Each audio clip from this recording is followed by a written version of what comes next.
suresinin 12 ve 54. ayetlerinde Allah'ın rahmet etmeyi, merhameti kendi nefsine ilke edindiği, yani hatta farz kıldığı da diyebiliriz. Bu ifade ediliyor. Bakın hiçbir şey değil. Azap etmeyi, gazap etmeyi değil. Allah rahmeti kendi ilke edindiğini söylüyor. Ya da mesela Kur'an-ı Kerim'de yine çok açık bir şekilde Allah'ın rahmetini ümit kesmeyin diyor mesela. Allah'ın rahmetinden zalimlerden başkası ümit kesmez. Yani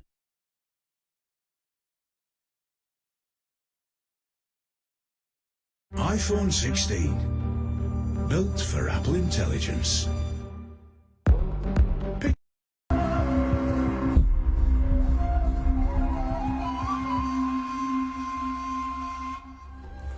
Aklımdaki Sorular Ramazan programımızdan herkese hayırlı geceler diliyoruz sevgili izleyenler. Ramazan ayı boyunca önemli konuları birbirinden değerli isimlerle sizlere aktarmaya devam ediyoruz.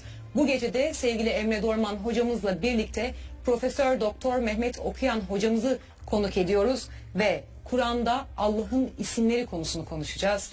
Değerli hocam hoş geldiniz. Teşekkür ederim. Hoş bulduk. Sağ olun. geldiniz hocam. Teşekkür ederim. Emre hocam çok güzel bir konuyu konuşacağız. Sıcacık bir program olacak. Evet, inşallah bütün programlarımız gibi. Yani Allah'ın ayetlerinin konuşulduğu her yer güzelleşir. Dolayısıyla biz de en güzelin sözünü konuşmaktan şeref duyarız her zaman. Programlar güzel oluyorsa, ki izleyicilerimizden hamdolsun çok güzel geri dönüşler alıyoruz. Bunun sebebi yani benden, Mehmet Hoca'dan ya da sizden kaynaklı değil. Bu Allah'ın ayetlerinden kaynaklı, insanların Allah'ın ayetlerine olan muhabbetlerinden kaynaklı. O ayetler konuşuldukça fıtratlarıyla aslında buluşuyorlar. O ayetler konuşuldukça kendi özleriyle buluşuyorlar. Ve bu da onları iyi hissettiriyor. O yüzden ne mutlu ki Allah'ın ayetlerini konuşma imkanımız var.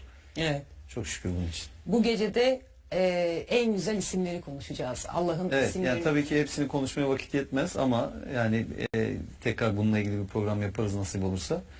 Elimizden geldiği kadarıyla bugünkülerin en azından bir kısım isimleri konuşmaya çalışacağız inşallah.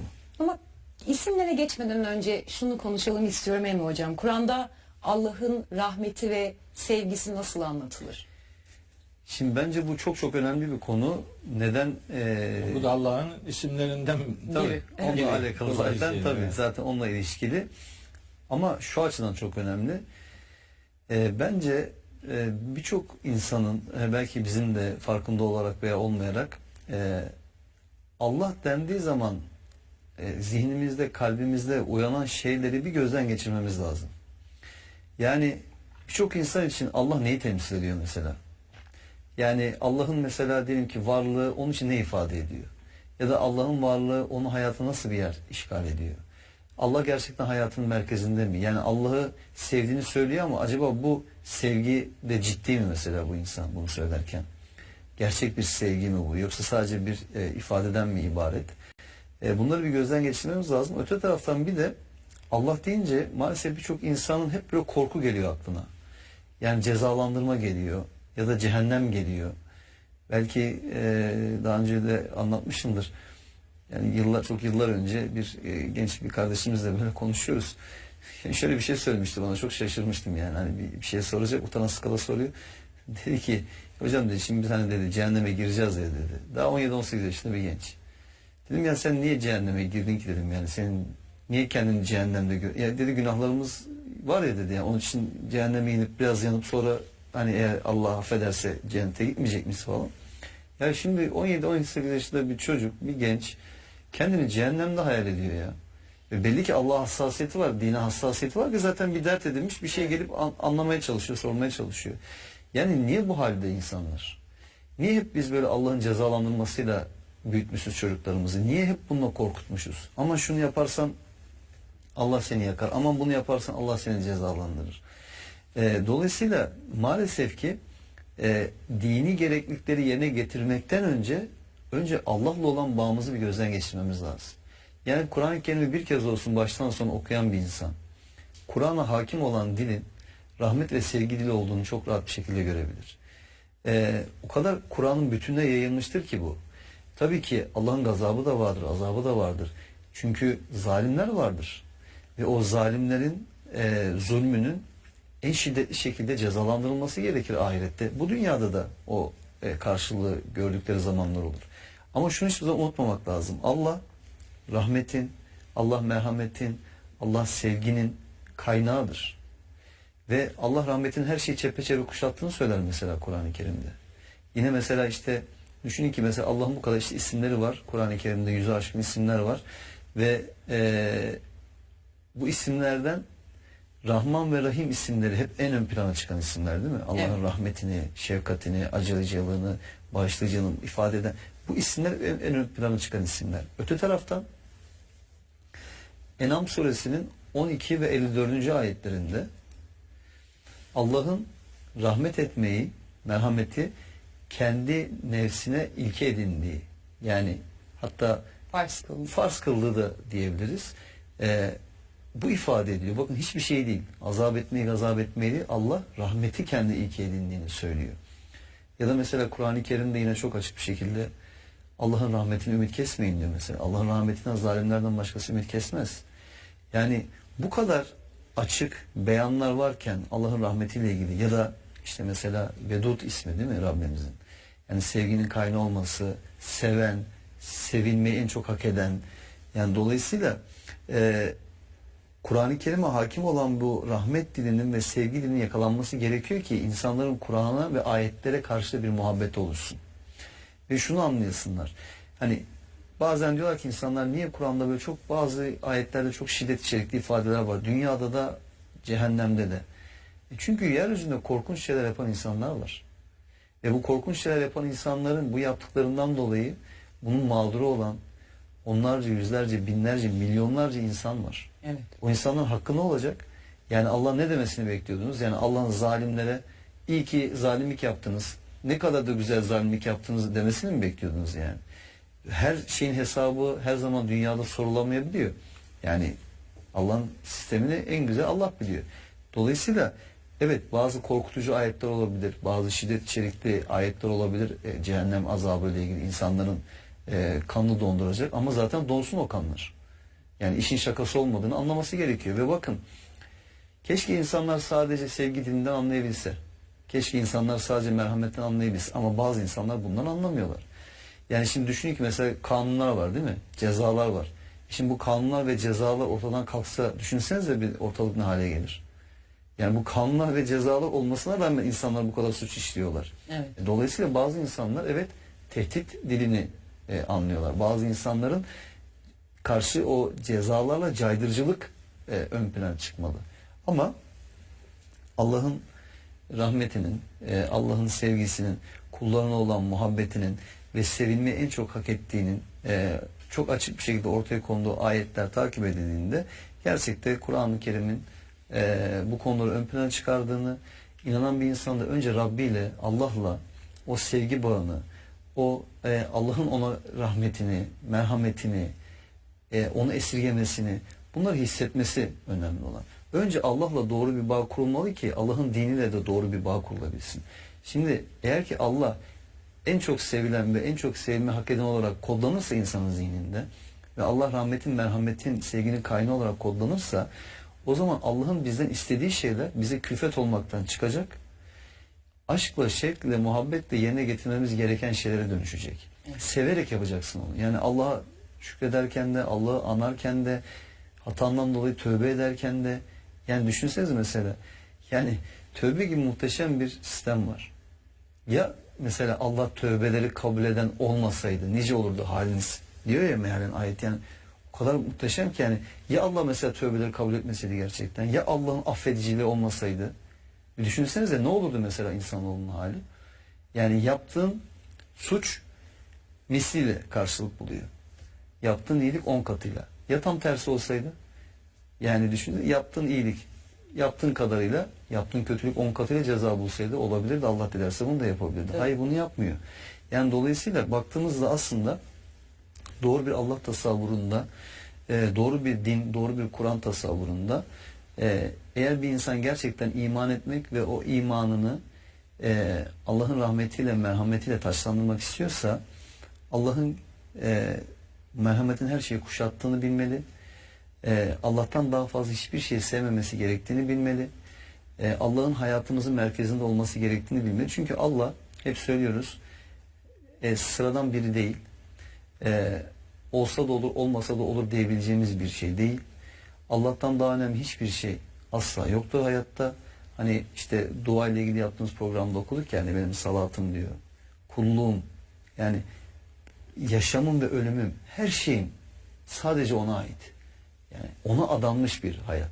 Dolayısıyla bu şekilde bir Allah kul ilişkisi bence bir insanın imanın lezzetine varmasına, hani Allah imanı kalplerinize sevdirdi diyor ya, yani onu sevimli gösterdi kalplerinize. O sevgiyi, o sevimliliği tatmasına ve Rabbine yönelirken o aşkla, o şevkle, o muhabbetle yönelmesine, Rabbini anlatırken o şevkle, o aşkla, o muhabbetle onu anlatmasına ve bunun tadını aldığı için de ulaşabildiği herkesin de bunun tadını alması için tüm hayatını gerekirse buna feda etmesine sebep olacaktır. O yüzden hani Allah'ın rahmeti ve merhametiyle ilgili ayetlerin tekrardan bir okunması ve o ayetlerle insanın inşa olması gerekir diye düşünüyorum. Evet Mehmet Hocam, şimdi beni yaratan Rabbim, annemi yaratan Rabbim, onun annesini, onun yani var olan her şeyi yaratan bir Rab'dan bahsediyoruz. Sadece ona olan sevgimizde taşkın olmamızı isteyen bir Allah'tan, bizi değer verip bizi bu dünyaya var etmeye layık gören bir Rab'dan bahsediyoruz. Dolayısıyla onun sevgisinden, onun şefkatinden bahsediyoruz. Siz neler söylemek istersiniz? Tabii Allah'ın rahmeti, şefkati, merhameti ve bununla ilgili isimlerin geçtiği ayetler Rabbimizin sevgide zirvede tutulmasının gerekçesini de ortaya koyar. Yani en çok merhamet eden o olduğu için en çok sevilmesi gereken de odur. Dolayısıyla Allahu Teala'nın gazabını ifade eden bazı sıfatları da vardır. Evet. Çünkü Emre Hoca'nın da dediği gibi merhametten anlamayan, merhamete kendi kapılarını kapatan, kendisi merhametli davranmayan, merhametliliği içselleştirmemiş, merhamet üzerinden bir gündemi olmayan, zalimlik yapan, başkalarının hakkına, hukukuna tecavüz eden, başkalarının canına, malına, namusuna, ırzına tasallutta bulunan insanlarla ilgili başkalarına zulmettikleri için, başkalarına haksızlık ettikleri için onların anladığı dil nihayetinde öyle bir dildir. Rabbimiz öyle bir akıbeti hak eden insanlara da elbette hak ettiklerini öbür alemde karşılık olarak verecektir. Fakat Kur'an-ı Kerim'in ilk indirilen ayetlerine bakıldığında o ayetlerde böyle çok yoğun bir şekilde rahmet ve merhamet üzerinden mesajların verildiği görülüyor. Hatta işte ilk sure olarak bütün halinde ilk indirilen sure Fatiha suresidir. Ondan daha önce indirilen Alak suresinin ilk 5 ayetidir şeklinde kabuller de elbet vardır. Ayet olarak onlar ilk indirilenler diye kabul edilebilir, nihayetinde çok önemli bir sıkıntı olmaz. Orada bile İkra ve rabbukel ekrem, Allahu Teala kendisini ekrem sıfatıyla tanıtıyor o ilk indirilen ayetlerde. Ekrem demek en cömert demek. Yani ondan daha cömerti olmayan, hayal bile edilemeyen kudret demektir. Fatiha'da ise Rabbimiz eğer Besmele-i Fatiha'nın ilk ayeti sayarsak, ki ben öyle kabul edenlerdenim. Allah Rahman ve Rahim sıfatlarını o surede 2 defa zikrediyor. Biri Besmele'de, diğeri de Fatiha'nın 2. ayeti, 3. ayetinde Rahman Rahim sıfatlarına yer veriyor. Öyle olunca biraz önce Emre Hoca'nın En'am suresi 12 ve 54. ayetlere gönderme yaptığını hatırlatayım tekrar. Bir ayet daha var onunla alakalı, Allahu Teala'nın rahmetiyle ilgili mutlaka anılması lazım gelen bir ayet daha var. O da Araf suresi 156. ayetidir.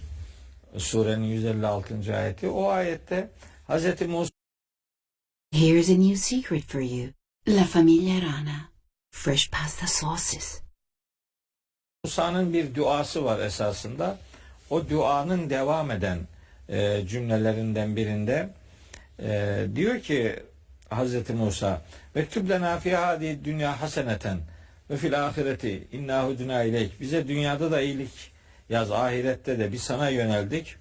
Allahu Teala da buyuruyor ki kâle adabi usibu bihi men eşâ, ben azabımı dilediğime, layık olana, yani layık gördüğüme isabet ettiririm. Ve rahmeti vesiat külle şeyin, benim rahmetim, benim merhametim enlemesine, genişlemesine her şeyi kuşatmıştır. Ayetin devamında feseektubuha, ben bu rahmeti şunlara yazacağım, yani onlara uygulayacağım özellikle. Kime? Lillezine yettekûne, muttaki insanlara. Demek ki Allah'ın rahmetinden, merhametinden istifade edebilmek için hani bizim de bir şeylerimizle ona layık olmamız lazım. Ona dair bir hak edişimiz olması lazım. Bu ayet-i kerimede takvalı olmayla, yani duyarlı olmayla, yani korunaklı olmayla, yani sorumluluğunun bilincinde olmayla ilişkilendiriliyor. Bunlara yazacağım ve yutune zekate, ve zekatı verenlere, o bağlam gereği zekatı önceliyor onlara, ve bir de velledine bi ayatina yu'minune, bizim bütün ayetlerimize iman edenlere o rahmeti, o merhameti yazacağım diyor Rabbimiz. Dolayısıyla onun rahmetine herhangi bir ket vurmak, onun rahmetini herhangi bir şeyle kendi çapımızda ne bileyim işte küçültmek, onu aslında kendisinin tanıttığının ötesinde daha sınırlarını dar bir şekilde insanlara sunmak, gazabıyla anılan bir ilah sunumunun rahmetle anılan bir ilah pozisyonuna getirip onu öyle sunmak, Kur'an'ın aslında söylemek istediği, vermek istediği asıl mesajlar arasında yer alıyor. Şimdi rahmet, sevgi ilişkisi kıymetli bir şey. Evet. Yasin suresinde bir ayet var. Ben o ayeti çok böyle çok önemseyerek kardeşlerimle paylaşmak isterim. Bir değerlendirme yapıyorum ayeti kerime üzerinde. Orada diyor ki ve ayetun lehumul ardul meytetu, işte ölü toprak insanlar için bir delildir. Ahyeynaha, onu diriltiriz, ve ahrecna minha habben, ondan işte hububat çıkarırız. Ve ahrecna minha habben diye bir şey var, bir kelime. Habben aslında o ayette hububat demek. Ama o kelime ilginçtir. Mesela şeyde de geçiyor. Onun yerini de söyleyeyim. En'am suresi 95. ayette de geçiyor. İnnallaha falikul habbi ven neva. Allah taneyi ve çekirdeği yaran kuvvettir diye. O el-hab kelimesi Yasin suresindeki de 33-34. ayetlerde geçiyor. Siz numarayı yazınca ben de söyleyeyim tam yerini. Ayet 33. ayet Yasin suresinin. Ahrecna minha habben. Allah yerin diriltilmesinden ve ondan hububat çıkarıcı oluşundan söz ediyor. Aslında beklenirdi ki ve ahrecna minha habben demesin de mesela ve ahrecna minha semeratin desin, yani ürünler desin, meyveler desin, başka bir şey desin. Yani niye habben kelimesini kullanıyor? Çünkü mahbub olan Allah muhabbetinin tecellisi olarak hab denilen ürünü yaratır. Çünkü o hab kelimesiyle habib, sevgili kelimesi aynı kökten geliyor. Mahbub, o da aynı kökten geliyor. Muhabbet, o da aynı kökten geliyor. Allah rahmetinin ve muhabbetinin bir tecellisi olarak evrene müdahale eder ve insanlar varlıklarını sürdürsünler diye yeryüzünden, yerin içinden bitirttiği o gıdalarla ilgili en kıymetli kelimeyi kendisine ait bir muhabbetle ilişkilendirecek şekilde habben kelimesiyle ifade ediyor. Dolayısıyla bazen şunu söylemek lazım. Bu insanlar, ya ne kadar başarılı insanlarımız var ki Allah'ın bu kadar rahmet ve merhametine rağmen cehennemlik oluyor yani. Nasıl beceriyor bu işi? Yani nasıl bu kadar rahmet halelerinden istifade edemiyor? Ya da ne bileyim ne kadar nankörlük onu kaplayıp kuşatıyor ki tevbe kapısını daima ardına kadar açık tutmuş, gelene niye geldin demeyen ve belki niye bu zamana kadar gelmedin, gelseydin vaktinde vakitli gelseydin iyi yapardın anlamında tevbenin kapısını ölüm hali hariç o zamana kadar açık tutan bir kudretin bu ardına kadar açtığı bu kapıdan istifade edemeyenlere cidden sadece şaşırmak lazım. Allah'ın icabında bütün günahları bağışlayabileceği ve Allah'ın rahmetinden o anlamda asla ve asla ümit kesmemek gerektiğini Kur'an bize Zümer suresi 53. ayette bize öğretiyor. Diyor ki kendileri hakkında aşırı giden şu kullarıma de ki Allah'ın rahmetinden, merhametinden ümitlerini kesmesinler. Allah bütün günahları bağışlayabilir. O bağışlayandır, gafurdur. Gafur çok bağışlayan demek. Rahim çok merhamet eden demektir.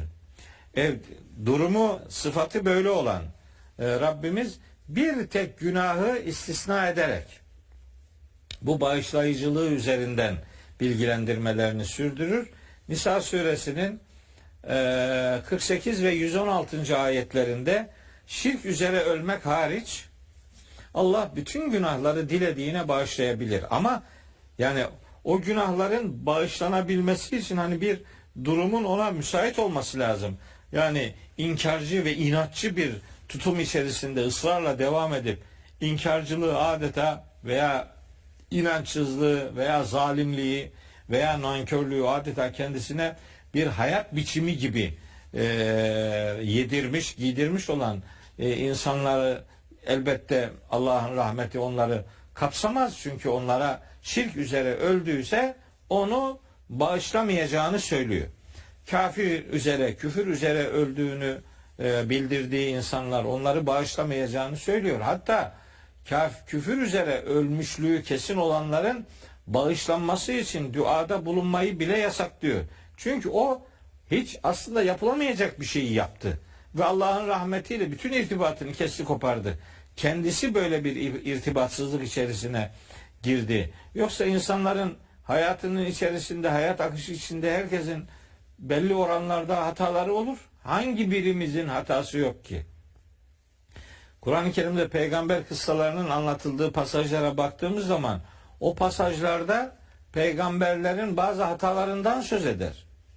Hazreti Adem'in hatasından, Hazreti Musa'nın, Hazreti İbrahim'in, Hazreti Yunus'un, Hazreti Peygamber'in hatalarından söz eder. Niye?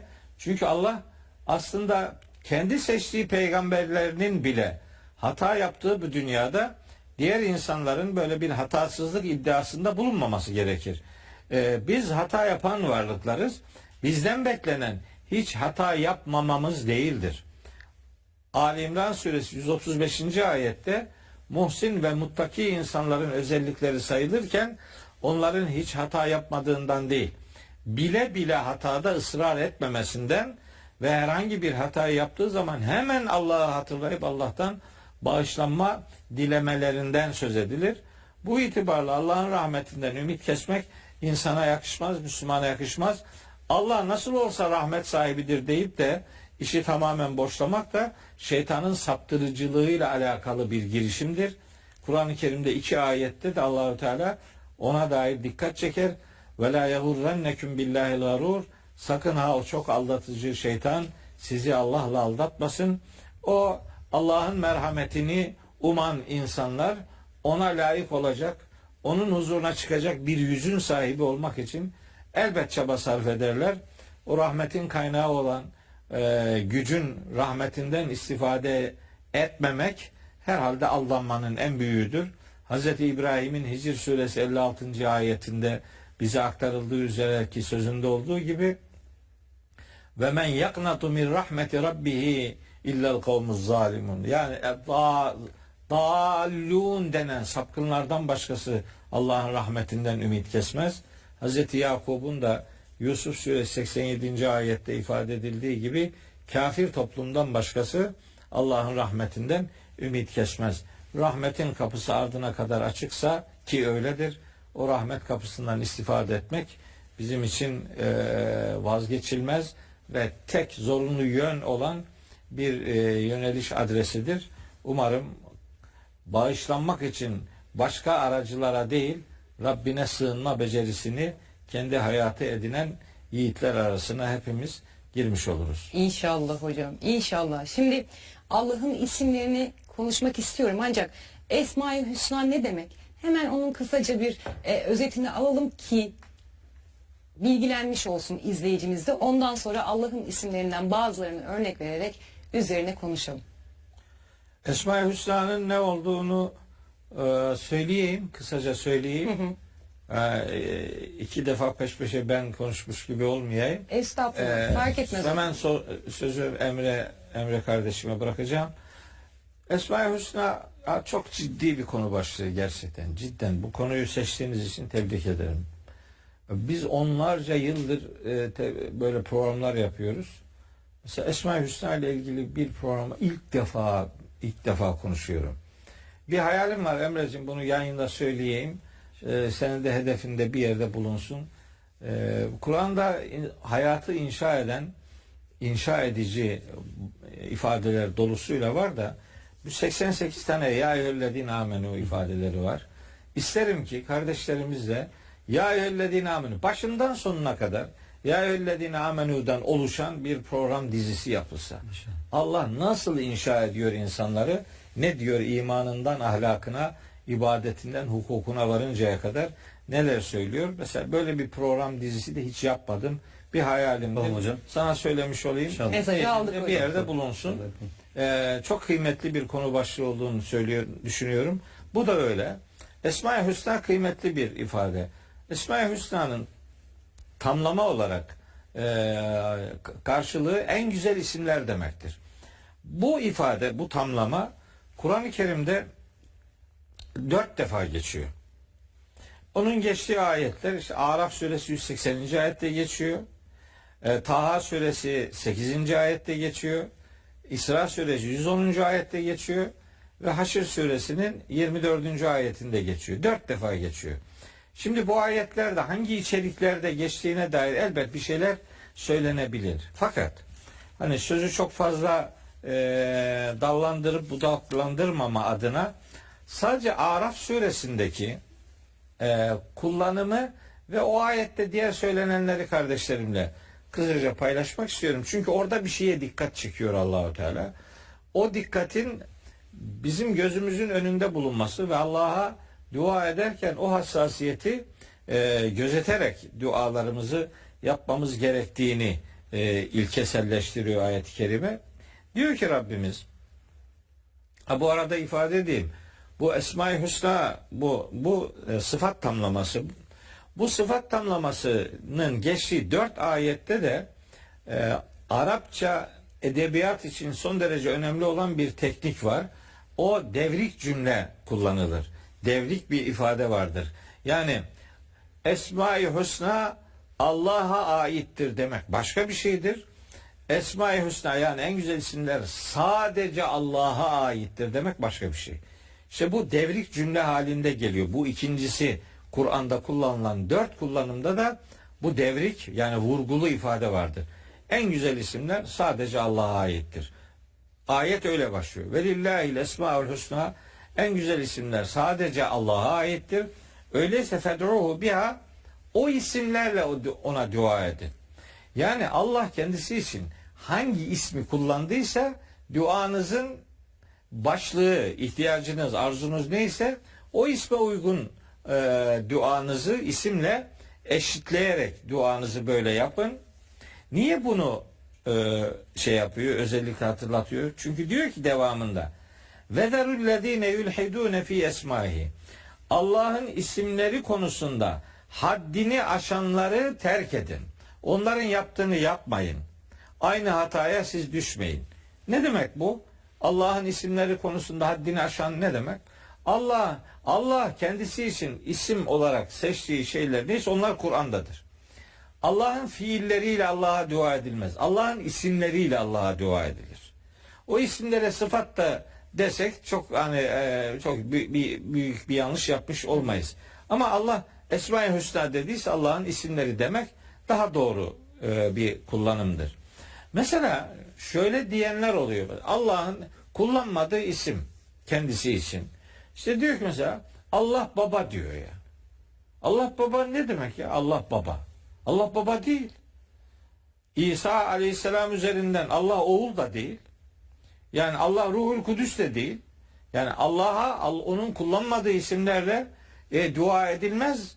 Çünkü bu korkunç bir hatadır. Evet. Ve seyüccevne mâkânû ya'melûn yaptıklarıyla ilgili onların karşılığı verilecek cevap. Yani onların hesabı sorulacak demektir bu işi yapanları. Mekkeli müşrikler bu konuda şey yaparlarmış. Böyle biraz kendi dualarını biraz daha böyle ne bileyim makbulmuş gibi göstermeye çalışırlarmış. Hatta şöyle diyenler varmış içinde. Uzza diye bir put adı var Kur'an-ı Kerim'de. Onu diyorlar ki Allah'ın aziz sıfatından üretilmedir.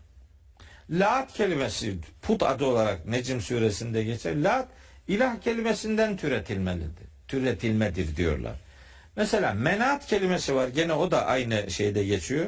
Necm suresi. O da Allah'ın mennan sıfatından türetilmiştir falan. Kardeşim Allah'ın böyle kendisi için kullanmadığı isimlerle Allah'a dua edilmez. Böyle isimler Allah'a yakıştırılmaz. Böyle piyasada dolaşan Esma-i Hüsna diye hani 99 isim üzerinden böyle işte levhalar, şablonlar yapılıyor. Onların içerisinde de aslında Allah'ın ismi olmayan kelimeler var. Ben ara ara kardeşlerime söylüyorum. Bakın bu ayet yani ben kendiliğimden bir şey çıkararak yapmıyorum bunu.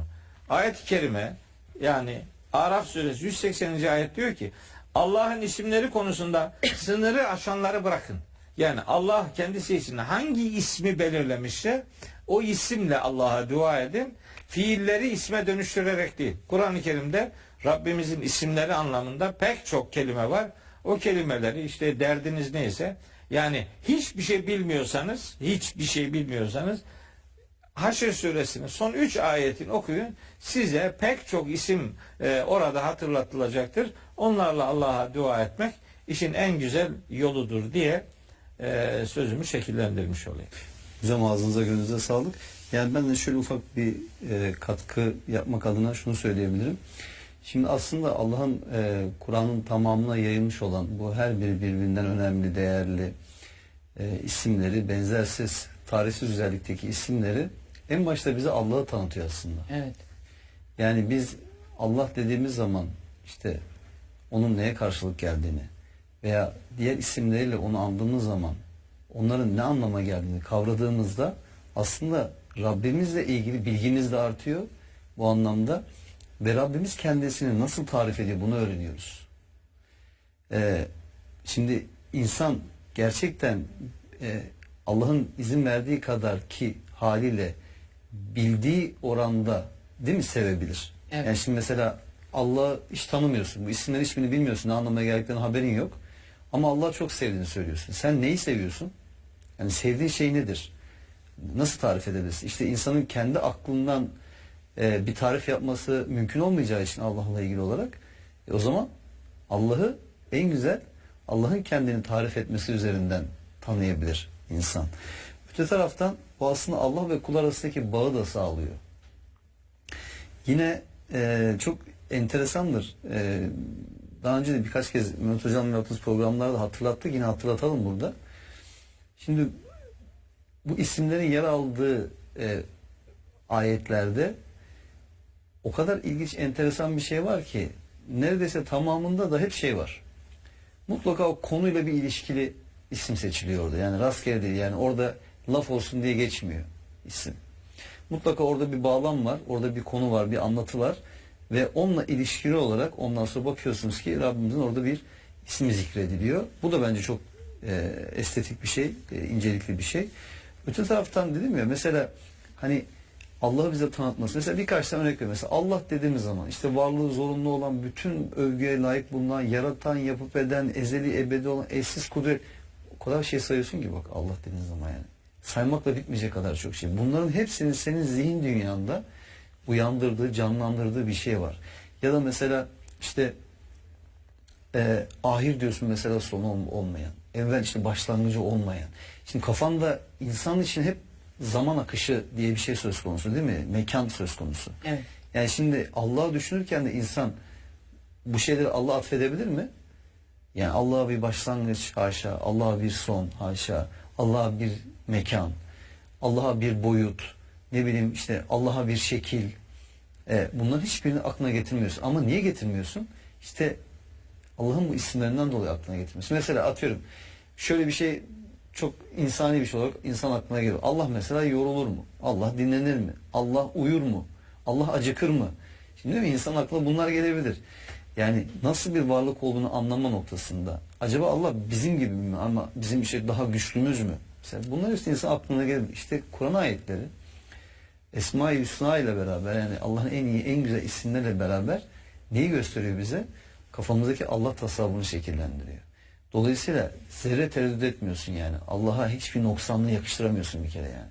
Hiçbir zayıflığı Allah'a yakıştıramıyorsun. Ya da mesela Allah her şeyi bilir misin? Alim sıfatı diyorsun, Allah'ın ismi.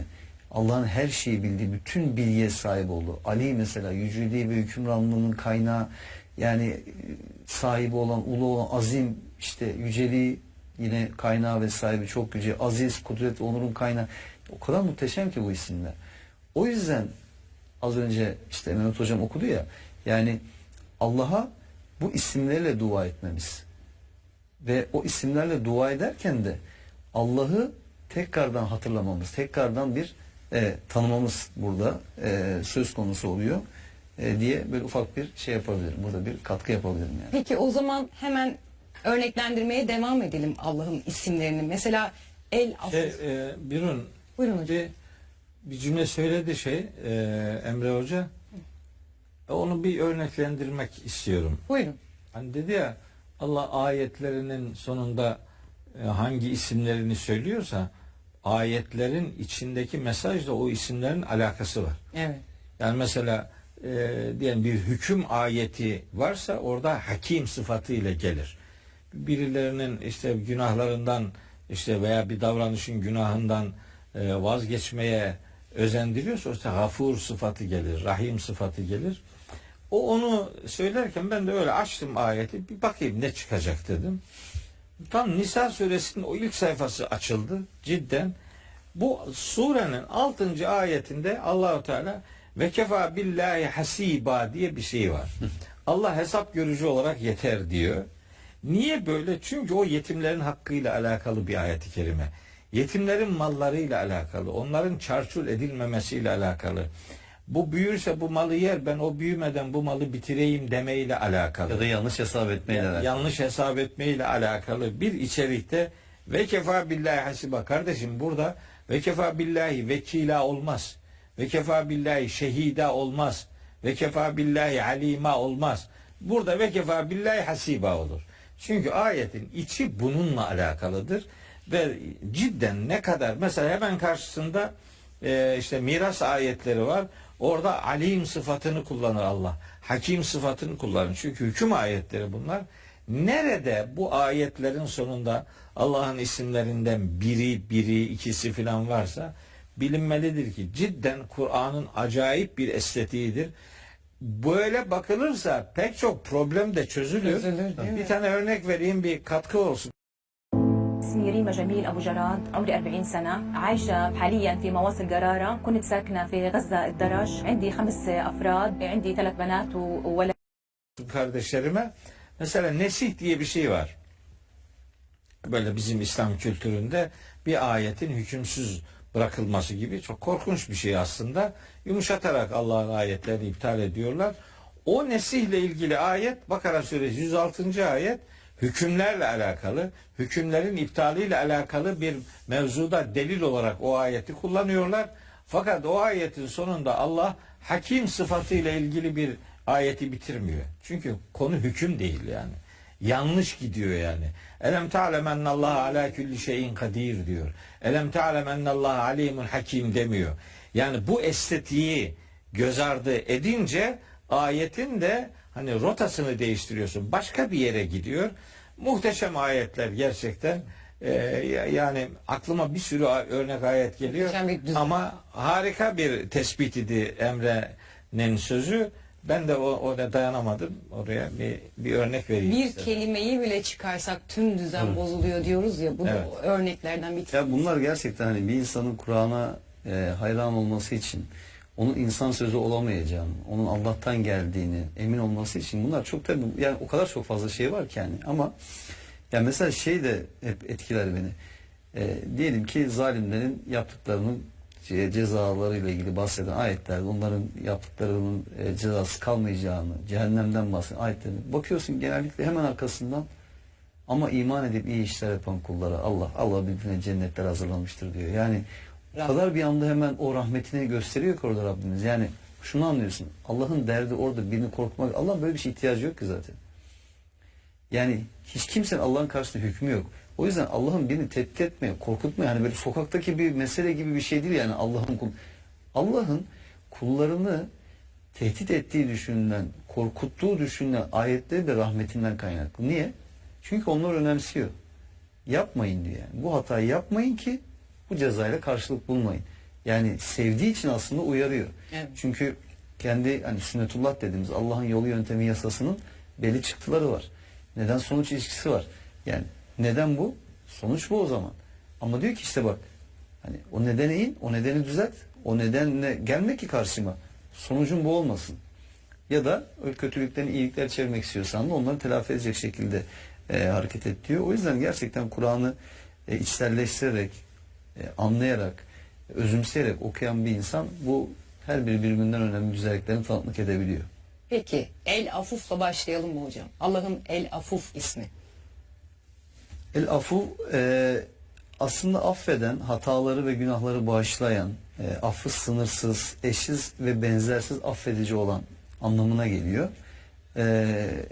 Örnek bir ayet olarak da mesela Nisa suresinin 149. ayetinde mesela bunun kullanıldığını görüyoruz.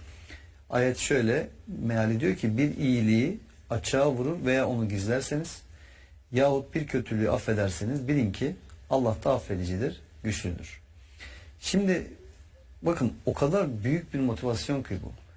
Yani Allah'ın affedici olması, günahları bağışlayan olması, affının sınırsız olması ve eşsiz, benzersiz, tarifsiz affedici olduğunu bilmek bir insan için o kadar büyük bir motivasyon ki şöyle büyük motivasyon. Hani az önce Mehmet Hocam söyledi. Hani nasıl olsa Allah affeder diye şeytanın bir aldatmasına insan kendini uydurmadığı müddetçe hani ben yapayım Allah affetsin, ben yapayım Allah affetsin gibi bir kendince uyanıklığa gitmediği müddetçe şunu biliyorsun. Bazen tövbe ediyoruz bir şeye. O hatayı tekrar etmemekte değil mi tövbe? Etmemek üzere irade göstermekte. Ama yapabiliyoruz. Ve şunu biliyoruz. Ben ne kadar tekrar edersem edeyim her gittiğimde beni affetmeye hazır olan bir Rabbim var. Yeter ki ben her gittiğimde gerçekten ihlasla, samimiyetle, içtenlikle gideyim. Yani böyle bir pazarlık konusu yapmadan, bunu böyle bir çıkar meselesine dönüştürmeden. Eğer bir insan bunu biliyorsa bu çok bir motivasyon. Ya şöyle olsaydı, ya Allah deseydi ki işte şu günahları yaptıktan sonra artık sizin affolmanız mümkün değil. Düşünsenize insan ne kadar çaresiz, ne kadar yapayalnız ve hani bazen halk arasında da oluyor ya şimdi adam kalkıyor diyor ki sen diyor bundan sonra ne yapsan da Allah seni affetmez diyor. Yani sanki Allah kimi affedip kimi affetmeyeceğini hangi konulardan affedip affetmeyeceğini listesini ona vermiş gibi. Diyor ki yani ne demek istiyor? Yani sen zaten ahiretinden oldun. Bari bu dünyadan olma demeye getiriyor yani. Hani artık yaşa yani hayatını yapabildiğini yap. Çünkü zaten ahiretin gitti diyor yani. Adamın zannedersin ki sanki ahiret bekçisi. Şimdi dolayısıyla nasıl olsa Allah beni affetmez hatasına düşmekten de nasıl olsa Allah beni affeder yanılgısına düşmekten de insanın kendini koruması, kurtarması lazım. Ve bu muhteşem isimlerini, Rabbimizin bu muhteşem isimlerini onun bir lütfu olarak, onun rahmetinin bir sonucu olarak görmesi, değerlendirmesi lazım. Allah'ın şirk dışında her günah affedeceğini söylemesi ki şirki de eğer o şirkten dönerse bir insan yaşarken hani ölüm ona geldiği zaman değil gerçekten yaşarken pişman olur, tövbe eder ve Allah'ı birlerse, Allah ortak koşmaktan uzak olursa Allah onu da affedebilir. Bunu bilmek insana gerçekten çok büyük bir umuttur, çok büyük bir ümittir.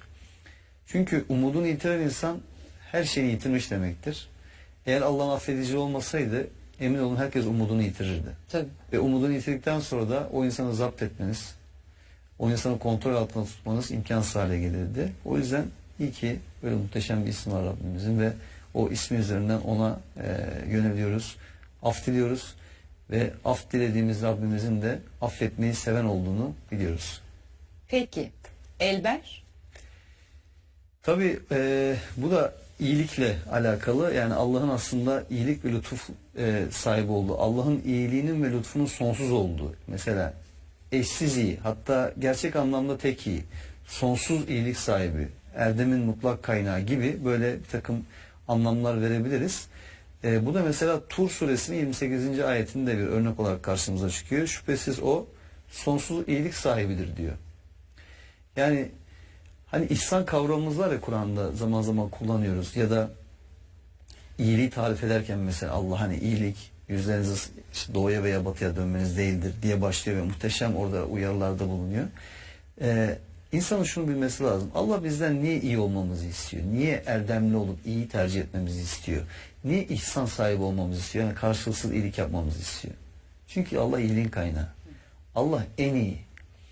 Bazen mesela Allah neden yaratmıştır sorusuna bazı böyle din felsefecileri şöyle bir cevap vermişler.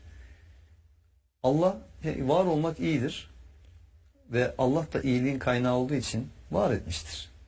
Yani var olmak yok olmaktan daha iyidir. Ve Allah da iyi olanı tercih etmiştir. Çünkü Allah iyiliğin kaynağıdır. Dolayısıyla Allah da var etmiştir. Yani düşünsenize mesela Allah'ın yaratmış olduğu bu evrene, kainata, işte doğaya, canlılara, kendi varlığımıza baktığımız zaman yani ne kadar hoş, ne kadar zarif, ne kadar inceliklerle dolu bir yaratılışla tanıklık ediyoruz. Dolayısıyla Allah bu güzelliği ortaya çıkarmak istiyor. İnsan bu güzelliği gördüğü zaman Allah'a olan sevgisi, muhabbeti, onun yaratma kudreti, ya bunları hep hatırlıyorsun. Yani mesela bir gözün görebilme kabiliyeti, eylemi, işte ellerimizi kullanabilmemiz, bir yerde oturabilmemiz, kalkabilmemiz, kaslarımız, vücudumuzda mesela işte kan dolaşımımız, damar sistemimiz, ne bileyim kalbimiz, işte karaciğerimiz falan. Yani bir tıp kitabını alıp okuyup da oradaki bir anatomi kitabını alıp okuyup da insan vücudunun fonksiyonlarını, bu özelliklerini görüp de atıyorum karaciğerin yüzlerce vazifesi olduğunu okuyup da bir insanın yani Hayran olmam. Allah'a hayran olmaması, Allah'ın bu sanatına, kudretine şükretmemesi gerçekten yani çok zor bir şey. İnsanın hani kendini zorlaması lazım, yani kapatması lazım kendini. O yüzden Allah'ın iyiliğin ve mutlak iyiliğin, sonsuz iyiliğin ve düşünün bakın Allah bizi yaratıyor ama iman etme ve inkar etme noktasında bizi zorlamıyor. Evet. Dolayısıyla Allah kendisine inanmayan, hatta kendisini inkar edenlere bile iyilikte bulunuyor aslında. Değil mi? Onu var ediyor. Eller ayaklar veriyor, gözler kulaklar veriyor. Ve buna şükretmelerini istiyor. Ama kimisi şükrediyor, kimisi nankörlük ediyor.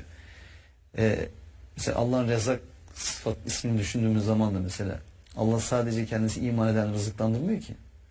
Allah herkesi rızıklandırıyor ve bakıyor, onun imtihan kılıyor ona yani. Dolayısıyla bu Allah'ın mutlak iyiliği, iyiliğin kaynağı olması ve bizden de neden iyi olmamızı istediğini anlamak için çok muhteşem bir isim. Peki El Ekrem ile devam edelim mi? Ekrem ismi de Allah'ın cömertliğini ifade ediyor aslında. Yani cömertlerin cömerti veya en cömert diyebileceğimiz cömertliğinde ve ikramında tarifsiz ve sınırsız olan. Ve şunu biliyoruz ya, yani mesela Allah'ın hazineleri tükenmez ya. Yani Allah vermekle bir şey eksilmez ya. Ama Allah kısabilirdi de. Veya Allah esirgeyebilirdi de mesela. Yani hiç kimse bundan dolayı Allah'ı sorgulayamaz ki. Ama Allah esirgemiyor. İşte Allah'ın esirgememesi, Allah'ın cömert olması, ihsanda bulunması, fazla fazla vermesi, bütün bunlar aslında beraberinde neyi gösteriyor? Mesela Rabbimizin bu Ekrem ismiyle karşımıza çıkıyor. Alak suresi 3. ayetinde mesela bu ismin kullanıldığını görüyoruz. Oku, Rabbin en cömert olandır diye tercüme edilebilecek. Alak suresinin 3. ayetinde bunu görüyoruz. Yani mesela Allah'ın aslında elçiler göndermesi, Nebi ve Resullerle insanları desteklemesi ve beraberlerinde vahiy göndermesi de Allah'ın cömertliğiyle ilişkilendirilebilir. Burada mesela oku emriyle beraber Rabbin en cömert olanıdır. Aslında Allah bu ayetleri size göndererek de bu ayetlerle sizi inşa ederek de cömert davranmıştır şeklinde anlaşılabilir, düşünülebilir. Ve bu bize neyi hatırlatıyor? Bizim de gerek zekat, sadaka, infak gibi Konular. ibadetleri yerine getirirken cömert olmamız gerektiğini hatırlatıyor. Karşılığını sadece Allah'tan beklememiz gerektiğini hatırlatıyor. Böyle elimiz titreye titreye değil de gerçekten hani daha fazla nasıl yapabilirim, daha fazla nasıl verebilirim, bunu aslında insana hatırlatmış oluyor. Peki o zaman El Gaffar. Tabi bu da aslında yine Allah'ın affediciliğe ilgili isimlerinden, yani bağışlamaktan asla bıkmayan, sıkılmayan, sınırsız şekilde bağışlayıcı olan, yine gerçek bağışlayıcı olarak tarif edebileceğimiz muhteşem bir isim. İyi ki de böyle. Bunu mesela Taha suresinin 82. ayetinde kullanıldığını görüyoruz. Bununla birlikte yine unutmayın ki pişman olup doğru yola dönen, imana erişip dürüst ve erdemli davranışları ortaya koyan ve bundan sonra da doğru yolda yürüyen kimse için gerçek bağışlayıcı benim diyor Allah. Yani ama dikkat ederseniz burada bir neden sonuç ilişkisi var yine. Diyor ki pişman olup doğru yola dönen, imana erişip dürüst ve erdemli davranışları ortaya koyan ve bundan sonra da yani zikzak yapmayan, yalpalamayan, tekrar doğru yolda yürüyen kimse için gerçek bağışlayıcı benim. Eğer siz böyle olursanız, yani bunu söylüyor Allah, eğer siz böyle olursanız Rabbinizi çok bağışlayıcı bulacaksınız. O hatalarınız, kusurlarınız, günahlarınız var ya, Allah onların hepsini örtecek. Hatta Allah onu sen sanki hiç yapmamışsın gibi, belki hiç o suçu işlememişsin gibi bunu örtecek şeklinde anlayabiliriz. İyi ki de böyledir ki Rabbimizin bu affediciliği, bu engin rahmeti, merhameti sayesinde ona yönelebiliyor ve onun affını umabiliyoruz. Evet. Son bir tane daha soracağım. Ondan sonra da Mehmet Tamam. Hocam'a döneceğim Emre Hocam. El Kadir. Onu Mehmet Hocam'ın Öyle mi? sorusuydu o. Tamam. Çok özür diliyorum. El Hafi. Hafi ismi, tamam. O da lütufkar demek, yine mükemmel şekilde ilgilenen demek. Yani Allah aslında hani çok güzeldir, bakın mesela Allah diyor ya, siz yaratılıp başıboş bırakılacağını zannettiniz diye soruyor ya. Yani mesela düşünelim, ilgide, alakada, sevgide ve karşılıksız olarak bunu yapmada en böyle bize aklımıza gelen ilgi alaka nedir diye düşündüğümüzde herhalde bir annenin bebeğine yönelik olan ilgi alakasıdır. Tabii ki babanın da olabilir ama yani anneyle organik ve biyolojik bir bağ doğal süreçte oluştuğu için önce anneyle mesela bu bağ. Anne mesela nasıl üzerine titrer, değil mi? Nasıl üzerine titrer onun? Yani nasıl kusursuz şekilde onunla ilgilenmek ister? Düşünün ki bir annenin bile şefkati, rahmeti, merhameti, muhabbeti böyle olabiliyorken Rabbimizinkini düşünsenize. Yani Allah o kadar lütufkar ki ve o kadar mükemmel şekilde aslında her şeyi dizayn etmiş ve her şeyle ilgileniyor ki. Yani hep gerçekten bu ayetleri konuştukça hep şu geliyor aklıma. Yani böyle bir Rabbe kulluk etmeyip, yani insan hakikaten çok mahcup olur insan ya böyle bir Rabbin karşısında. Yani mesela dünyadayken unutabilir. Yani bu bütün bu kendisine verilen şeyleri Allah tarafından verildiğini unutabilir. Ama ahirette, ama hesap günü Allah'ın huzuruna geldiği zaman bunların hepsini hatırlayacak. Ve nasıl bir mahcubiyet bu? Yani Allah'ın karşısında bence insanlar hep şunu düşünüyorlar, biliyor musunuz? Ne yaparsam sevap kazanırım, ne yaparsam günah kazanırım. Bunların hesabı ne olur? İşte cennete mi giderim, cehenneme mi giderim, Araf'ta mı beklerim, cennete girmeyi mi umarım? İnsanların hep kafası burada.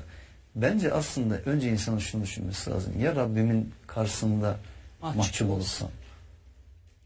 Yani Allah'ın karşısında mahcup olmak var ya, yani inanın bence insan için en büyük tedirginlik, en büyük korku olması lazım. Tabii ki Allah'ın rahmeti, merhameti olmazsa hiçbirimiz temize çıkamayız. Yani Allah'ın affediciliği olmazsa hiçbirimiz kendimizi aklayamayız. Mutlaka ki Allah'ın huzuruna geldiğimiz zaman ona karşı mahcup olacağımız şeyler yapmış olarak oraya geleceğiz. Bizim Allah'ın rahmetine sığınmaktan başka bir çaremiz, kapımız yok. Kendi yaptıklarımızla Allah'ın huzuruna gelecek bir varlık değiliz yani. Bunu biliyoruz. Ama bir de Allah'ın bize verdiği ellerle, ayaklarla, gözlerle, bu dille, akılla, yani yaptığımız günahlarla, işlediğimiz kusurlarla, hatalarla ve bunlarda ısrarcı olmayla Allah'ın huzuruna geldiğimizde, yani oradaki mahcubiyet bence çok büyük. Bu mesela Meryem Suresinin 47. ayetinde geçiyor Rabbimizin bu güzel ismi. İbrahim sana selam olsun diye cevap verdi. Rabbimden seni bağışlamasını isteyeceğim. Çünkü o bana karşı hep lütufkar olmuştur. Yani o kadar muhteşem bir ifade ki. Hani şey de hep geliyor aklıma. Sana dua etme konusunda hiç bedbaht olmadım. O kadar güzel bir ifade ki. Yani bakın, bu Allah'ın her istediğini yerine getirdiği anlamına gelmiyor. Onu yerine getirmediyse de mutlaka onunla ilgili bir hayır olduğunu belki de ona hissettiriyor. Yani sana dua etme konusu hiç bedbaht olmadım, bence bu. Ve burada düşünebiliyor musunuz? Diyor ki yani o bana karşı hep lütufkar olmuştur ya. Yani Hazreti İbrahim ne kadar güzel bir ifadesi yani.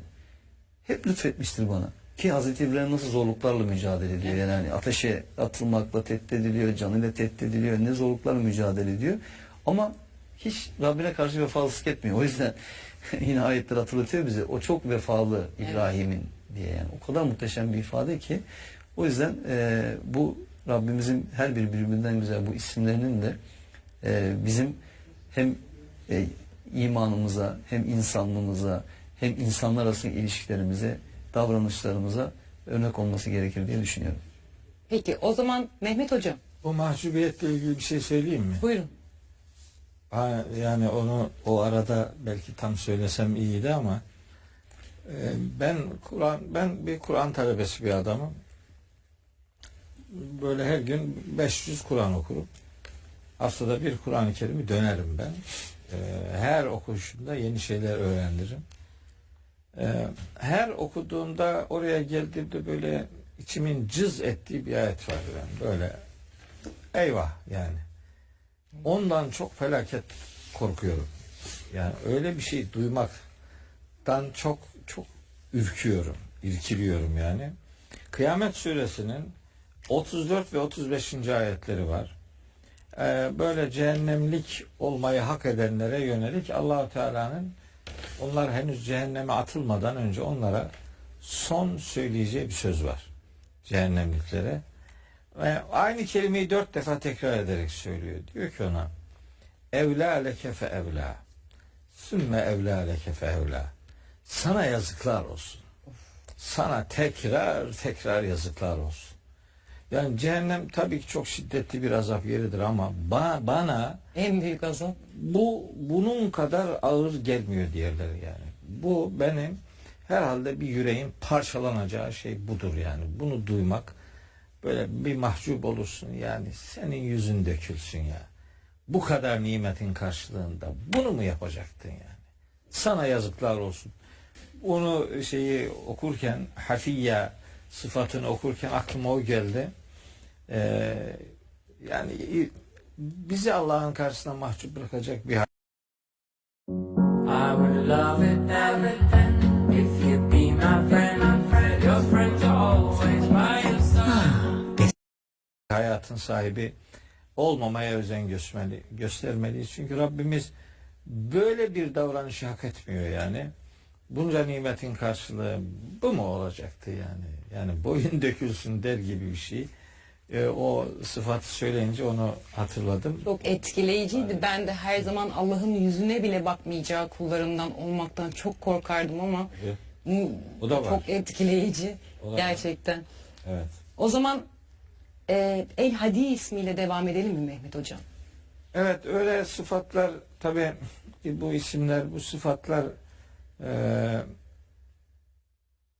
yani niye bunlar seçildi diye kendi kendime şimdi bakıyorum. Herhalde her biriyle ilgili bir program yapılsa yeridir yani. Evet. Düşünün ki mesela El Hadi sıfatı hidayet eden Allah'tır demek bu şimdi. Bu Hac suresi 54. ayette geçiyor bu sıfat. Ve innallâhe lehâdillezîne âmenû, hadidir Allah. Allah hadidir. Yani yol gösteren Allah'tır. Ve innallâhe lehâdi. O ayette cümle şöyle geliyor. Ve innallâhe lehâdi. Yani muhakkak ki Allah lehâdi ifadesinin başına bir lam harfi var. O lam harfi anlamı pekiştiren bir anlam katkısı verir. Yani elbette hidayet eden odur yani. Bu ismin şeyinde aynı manayı veren başka kalıplar da var. Mesela Leyl suresinde diyor ki inna aleyna lel huda. Hidayet etmek bizim işimizdir. Sadece bize aittir bu iş. Yani Hazreti Peygamber'e hatta amcasıyla ilişkili sunulan bir ayet-i kerime var. Kasas suresi 56. ayet o. Orada diyor ki Rabbimiz inneke la tehdi men ahbebte. Sen senin sevdiklerine hidayet edemezsin. Velakinnallâhe yehdi men yeşâ. Ancak Allah dileyene hidayet eder. İsteyene hidayet eder. İstemiyorsa senin birini seviyor olman onun hidayete ermesi için yeter bir sebep değildir. Peygamberimizin bile sevdiğini hidayete erdiremeyeceği bilgisini aldığımız bu kitapta başka ayetler hidayet edicinin sadece Allah olduğunu ve hidayet yani yol gösterme anlamında peygamber de yol gösterir, Kur'an'da yol gösterir, Allahu Teala da yol gösterir ama nihayetinde hidayeti isteyene vermek ve isteyen için hidayetin yaratıcısı sadece ve sadece Allahu Teala'dır. Onun rızası ve onayının dışında başka bir hidayet merciini, başka bir hidayet adresini aramak beyhudedir. Kur'an-ı Kerim kendisini tarif ettiği ayetlerde hüden linnâsi, hüden lil muttakin cümleleri Kur'an içindir. Kur'an'ın hidayete yani yol göstermeye dair sıfatı onu bu sıfatla buluşturan Rabbimizin el-hadi sıfatının bir gereğidir. Kardeşlerim mesela Şura suresi 52. ayeti 53. ayeti okusunlar isterim. Bizim namazımızda Rabbimizden istediğimiz de aslında Rabbimizin bu el-hadi ismine dair bir yakarışımızdır. İhdina es-sıratal müstakim. İhdina dediğimiz o kelime bununla aynı kökten geliyor. Bizi dosdoğru yola eriştir ya Rabbi demek. Her namazımızın her rekatında Rabbimizden duamız onun el-hadi ismine sığınarak bize yol göstersin diye gönderdiği kitabından istifade etmede bizim başarılı olmamızı bizden istiyor oluşuna dair bir sıfattır, bir isimdir. Bunu böyle görmek lazım. Çok güzel açıkladınız hocam. Peki El Hafız? Bu sıfat, bu isim, bu da Kur'an-ı Kerim'de Rabbimiz için geçen isimlerden bir tanesi. Aslında hafiz diye gelir bu. Hafiz muhafaza eden, koruyan demektir. Yani Allahu Teala'nın insanoğluna onu muhtemel pek çok tehlikeden koruyuculuğuna dair bir takım sistemler yarattığını ve bizi o sistemlerle koruduğunu biz biliyoruz. Mesela bunlardan bir tanesi meleklerin bizi koruyuculuğuyla alakalı geçer. Rahat suresinin 11. ayette. Hatta En'am suresi 61. ayette de geçer. Bu hafaza melekleri dediğimiz koruyucu melekler nihayetinde melekler kendi iradeleriyle herhangi bir şey yapmaya memur değillerdir. Onlar Allah ne istiyorsa onu yapmakla o mesajı ve o görevi iletip yerine getirmekle yükümlüdürler. Ve rabbuke ala kulli şeyin hafiz. Rabbin her şeyin koruyucusudur. Her şeyin kollayıcısıdır. Bu koruyuculuk ismi gereği melekleri de insanların sıkıntılarında veya bir takım muhtemel tehlikelerde onları koruyan bir yapının görevli varlıkları olarak bilinirler. Ama meleğin koruyuculuğunu onu o görevle buluşturan Allah'a nispet etmek ve hafiz sıfatının, hafiz isminin Allah'a ait olduğunu bilmek ve Rabbimizin bizi daima koruyan olduğunu, ama o koruyuculuğa rağmen insanlar bazen sınırı aşmak ister, başka şeylere tevessül ederler. İmtihanın bir gereği olarak insanlar o anlamda haddi aşmak istiyorlarsa da sonuçlarına katlanmak kaydıyla hadlerini aşarlar. Ama Allah'ın korumasına sığınmak isteyenler için asıl koruyuculuğun Allah olduğunda en ufak bir tereddüt yok. Bazı görünmeyen varlıklarla insanlar birbirlerini tehdit ederler, korkuturlar filan. O korkuya mağlup olmama adına Allahu Teala'nın hafiz sıfatına sığınmak, Hafiz ismi. The lowest discount is only £15, and you can get free internet for life. And it is the latest 5G high-speed network. The portable Wi-Fi jointly developed by B.T. Group and the University of London is now on sale in limited quantities. No contract, no SIM card, no registration. ismine sığınmak o tür korkulardan insanı koruyacaktır. O koruyucu kalkanın Allah'ın bu isimleri olduğunu bilerek Allah'a bu ismiyle dua etmek, ya Hafiz veya ya Hafiz diye dua etmek. Ey her türlü kötülükten, sıkıntıdan koruyabilen Rabbim, beni şu sıkıntılardan koru diye bu ismi koruma ihtiyacı hissettiği dualarında bu ismi kullanması doğru bir dua biçimidir. Çünkü doğru bir isimle duada, münacatta bulunuluyor demektir. Çok güzel. Yani dualarımızı da içeriğine bağlı anlamlarla Allah'a yakarışta bulunurken içeriğine bağlı anlamlarla, isimleriyle hitap etmemizi Allah bu sebeple bizden istiyor. Peki o zaman devam edelim hocam. El Halim. Evet. Halim sıfatı da Rabbimizin kendisi için kullandığı sıfatlardan biridir. Yani Halim esasında yani azapta acele etmeyen, şefkatle yaklaşan demektir. Şimdi insanlar bir takım hatalar yapıyorlar. Eğer o hatalar anında cezalandırılacak olsa yeryüzünde debelenen hiçbir canlının kalmaması lazım. Evet. Çünkü Fatır Suresi 45. ayette öyle diyor Allahu Teala. Allah insanları yapıp ettiklerinden dolayı hemen sorgulayıp cezalandıracak olsaydı yer kürenin üzerinde hiçbir canlı kalmazdı. Cenab-ı Hak insanlara karşı şefkatlidir, halimdir, acele azap etmez, zaman verir, mühlet verir. Çünkü biz insan olarak, mahluk olarak aceleci, biraz dayanıksız varlıklarız. Bazen sevmediğimiz birine acele azap etsin diye Allah'a böyle duada bulunuruz filan. Mesela bu azapla ilgili acele bir tavır içerisine girdiği için Peygamberimiz bile uyarılmıştır. فَلَا تَعْجَلْ عَلَيْهِمْ Onlarla ilgili acele etme. اِنَّمَا نَعُدُّ لَهُمْ عَدَّى Biz onların yapıp ettiklerini sayıp duruyoruz. Sen merak etme filan diye. Acele hareket edip bugün burada iman etmek istemeyen bir adamın yarın başka bir yerde iman edebilme ihtimalini hesap ederek Rabbimizin halim sıfatını kendi hilmimize, kendi hayatımıza da taşımaya gayret etmek mecburiyetindeyiz. Çünkü bu sıfatların, bu isimlerin sayılmasının asıl sebebi de onların mükemmel haliyle Rabbimizde bulunduğunu ama oradan bir kıytırık kadar bile olsa onları kendi hayatımıza taşımak durumunda olduğumuzu öğretmek içindir. Yoksa bunca ismin sayılmasının sebebi onlarla, onların verdiği anlamlarla kendi hayatımızı süslemeye gayret etmemizdir, gerekir. Maksadın bu olduğunu düşünüyorum. Mesela Tağabun suresinde çok nefis bir ayet-i kerime var.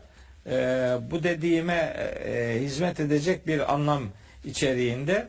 Orada diyor ki surenin 14. ayetinde, Tağabun suresinin 14. ayetinde bu halim sıfatı geçtiği için değil, başka bir şey için söyleyeceğim. Diyor ki ey iman edenler, eşlerinizden ve çocuklarınızdan sizin için düşmanlar olur. Fahdaruhum onlara karşı dikkatli olun. Ve in ta'fu eğer affederseniz ve tesfahu eğer hoş görürseniz ve tağfiru eğer bağışlarsanız, yani siz bunları yaparsanız affedici, hoşgörücü ve bağışlayıcı olursanız olun demek istiyor. Evet. Fe innallaha gafurur rahim. Allah da çok bağışlayan ve çok merhamet edendir. Bunun Allah'ın böyle olduğunu bilin. Allah'ın bu isimlerinden yararlanmak için siz de hayatınıza affı taşıyın, hoşgörüyü taşıyın, mağfireti taşıyın. Yani yumuşak davranmak, acele etmemek, sert davranmamak elbette Allah'ın sıfatıdır. Bu şu demektir: siz de bu tür sıfatların kulda olabilecek hali ne kadarsa o kadarına talip olmaya ve öyle davranmaya devam edin, gayret edin denmek istenmektedir yani. Peki o zaman Allah'ın isimlerinden El Hasip'le devam edelim. Biraz önce tam tevafuk onu söylemiştim. Emre, ayetin sonuyla ayetin içindeki mesaj birbiriyle ilişkilidir. İşte mesela Nisa suresi 6. ayet yetimlerin mallarıyla alakalı, onların korunup gözetilmesiyle alakalı, onların çarçur edilmemesiyle alakalı. Hatta ve betelül yetama hatta idâ belegun nikah diye başlar o ayet-i kerime. Yetimleri nikah çağına ulaşıncaya kadar deneyin diye Kur'an o ayette, bir ayette bazen birden çok konuya da işaret eder. Mesela o ayet nikah çağı diye bir çağa gönderme yapar. Yani onu hesap edeceksiniz. Yani ergenliğe ulaşmış her çocuk işte evlendirilmez yani. Evet. Onun da bir nikah çağı denen, hesap edilmesi lazım gelen bir zamanı vardır. Onu da gözetin, onu da hesap edin yani. Öyle bakmayın siz bizim kültürümüzde böyle küçücük çocuklarla evlenmek sanki dinin bu konuda dediği bir şey varmış gibi, sanki din bu konuya böyle sıcak bakıyormuş gibi. Asla ve asla öyle bir şey kesin ve kesin yoktur. Burada el hasib, o da el takısıyla gelmiyor, hasiba diye geliyor. Hesap görücü olan Allah'tır. Siz de hesaplı davranın demektir bu yani. Siz de Allah'ın hesap görücülük sıfatından minimize edilmiş bir haliyle yetimlerin mallarını değerlendirirken hesaplı olun. Böyle har vurup harman savurmayın. Ve nikah çağıyla alakalı da siz o çağı hesap ederek çocuklarınızın evlenmesi noktasında o çağı daha öne çekebilecek bir yanlışlık içerisine girmeyin der gibi bir manası var. Bu arada mesela şöyle şeyler duyarız kendi hayatımızın içerisinde. İşte mesela biri birini sorgular. Yani niye namaz kılmıyorsun filan diye paylar veya niye oruç tutmuyorsun diye böyle paylar. Bakın bu soruları Allah sorar yani. Bunlar hesap sormaktır. Hesap sorucu Allah'tır. Biz kendimizi hesaba çekeriz o anlamda. Hatta öyle bir rivayet var. Hasibu kable en tuhasebu. Hesaba çekilmeden önce kendinizi hesaba çekin diye. Biz kendimizi hesaba çekeriz. Zaten insanoğlu kendini hesaba çekmeyi kendi hayatının bir prensibi olarak uygularsa başkalarını hesaba çekmek gibi bir zamanı olmayacaktır zaten. Öyle bir zaman bulamayacaktır. Ama din adına birine hesap sormak gibi bir yetkisi hiç kimsenin yoktur. Hiç kimse bu dinin sahibi değildir. Hiç kimse bu dinin jandarması değildir. Allah'ın soracağı soruları kullar birbirlerine Allah'tan rol çalarak birbirlerine yönlendirmemelidirler. Hesap görücü olarak ve hesaba çekici olan kudret Allahu Teala'dır. Bizim bundan anlayacağımız kendimizi o büyük hesap gününden önce kendimizi muhasebe etmemizdir yani. Peki Emre hocama 5 soru sordum hocam. 5 isim sordum. Allah'ın isimlerinden 5 tanesini açıklamasını istedim. Evet. Size de son olarak El Kadir'i sorup programı kapatalım istiyorum. El Kadir sıfatı, Allah'ın El Kadir ismi. Evet, El Kadir yani Kur'an bütünlüğüne son derece yayılmış, çok farklı kalıplarıyla da önümüzde duran bir sıfat, bir isim. Ve hu ala kulli şeyin kadir diye, vallahu ala kulli şeyin kadir diye geçen bütün ayetlerdeki kastedilen isim budur. Allah'ın bu sıfat, bu isim Allah'ın hem her şeye gücünün yeteceğini gösterir. Ama mesele sadece gücünün yetmesiyle alakalı değildir. Kadir kelimesiyle kader kelimesi aynı kökten gelir. Allah takdir edendir, ölçendir, ölçü verendir, kader tayin edendir demek.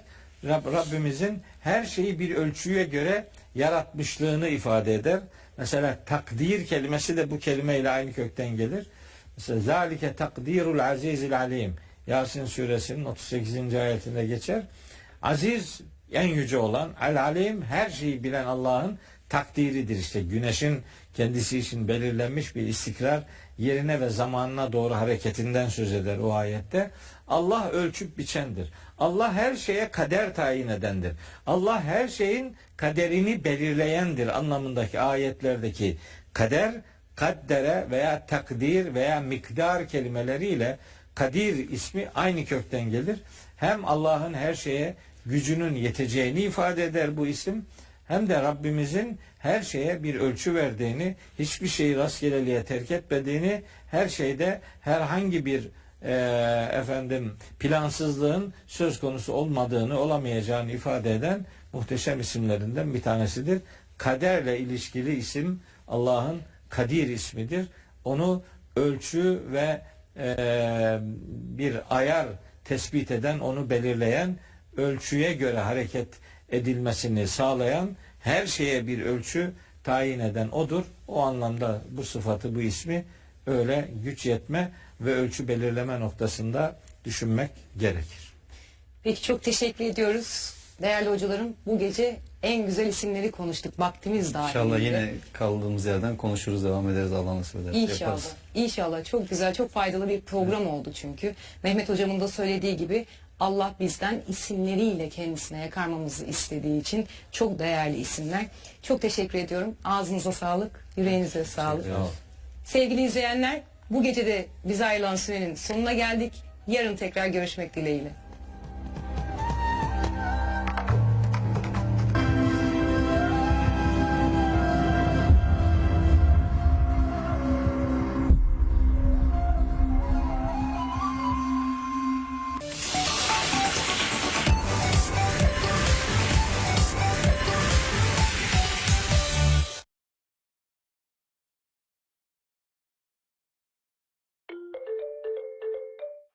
Arjun, that money you sent with Remitly made Chacha's birthday so Aklımdaki sorular Ramazan programımızdan herkese hayırlı geceler diliyoruz sevgili izleyenler. Kadir geceniz mübarek olsun. Dualarınızın en hayırlılarının kabul olduğu bir gece, bir ömür olsun inşallah. Bu gece stüdyomuzda sevgili Emre Dorman hocamızla birlikte Profesör Doktor Mehmet Okuyan hocamızı konuk edeceğiz ve kutsal kitabımız Kur'an-ı Kerim'in indirilmeye başlandığı gece olan Kadir Gecesi'ne istinaden biz de bu gece, bu kutlu gecenin anlam ve önemini konuşacağız. Değerli hocam hoş geldiniz. Teşekkür ederim, hoş bulduk, sağ olun. Hoş geldiniz. Emre hocam, tüm Müslüman aleminin Kadir Gecesi kutlu olsun diyerek başlayalım mı? Yani tabii Ramazan ayını aslında en özel kılan Kadir Gecesi. Kadir Gecesi'ni de özel kılan şey Kur'an'ın vahyedilmeye başlanmış olması. O açıdan hani Ramazan'la ilgili program yapıp da bu gecenin önemini konuşmamak olmazdı. Bunu da en güzel kimle konuşuruz? Mehmet hocamızla. Hocamızla konuşuruz diye biz de bu gece bu programı yapalım istedik. İnşallah izleyenlerimiz de istifade ederler. Hep birlikte Rabbimizin bu güzel ayetleriyle tekrardan inşa oluruz. Ve bundan İnşallah. sonra da onu hep devam ettirebiliriz. İnşallah bir ömre yayabiliriz inşallah. Bu Ramazan programı da vesile olur diyelim. Mehmet hocam, isterseniz Kadir Gecesi nedir? Kadir Gecesi'nin anlam ve önemiyle başlayalım. Kadir Gecesi, Kadir Gecesi, Kadir kıymet gecesi demek. Kadir Gecesi, kader gecesi demek. Kadir Gecesi, ölçü gecesi demek. Kadir Gecesi, kıymetin nerede aranması lazım geldiğinin öğrenildiği gece demektir. Ve bizim Müslümanlar olarak Kadir Gecesi ile ilişkili duyarlılığımız, Kur'an-ı Kerim'in Ramazan ayında indirilmeye başlandığının ifade edildiği Bakara suresi 185. ayetten hareketle, bir de Kadir suresinde Kur'an'ın Kadir gecesinde indirilmeye başlandığının ifade edilmesi, ikisini beraber topladığımız zaman Ramazan ayında Kur'an'ın indirilmeye başlandığı gece Kadir gecesi olarak kabul edilir. Şimdi bu Kadir gecesi kıymetini oradaki zaman diliminden almıyor. Yani Kadir gecesi diyelim, bu gece ile zaman itibariyle dünkü gecenin ve yarınki gecenin bir farkı yoktur zaman itibariyle. Nitekim şimdi bizim gece olarak yaşadığımız bu anlar, mesela Uzak Doğu'da, Japonya'da sabah açmış bile. Evet. Çoktan, veya Amerika'da bunun tersine bakıldığında henüz daha öğle vakti. Dolayısıyla anlaşılıyor ki mesele zamandan, saatten, dakikadan ibaret değil. Başka bir şey var burada. Başka ne var, ne olur? İşte o gece Kur'an'ın indirilmeye başlanması. Mesele budur. Kadir gecesi de kıymetini oradan alır. Şimdi bu aslında bir gece idi, Kadir gecesi. Hangi geceydi bu? Miladi 610 yılının Ramazan ayında yaşanan ve Peygamberimiz Aleyhisselam'ın vahiy ile buluşturulduğu o gece işte. Onun da yılını biliyoruz. Gecesini de Peygamberimiz biliyor elbette. Yani insanlar gündelik hayatlarında onları çok etkileyen herhangi bir meşguliyetin zamanını, saatini, hatta dakikasını unutmazlarken Peygamberimizin onun vahiy ile buluşmasının sağlandığı o geceyi unutması mümkün değildir. Onun için acaba hangi gündür filan daha çok yoğun kabul edilen görüşe göre 27. gece diye ifade ediliyor. Biraz da çeşitlilik var bu konuda. İşte son 10 günde arayın, son 10 günün tek gecelerinde arayın, işte Ramazan'ın içinde arayın. Bunların hepsi doğrudur yani nihayetinde. Hatta bir rivayette de bunu bütün senenin içinde arayın. Böyle bir rivayet de var. Benim için en kıymetlisi bu son dediğimdir.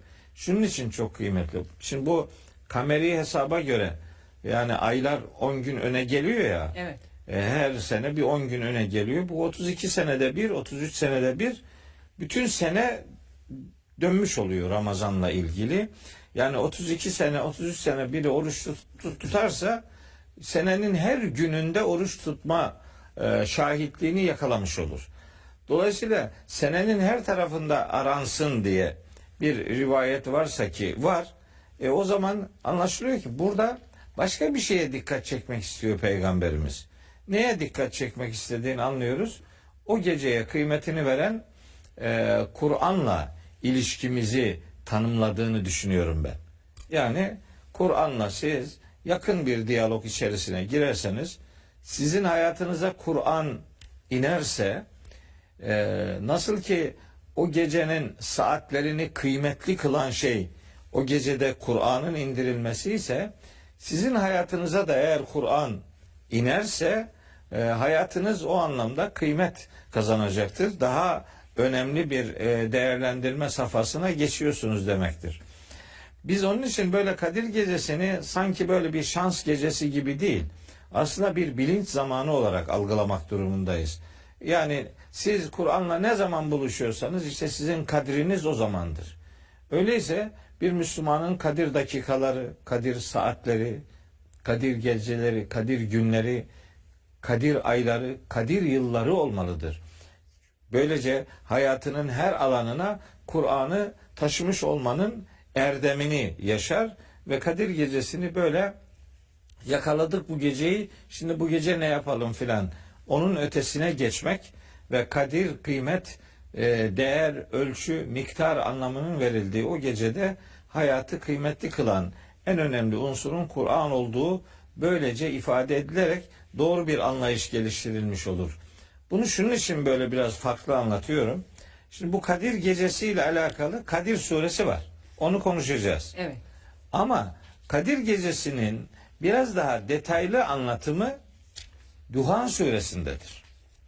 Şimdi ben bu Kadir Gecesi televizyon programlarına yıllarca baktım, millet ne anlatıyor filan diye.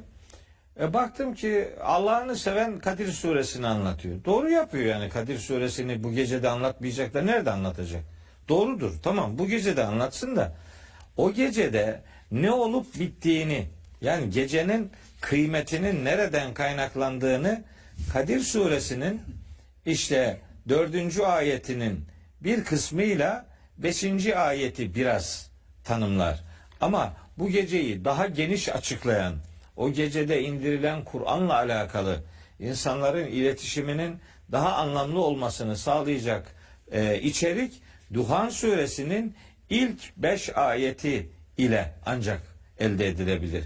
Yani kardeşlerimden ricam olsun, bu gece 44. sure olan Duhan Suresinin ilk ayet grubunu bir okusunlar. Kadir Gecesi'nin aslında Kur'an'la ilişkisi nedir? Bu geceye Kadir denmesinin ötesinde bir de bu geceye Leyle-i Mübareke denilir. Yani bir bereket kaynağı, bereketin anlamını bulduğu, bereketin hayatiyet kazandığı gece olarak Kur'an'ın bu gecede indirilmeye başlandığı ve o kitapta her işle alakalı hikmetli denebilecek ayrıntılı bilgilerin bu gecede insanlarla buluşturulduğu, yani vahiy ile insanların hikmetli işleri, her hikmetli işin hangi meşguliyetlerle anlam kazanacağını bu Duhan suresinin ayetleri bize öğretir ve Kur'an'ın indirilmesinin aslında alemlerin Rabbi tarafından insanlığa yönelik bir merhamet unsuru olduğuna dikkat çekilir. Rahmeten min Rabbik. Rabbinden bir merhamet olsun diye bu gece Kur'an'ın indirilmeye başlanmıştır ve Kur'an'da o hem bu geceyle alakalı hem hayatın her tarafıyla alakalı hikmetli işlerden ayrıntılı bir şekilde söz edilir. Kur'an bu meseleleri ayrıntılı bir şekilde ele aldığı için bu bir bereket kaynağı olarak tarif edilir bu gece. Aynı zamanda bu gece kadir kıymet diye ifade edilir. Şimdi bakın bir şey daha ifade etmek istiyorum. Buyurun hocam. Şimdi bu gece bir, Kadir suresi konuşulsun. İki, Duhan suresinin ilk ayet grubu konuşulsun, mutlaka konuşulsun. Ama yetmez. Bu gece iki şey daha konuşmak lazım. Eğer Kur'an'la irtibatımız sıcak olacak ve anlamlı olacaksa doğru bir iş yapmamız lazım. Bu gece, yani Kadir gecesi, yani vahyin indirilmeye başlandığı 610 yılının Ramazan ayının içindeki o gecede, o ilk gecede ne yaşandı? Vahyin indirildiği ilk gece olarak. Onu da Necm suresinin ilk grup ayetlerinden öğreniriz. Yani bu gece asıl okunması gereken sure Necm suresidir. Çünkü o gecede neler yaşandığını o surede anlatıyor Allahu Teala. Ben hayretle izliyorum. Yani Kadir gecesiyle ilgili programlar yapılıyor. Mesela Necm suresinden kimse söz etmiyor. Halbuki o gece neler yaşandığını bu surede anlatıyor Allahu Teala. Gecenin kıymetine dair ayrıntıları Duhan suresinde veriyor. Ve sözü evirip çevirip mutlaka bir de Alak suresinin ilk 5 ayetine getirmek lazım. Hani genel kabul edilen rivayetler dikkate alınırsa ilk indirilen vahiy unsurlarının Alak suresini, yani 96. surenin ilk 5 ayeti olduğu biliniyor. Herkes bunu kabul ediyor. Evet. Bence o zaman, yani geceyi doğru anlamak istiyorsanız Alak suresinin ilk 5 ayetine bir göz atacaksınız. Oradaki ilk emrin ne olduğuna bir bakacaksınız. Yani İkra bismi rabbikellezî halak. Yaratan Rabbinin adı ile kıraat et. Oku, anlayarak oku diye bir okuma seferberliği başlatılıyor. Hani İslam'ın ilk emri nedir? Okumaktır. Evet. Peki mahşerdeki bize sorulacağı ilk soru nedir? Muhtemelen okudun mudur? Okudun mu? İlk soru ilk emirle ilgili gelecektir. Ve İslam'ın ilk şartı aslında okumaktır yani. Okumuyorsanız Kadir gecesini de anlamıyorsunuz demektir. Kur'an'ın indiriliş gayesini fark etmiyorsunuz demektir. Alak suresinin ilk ayetlerinde 2 defa okumayla alakalı o ikra emri tekrar edilir. Öyleyse bizim Kadir gecesini ihya etmek için yapacağımız en kıymetli şey, tabii insanlar işte bolca Allah'ı zikredebilirler, bolca nafile namaz kılarlar, ne bileyim onların zikrine, tesbihine diyecek bir şeyimiz yok bizim. Ama daha ayakları yere basan ve bunu bir hayat biçimi olarak hayatımızın her alanına yansıtabileceğimiz, kadir kıymet anlamında meselenin özüne girebildiğimizi göstereceğimiz işlem Kur'an'ı anlayarak okumaktır. Kur'an'ı anlayarak okuduğumuz her an Kadir gecemizle alakalıdır ve oradan beslendiğimizi hayatımızın her alanında göstermeye çalışırız. Deriz ki biz Kadir gecesi indirildi bu Kur'an, ben de bunun filanca ayetini bugün hayatıma taşıyorum.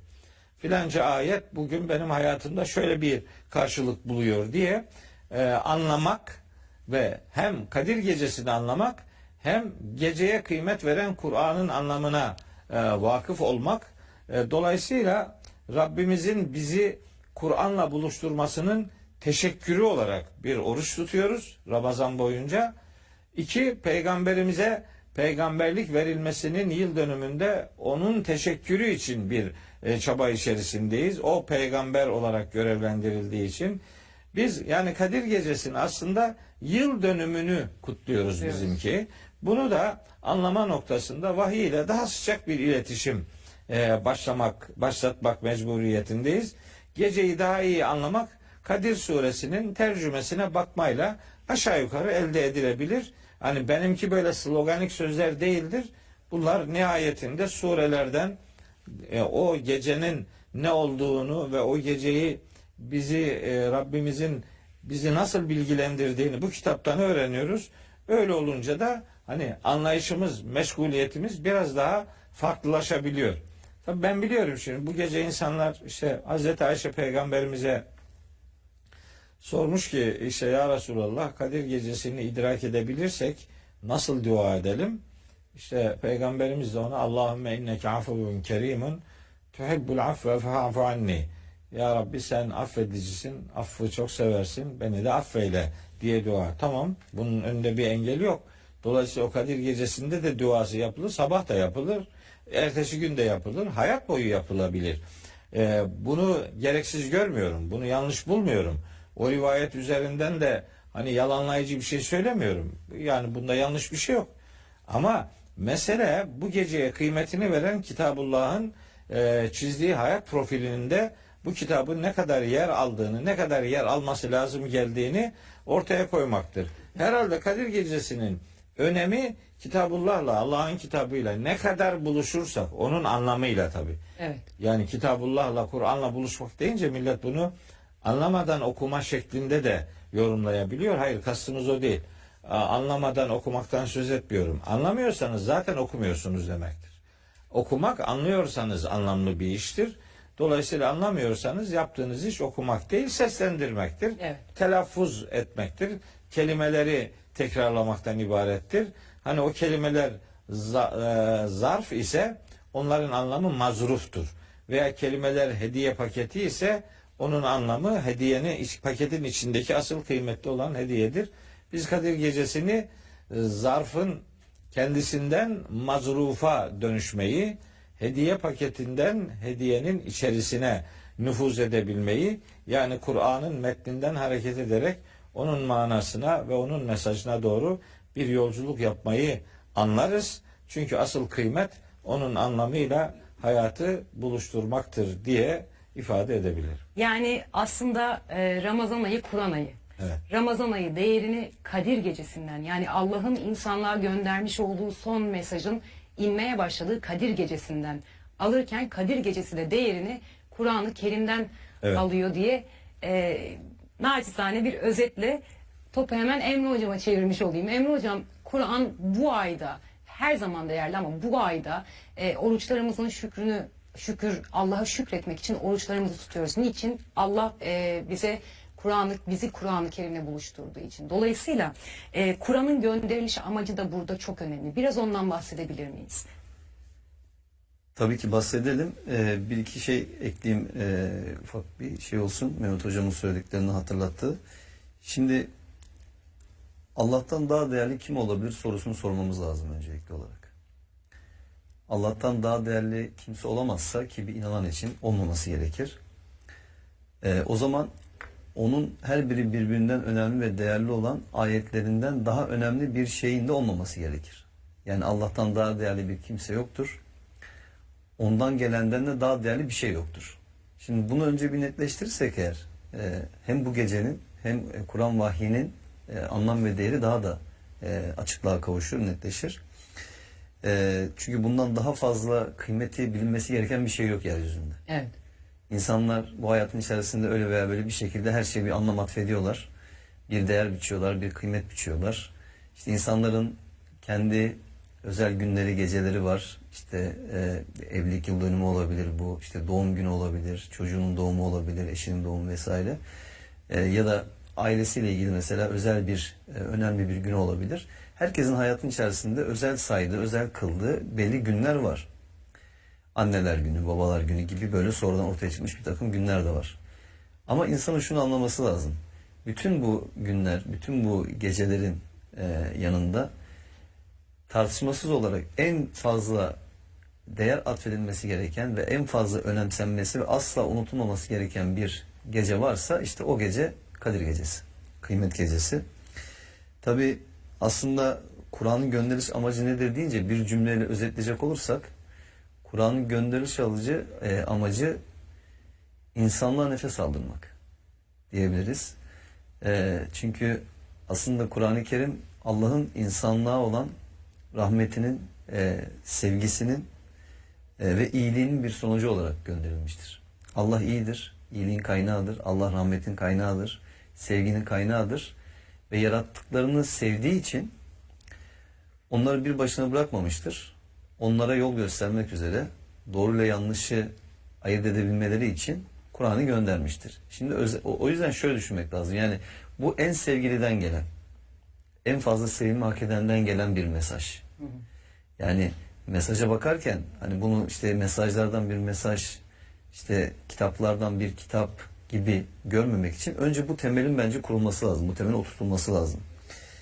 Mesela Kur'an-ı Kerim'de çok muhteşem ayetler var aslında bu konuyu açıklayan. İşte Secde Suresi'nin mesela 2. ayeti. Burada diyor ki kendisine şüphe olmayan bu kitabı alemlerin Rabbi indirmiştir diyor. Bakın aslında o kadar net, sade ve özet bir şey ki bak. Kendisi hiç şüphe olmayan bir kitap var ya, bu alemlerin Rabbinden inmiştir. O yüzden bu kitapla ilişkinin bağlantını ona göre kur. Yani bu sıradan bir kitap değil. Bu alemlerin Rabbi olan Allah'tan gelmiştir. Şimdi bakın Fussilet Suresi 41-42 şöyle ifade ediliyor. Diyor ki onlar o hatırlatıcı kendine geldiğinde inkar ettiler. Bakın şu ifadedeki muhteşemliğe bakın. Halbuki o eşsiz yücelikte bir kitaptır.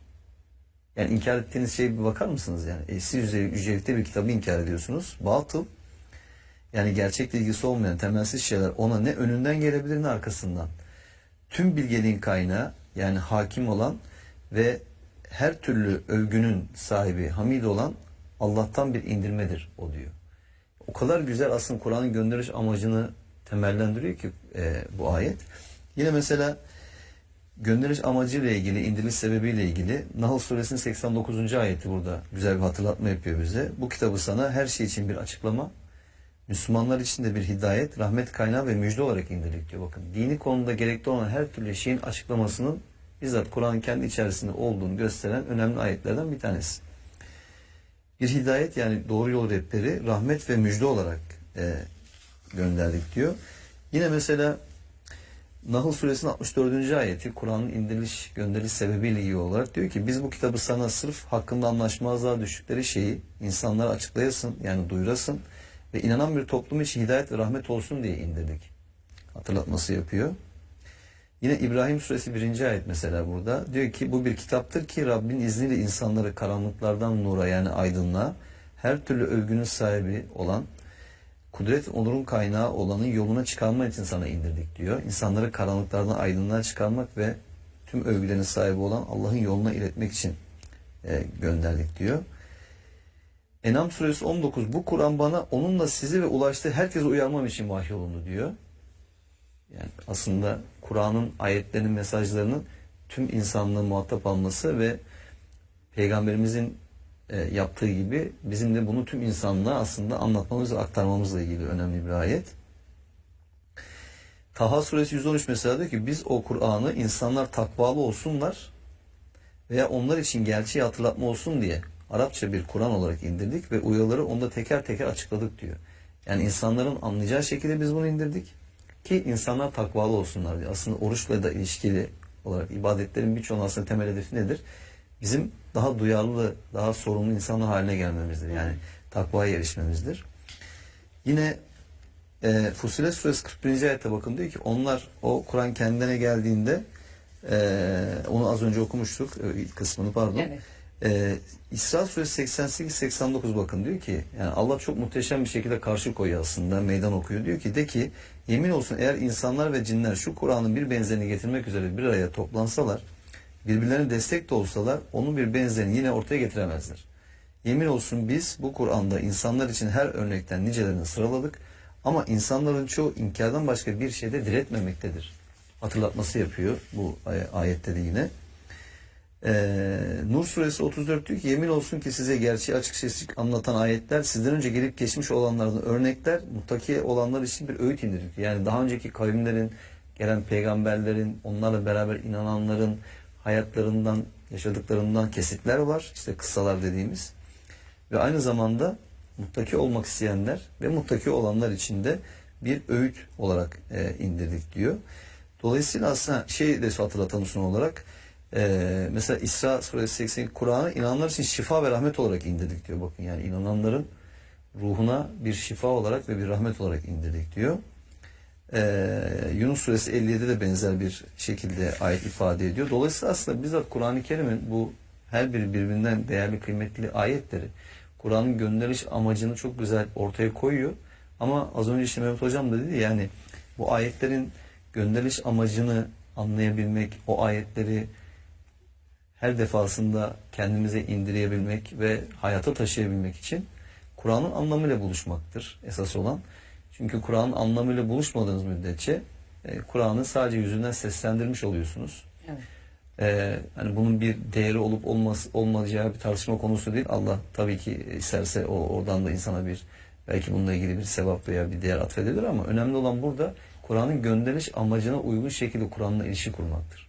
Yani düşün ki bir Müslüman tüm hayatı boyunca Kur'an'ın anlamıyla buluşmadan ölse, bu ne kadar aslında acı bir şey. Niye? Çünkü Rabbinden sana gelen mesajlarla muhatap olmadan, kalbin, zihnin, ruhun onlarla şereflenmeden, anlamını bilmeden duyduğun bir takım cümle ve kelimelerle yetinmiş ve Rabbin huzuruna böyle gelmişsin. Hani dedi ya Mehmet Hocam, işte oku emri. Allah'ın ilk soracağı şey o zaman okudun mu olacaktır.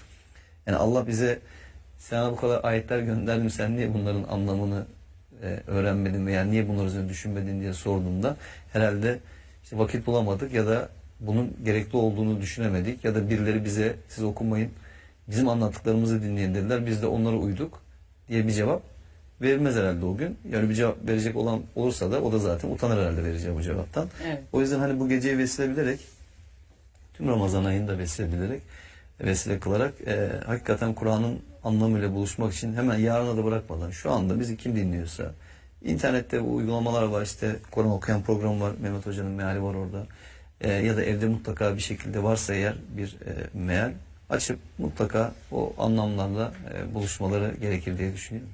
Bu vesileyle hocamızın mealini de izleyenlerimize göstermiş olalım. Sevgili izleyenler, Mehmet Okuyan hocamızın Kur'an meali aynı zamanda da internette Kur'an Okuyan adresinden de ücretsiz meale ulaşabilirsiniz. Mehmet Hocam, Telefonlara da indirebiliyorlar. telefonlara da indirebilirsiniz. Aynı zamanda Mehmet Hocam seslendirmiş de Kur'an mealini.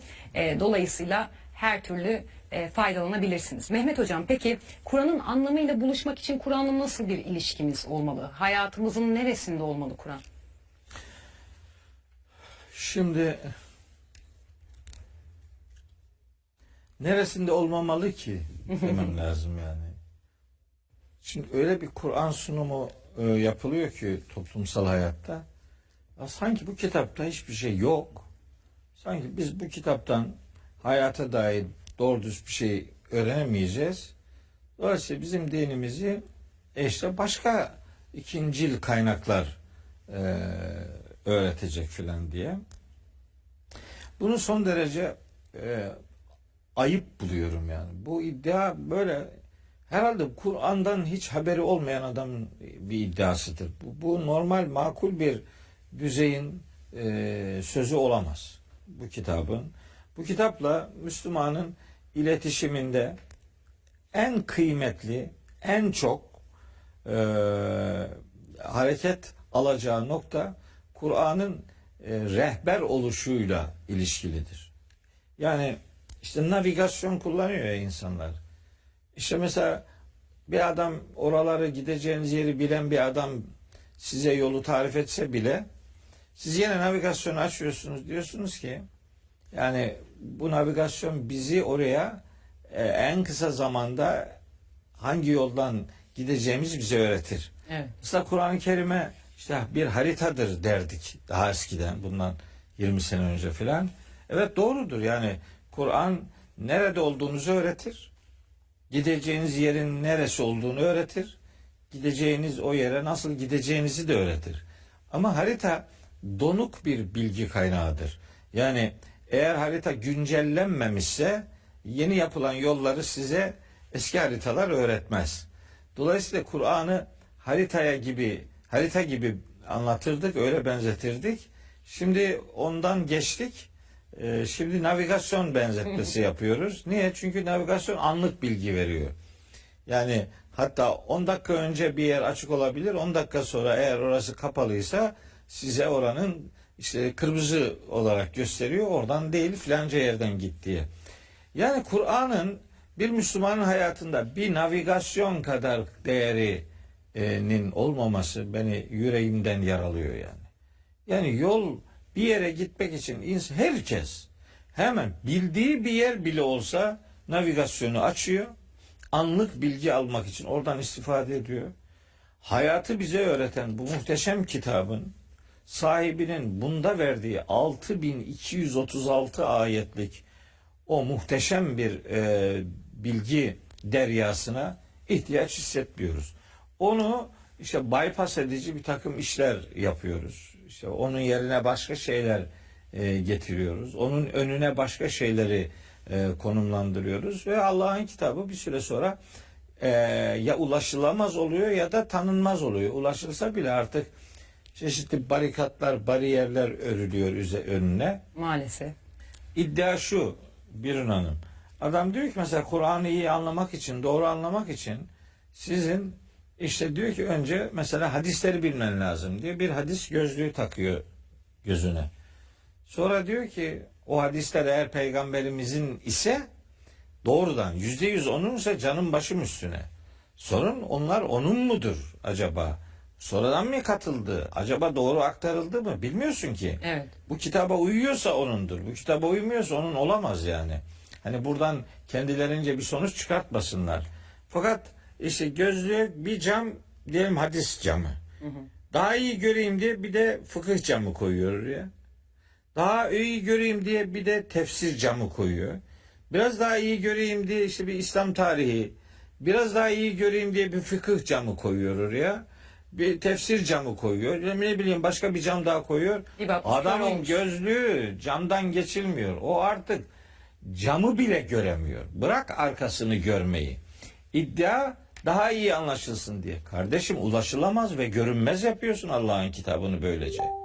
Bu senin zannettiğin gibi zor bir kitap değil, gözünü seveyim ya.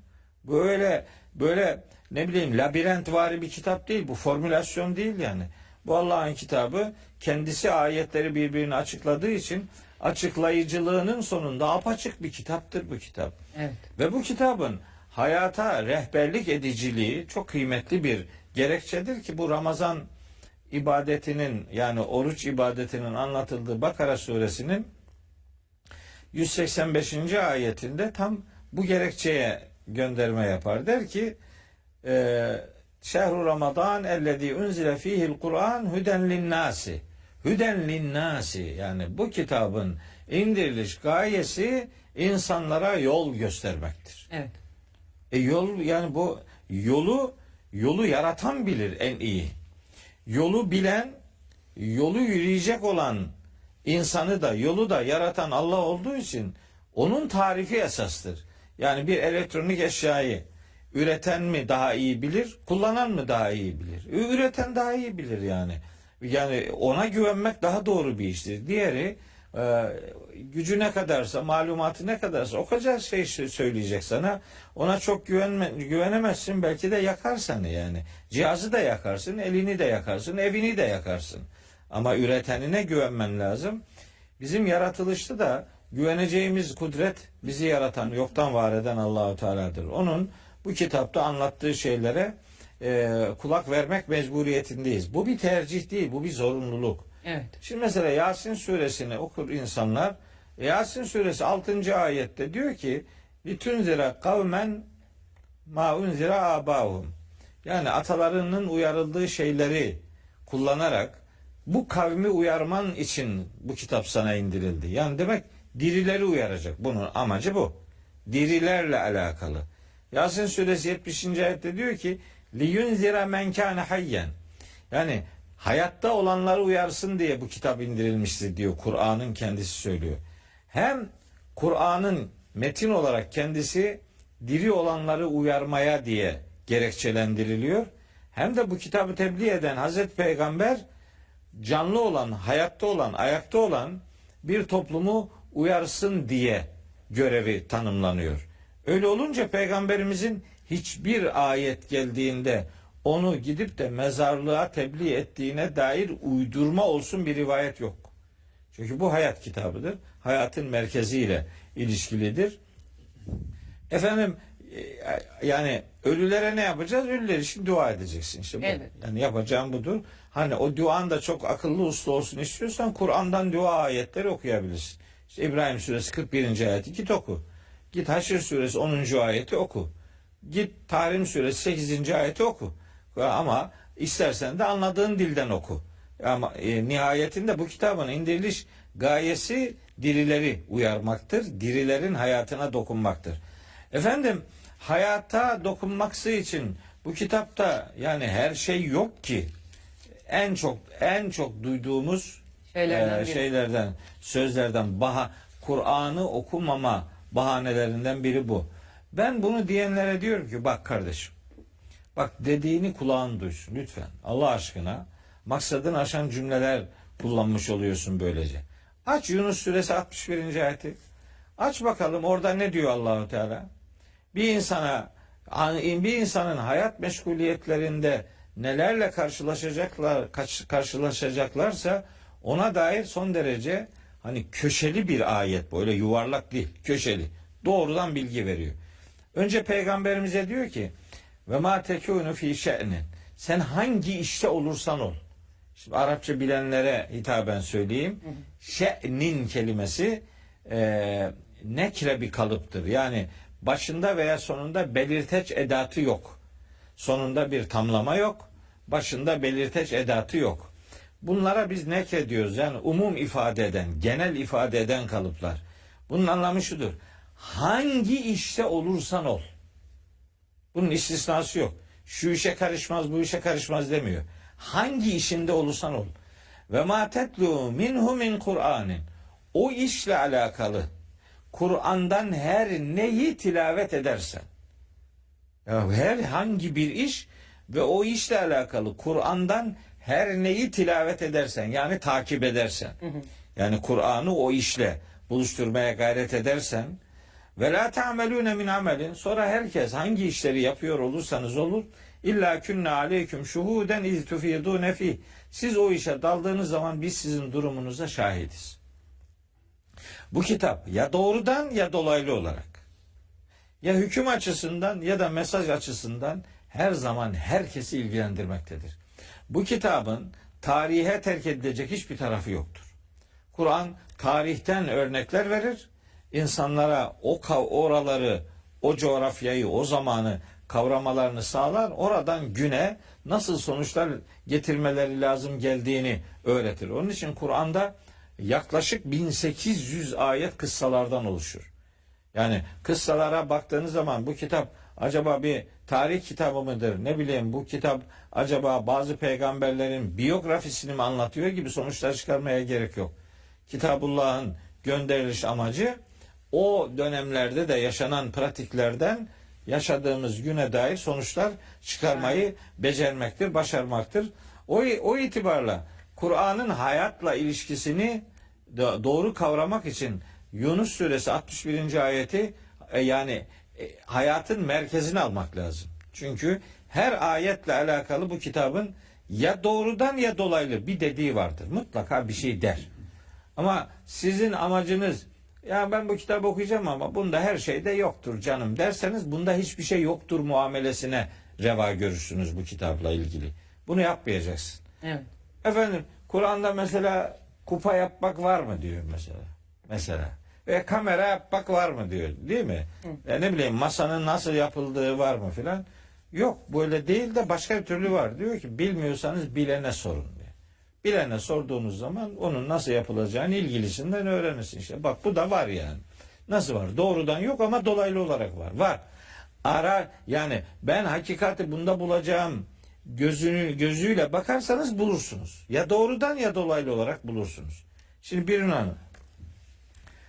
Yani bu Ramazan'da da her yaklaşık yani şöyle bir gerisin geri gidince 10 yıldan beri aşağı yukarı, yani çok keskin olmasın ama yani epey yıllardan beri mesela televizyonlarda mukabeleler okunurken metnin altına tercümesini de veriyorlar. Evet.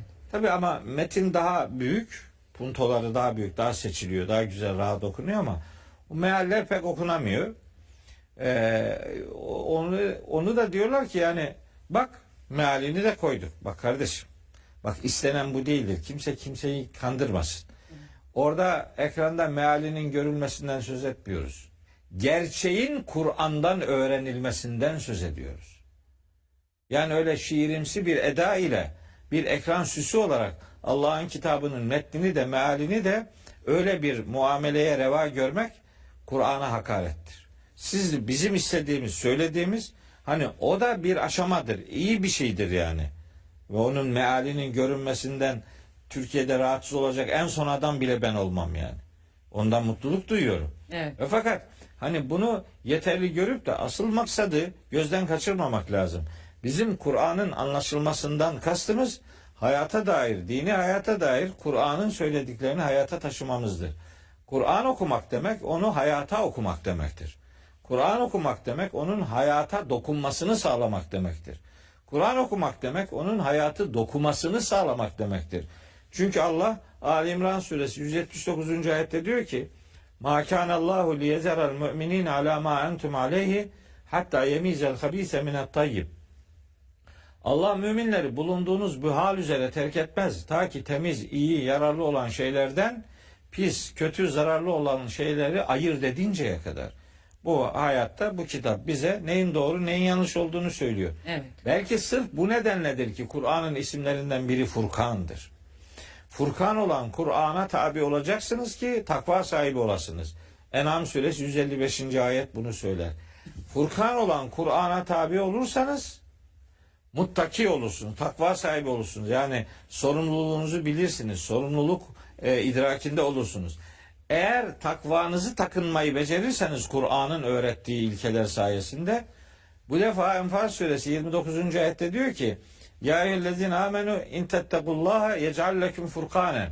Siz eğer Allah'a karşı muttaki olmayı başarırsanız Allah sizin için Furkan yaratır. Furkan Kur'an'ın adlarından biridir. Hatta 25. surenin de adıdır. Ama siz eğer o El Furkan olan, el takısı olunca belirteç edatlı oluyor. El Furkan olan Kur'an'ı anlar, ona tabi olursanız muttaki olursunuz. Eğer bunu başarır da muttakiliği bir hayat prensibi olarak yaşantınıza geçirirseniz Allah sizin için bir Furkan yaratır. Yani farkındalık yaratır. Yani siz din adına neyin doğru, neyin yanlış olduğunu anlarsınız. Bundan daha büyük mutluluk olabilir mi? Sadece din adına da değil hocam. Yani kendimizde neyin yanlış neyin doğru olduğunu, Tabii. hayatta neyin yanlış neyin doğru olduğunu diyorsunuz ya, bu kupayı yapmak yoktur belki ama bu kupayı en doğru şekilde, en ahlaklı şekilde nasıl üreteceğimiz elbette ki vardır. Var. Her şeyin temelinde olan insani davranışların en güzelleri hep anlatılır. Ben şöyle bir şey daha söylüyorum kardeşlerim. Umarım beni yanlış anlamazlar. Yani bu kitap Allah-u Teala'nın insanlığa gönderdiği son mektubudur. Yani hayatın kullanma kılavuzudur Kur'an-ı Kerim. Hem insan için, hem hayatı tanımak için, hem Allah'ı tanımak için. Bu bir kılavuzdur. Bu bizi hakikate götüren bir rehberdir. Bu kitabın bizim kendi manevi dünyamızla, manevi donanımımızla alakalı herhangi bir kavgasının olmamasının en önemli itici gücü, bu kitabın bizim içimizde bir şubesi var. O bizim fıtratımızdır. Evet. Fıtratımız Kur'an'ın ikiz kardeşidir. Dolayısıyla burada anlatılan şeyler, eğer bir kırpma yapılmamışsa, eğer bir abartma yapılmamışsa, bir şeyleri çıkartılmış, bir şeyleri ilave edilmiş değilse, bu kitabın anlattığı şey anlatıldığı gibi, Kur'an'ın dediği gibi anlatılırsa hiçbir fıtrat bunu yadırgamaz. Evet. Fıtratımız içimizdeki kitabımızdır. Vicdanımız da içimizdeki peygamberimizdir. Hz. Muhammed vicdanımızın dışarıda gezen halidir. Dolayısıyla bu yani rehberliği insanın yadırgamayacağı bir ölçüdedir. Çünkü sistemi Kur'an öyle kurmuştur.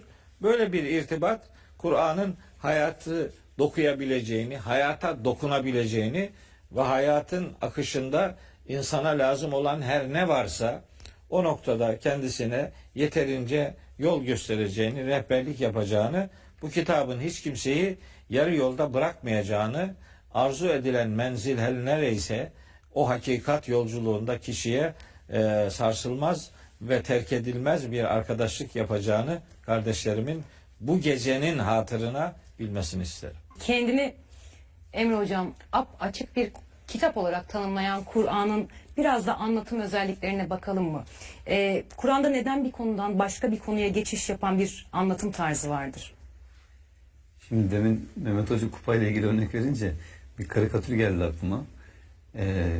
Kur'an'ın yeterli olduğunu, din adına yeterli olduğunu, dinin kaynağı olduğunu söyleyenleri eleştirmek üzere, onlarla herhalde dalga geçmek üzere yaptıkları bir karikatür. İşte anne çocuğa diyor ki yavrum bana bir bardak su verir misin? O diyor ki anne Kur'an'da anneye su vermek yok. Bir cevap veriyor. Yani bir açıp baksa Kur'an'a annenin evladı üzerindeki hakkına bir Kur'an'a baksa onun böyle ayaklarına kapanmaktan başka yapacak bir şey kalmaz yani. Bırak sen ona su getirme. İşte yani bu kadar Kur'ansızlık yani. Şimdi oradan kendince bir şey çıkaracak ya, metotsuzluk aslında bu, tamamıyla bir metotsuzluk. Şimdi Kur'an'ın bu anlatım tarzına gelince öncelikle olarak bir kere Kur'an-ı Kerim'in bu anlatım tarzı çok sıra dışıdır. Bunun hakkını teslim etmek gerekir. Çünkü hiç eşi benzeri yoktur yani. Bu tarzda herhangi bir kitap gösterebilmek mümkün değil. Çünkü bizim işte aşağı yukarı ulaşılabilir bütün yazılı kaynaklara baktığımızda ya da günümüzde işte yazılan kitaplara baktığımızda o kitapların bir konusu vardır. O kitaplarla ilgili bir içindekiler kısmı vardır. O içindekiler kısmında bölümler vardır. Ve genellikle o kitabın ana konusuyla ilişkili olarak ve bölümlerle ilişkili olarak işte alt başlıklar vardır ve böyle bir giriş, işte gelişme, sonuç gibi, hatta son kısımda genelde insanlar sonuç da derler veya akademik makalelerde de baktığımız zaman değil mi? Önce bir konuyu anlatırsın, işte bir özet verirsin, sonra konuya girersin, sonra da konuyu bir şeye bağlaman gerekir. Evet. Şimdi Kur'an-ı Kerim'de böyle bir yöntemin olmaması başlı başına bunun bir insan sözü olamayacağının en büyük mucizesi aslında, en büyük delili. Bir de mesela herhangi bir konuyla ilgili doğrudan ve dolaylı bütün ayetlere bakmanızı gerekli kılan bir yöntem bu. Yani siz bir yerde bir ayet buldunuz ya da o ayetin içerisinde bir cümle buldunuz. Tamam, ben bununla bu konuyu açıklayabilirim veya sadece bu ayet diyelim ki bütün bunlarla ilgili açıklamayı yapar diyemiyorsunuz. Kur'an tamamına bakmanız gerekiyor. Bu beraberinde ne getiriyor? Kur'an'ın bir dinamizmini getiriyor.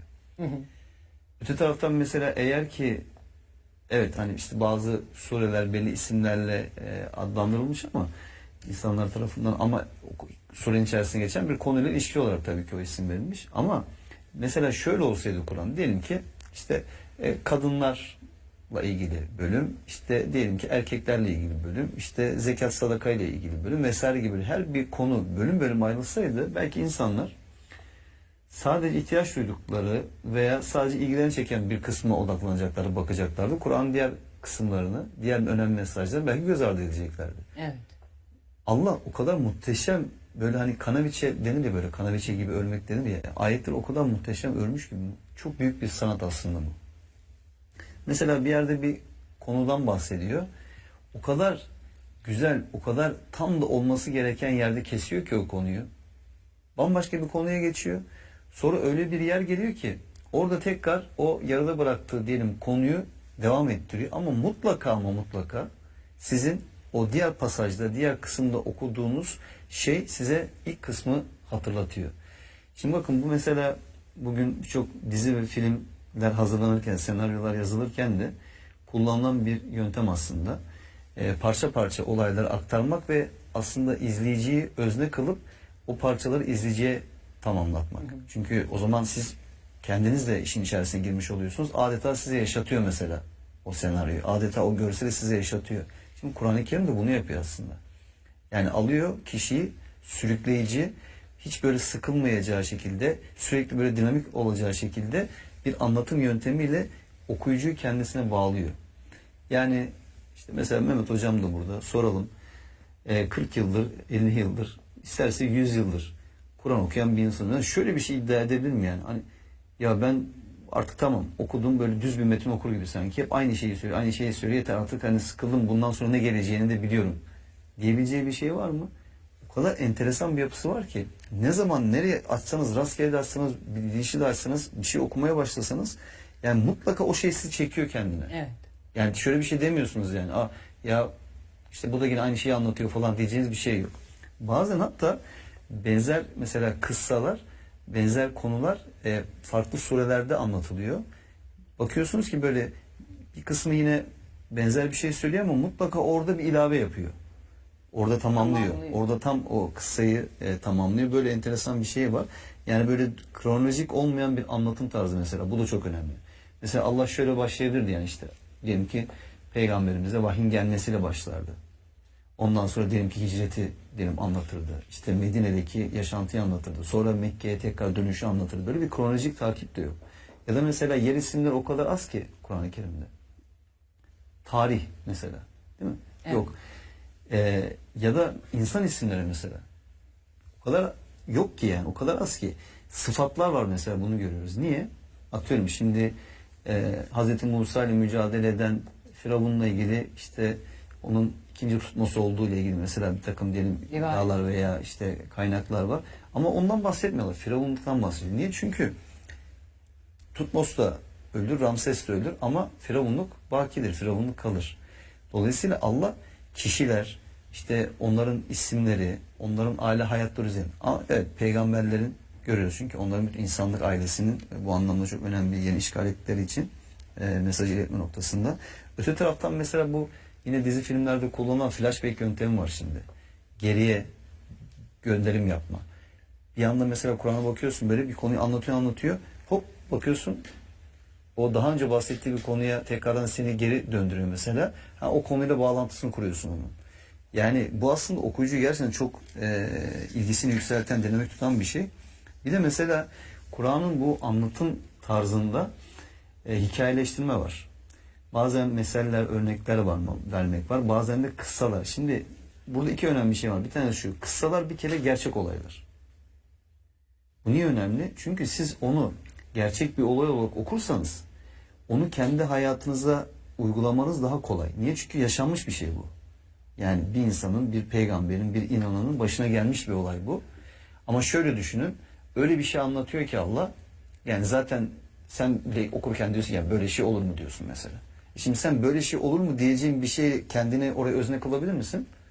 Mümkün değil, kılamazsın. O yüzden bütün bu olayların gerçek olması, insan okurken tamam, onların karşılaştıkları zorluklar, mücadeleleri, başlarına gelenler, nasıl tepkiler verdikleri, ne yaptıkları, bunları kendi hayatındaki örneklerle birleştirebiliyorsun. Çünkü bunlar gerçek. Bazen de belli bir konuyla ilgili Allah örnek verirken, bir şey anlatırken daha doğrusu, belli böyle örnekler üzerinden anlatıyor. Mesela güzel bir sözü, diyelim ki işte kökü yerde böyle sapasağlam, gövdesi güçlü bir güzel ağaca benzetiyor ve meyvesini her zaman vereceğini söylüyor. Gözünde canlandırıyor Allah mesela bir şeyi. Dolayısıyla bazen bu gerçek bir olay olmasa, bir örnek olsa bile bu örneklerle hikayeleştirerek anlatma yöntemi kişinin konuyu hem basite indirgenmiş haliyle hem de daha açık, berrak şekilde anlamasını sağlıyor. Bakın mesela Nobel ödüllü ünlü fizikçi Feynman'ın ders verirken uyguladığı yöntem soruları Feynman tekniği olarak da anılmaya başlıyor. Derslerini hikayeleştirerek herkesin kavrayabileceği şekilde metaforlar, analojiler kullanarak anlatıyor ve bir şeyi basit bir şekilde anlatamıyorsa onu yeterince iyi anlamamış olduğunu savunuyor. Bakın tam Kur'an'ın yaptığı şey aslında. Metaforlar kullanarak, zaman zaman hikayeler kullanarak bunu anlatmak ve basite indirgerek anlatmak. Şimdi insanlar bazen diyorlar ki ya işte Kur'an nasıl herkesin anlayacağı bir şey olabilir? Allah'tan geliyor. Doğru. Kur'an Allah'tan geliyor. Amenna, hepimiz ona iman ettik zaten. Ama muhatabı insan. Yani dolayısıyla Allah yaratmış olduğunu verdiği akılla, kapasiteyle, zeka seviyesiyle bunu anlayabileceği şekilde zaten gönderiyor. Ve her seviyede insan anlayabileceği şekilde gönderiyor. Kur'an burada bir ayrım yapmıyor. Öte taraftan mesela yani dolayısıyla bu anlatılacak konu olabildiğince sadeleşmesi hem anlatacak hem de dinleyip öğrenecek kişi için anlaşılmasını kolay hale getirecek bir yöntem bu Feynman yöntemi. Çok etkili bir yöntem olarak kabul edilebiliyor. Yani basite indirgerek anlatım, benzerlik kurularak, metaforlar ve analojiler kullanarak hikayeleştirme yöntemi dediğimiz yöntem. Tam Kur'an'ın aslında yaptığı bu. Bir de mesela Kur'an-ı Kerim'de bu aslında kıssalarda üçüncü şahıslardan bahsedilmesi. Mesela bir kişiden bahsediyor. Hani doğrudan mesela bir kişiyi de hedef almıyor. Doğrudan seni de mesela böyle hani kınayacak şekilde hedef almıyor. Mesela bu da çok enteresan bir şey. Yani okuyucuya mesela böyle suçluluk psikolojisi hissettirmiyor bu. Yani mesela şöyle dese Kur'an, siz ne kadar şöylesiniz, siz ne kadar böylesiniz, siz nankörsünüz, siz bu kitaba layık değilsiniz, siz bunu okumaya bile cüret misiniz? Böyle bir şey duysan değil mi zaten? Allah böyle söyle dersen ben nasıl okuyayım bu kitabı diye düşünürsün. Dolayısıyla burada Kur'an-ı Kerim mesela Paul Zak'ın bir araştırması var mesela bu konuyla ilgili. Nöroekonomist bir yazar. Diyor ki gergin anlarda beynimizin stres hormonu olan kortizon ürettiğini ve özellikle birebir görüşmelerde herhangi bir sebeple gergin olan kişiye geri bildirim vermenin çok daha zor hale geldiğini gösteriyor bu araştırma. Oysa verilmek istenen mesajın başımızdan geçen bir olay veya üçüncü şahıs üzerinden hikayeyle anlatılması karşımızdaki kişinin empati kurmasını ve beyninde kendisini iyi hissettiren bir kimyasal olan oksitosin salgılamasını sağlıyor. Hani bazen eskiler der ya, hani kızım sana söylüyorum gelinim sen anla misali. Doğrudan kişinin kendisine söylemiyorsunuz ama orada bir hikaye üzerinde anlatıyorsunuz. Bir olay üzerinde anlatıyorsunuz. Ya geçenlerde de işte şöyle bir şey olmuş diyorsunuz. Aslında orada bir mesaj vermek istiyor. Ama doğrudan bunu kişinin kendisine söylesen belki Rencide olacak. rencide olacak ya da gerilecek, strese girecek. Daha da belki hata yapacak.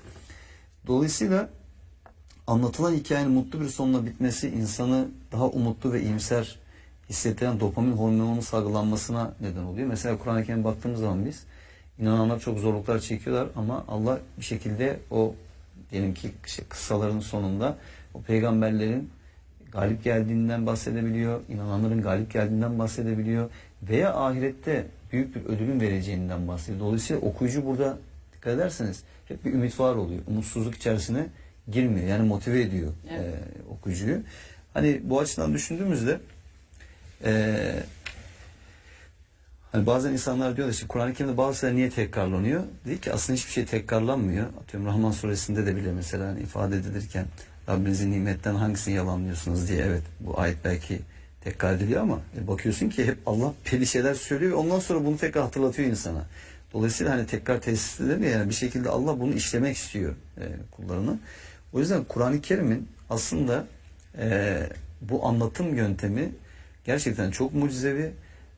Okuyucuyu böyle ilgisini yüksek tutma anlamında sürekli olarak ona karşı böyle bir muhabbet duyması anlamında ve bir şekilde o parçaları her defasında kendi birleştirdikçe bu konudaki bilgisinin zihnine daha da güçlü bir şekilde yerleşmesi anlamında çok sıra dışı ve çok özel bir anlatım yöntemi olarak karşımıza çıkıyor.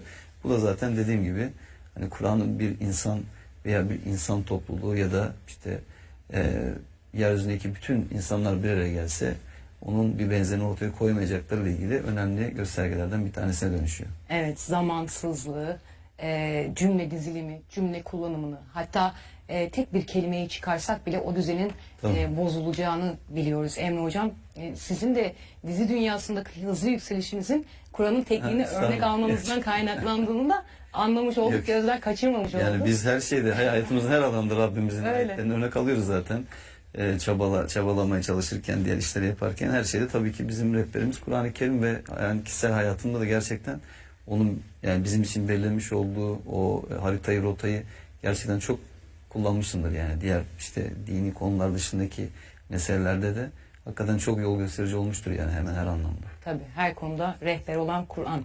Yani aslında Kur'an müşriklerden bahsederken ya onlar müşriklerden bahsediyor canım bizden bahsetmiyor deyip bunu kâile almamak çok büyük bir hata. Dolayısıyla Kur'an bize bir şey anlatırken başkaları üzerinden de anlatıyor. Tabii. Yani her kıssadan kendimize bir hisse çıkarmamız Kesinlikle. gerekiyor. Peki Mehmet Hocam, şimdi Kur'an 23 yılda indirilmiş. Doğru değil mi? Peygamberimiz 40 yaşındayken indirilmeye başlıyor ve 63 yaşındayken de sonlanıyor. Peki neden Kur'an tek bir seferde indirilmemiştir hocam? Çok şaşıracaksın. Hemen bir cümlede cevap verip bu soruyu geçeceğim. Çok şaşırdım. Bir ayet söylüyorum. Bu zaten dile getirilmiş. İşte Furkan suresinin 32. ayetinde Allah-u Teala kafirlerin buna benzer bir şey söylediklerini anlatıyor. Diyor ki bana ne soruyorsun? Açıp okusana Kur'an'ı. Diye. Evet. Ben tabii o konuda da pek çok şey söyleyebilirim de bu demin Emre'nin bıraktığı konuyla ilgili notlar aldım. Onlardan bir örnek vereceğim. Tabii. Yani hakkımı oraya transfer etmek Saklıyorsunuz. istiyorum. Buyurun hocam. Ama sorunun cevabı Furkan Suresi 32. ayette diyor ki Allah-u Teala, kafirler derlermiş ki Kur'an ona bir defada indirilseydi ya. Rabbimiz o cevabı peygamberimize bırakmıyor, kendisi veriyor. Diyor ki kezalike haklısınız yani. Bu bir anda da indirilebilirdi. Nihayet belki de Allah'ın bir anda indirdiği kitapları da vardır yani. Böyle de olabilirdi. Fakat olmadı. Niye? Linüsebbite bihi fuadeke. Kur'an'la gönlünü dayanıklı hale getirelim diye. Yani bir anlamda onun hayata doğru aktarılması sağlansın diye. Ve rattelnahu tertile. Onun için yavaş yavaş, ağır ağır okuduk. Hayata okunsun, hayata dokunsun diye. Hani indirilişi 23 yıllık bir zaman aralığına getirilmiş, yayılmış. Bunun anlatılması da yavaş yavaş olmalıdırı da öğreten bir ayet-i kerime var. Evet. İsra suresinin 106. ayeti de onu anlatır yani. Dolayısıyla böyle hızlı Kur'an okumayla alakalı bir kahramanlık yarışına girmenin bir alemi yok. Bunun yavaş yavaş hissede hissede okunması için de özel bir terim vardır zaten. Tertil denen okuma yavaş yavaş, ağır ağır, hissede hissede okumayı ifade eder. Bunun için hani hızlı, çabuk hatim sayılarının çokluğundan övünmenin bir alemi yok yani. Hayatına taşıdığın ayetlerin çokluğundan bahsedebiliyor musun? Bence kahramanlık budur yani. Gerisi cep telefonuna bir hatimi yükle, sana günde istediğin hızda, istediğin sayıda hatim indirebilir. Ama bu bir mekanik okuma olur. İrfani okuma olmaz, anlamaya dayalı. Hayatı okuyan, hayatı dokuyan bir okuma olmaz bu. Kaldı ki Kur'an seslendiren cep telefonlarında da Kur'an okuyor denmez.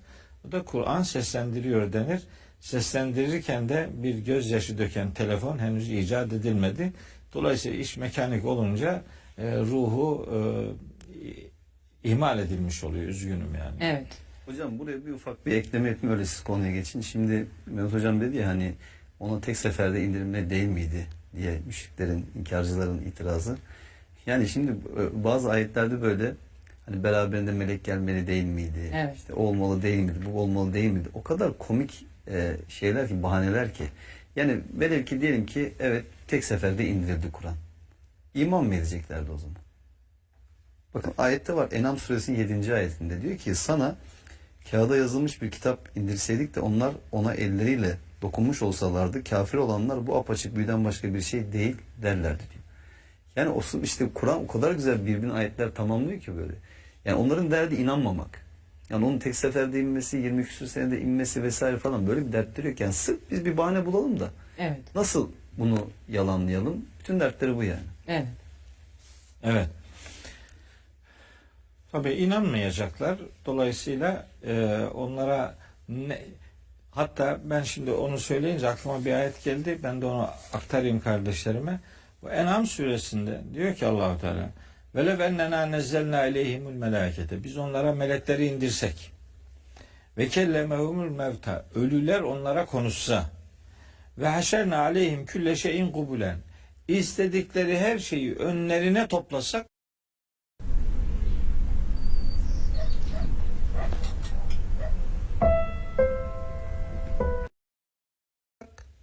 ma kânû liyu'minû, gene inanmayacaklar. Dolayısıyla o inanmayacak olanın bahanelerini çok ciddiye almaya gerek yok. Cevap versen de zaten başka bir şey daha söyleyecek. Mühim değil. En'am suresi 111. ayet orada duruyor yani. Onların derdi inkarcılık. Evet. Şimdi önceki soru çok kıymetli bir soruydu. O hani Kur'an'ın üslubu neden bir konudan başka bir konuya geçiyor filan. Ben kardeşlerime böyle bir kalıcı bilgi olsun diye bir şey söylemek istiyorum. Bir örnek üzerinden bunu aktarmak istiyorum. Umarım akıllarında kalır. Şimdi hemen herkesin bildiği işte Kur'an-ı Kerim'deki en yaygın surelerden biri Yasin suresi. Bilir onu herkes. Şimdi Kur'an'da bir konudan niye başka bir konuya geçiyor eleştirisini yapanların Kur'an'dan haberi yok. Kur'an'da başından sonuna kadar aynı konuyu anlatan sureler de var. Hani ondan istiyorsan o da var. Git Duha suresiyle, hatta bir sure değil 2 sure var. Duha ile İnşirah'ı oku, aynı konuyu anlatıyor.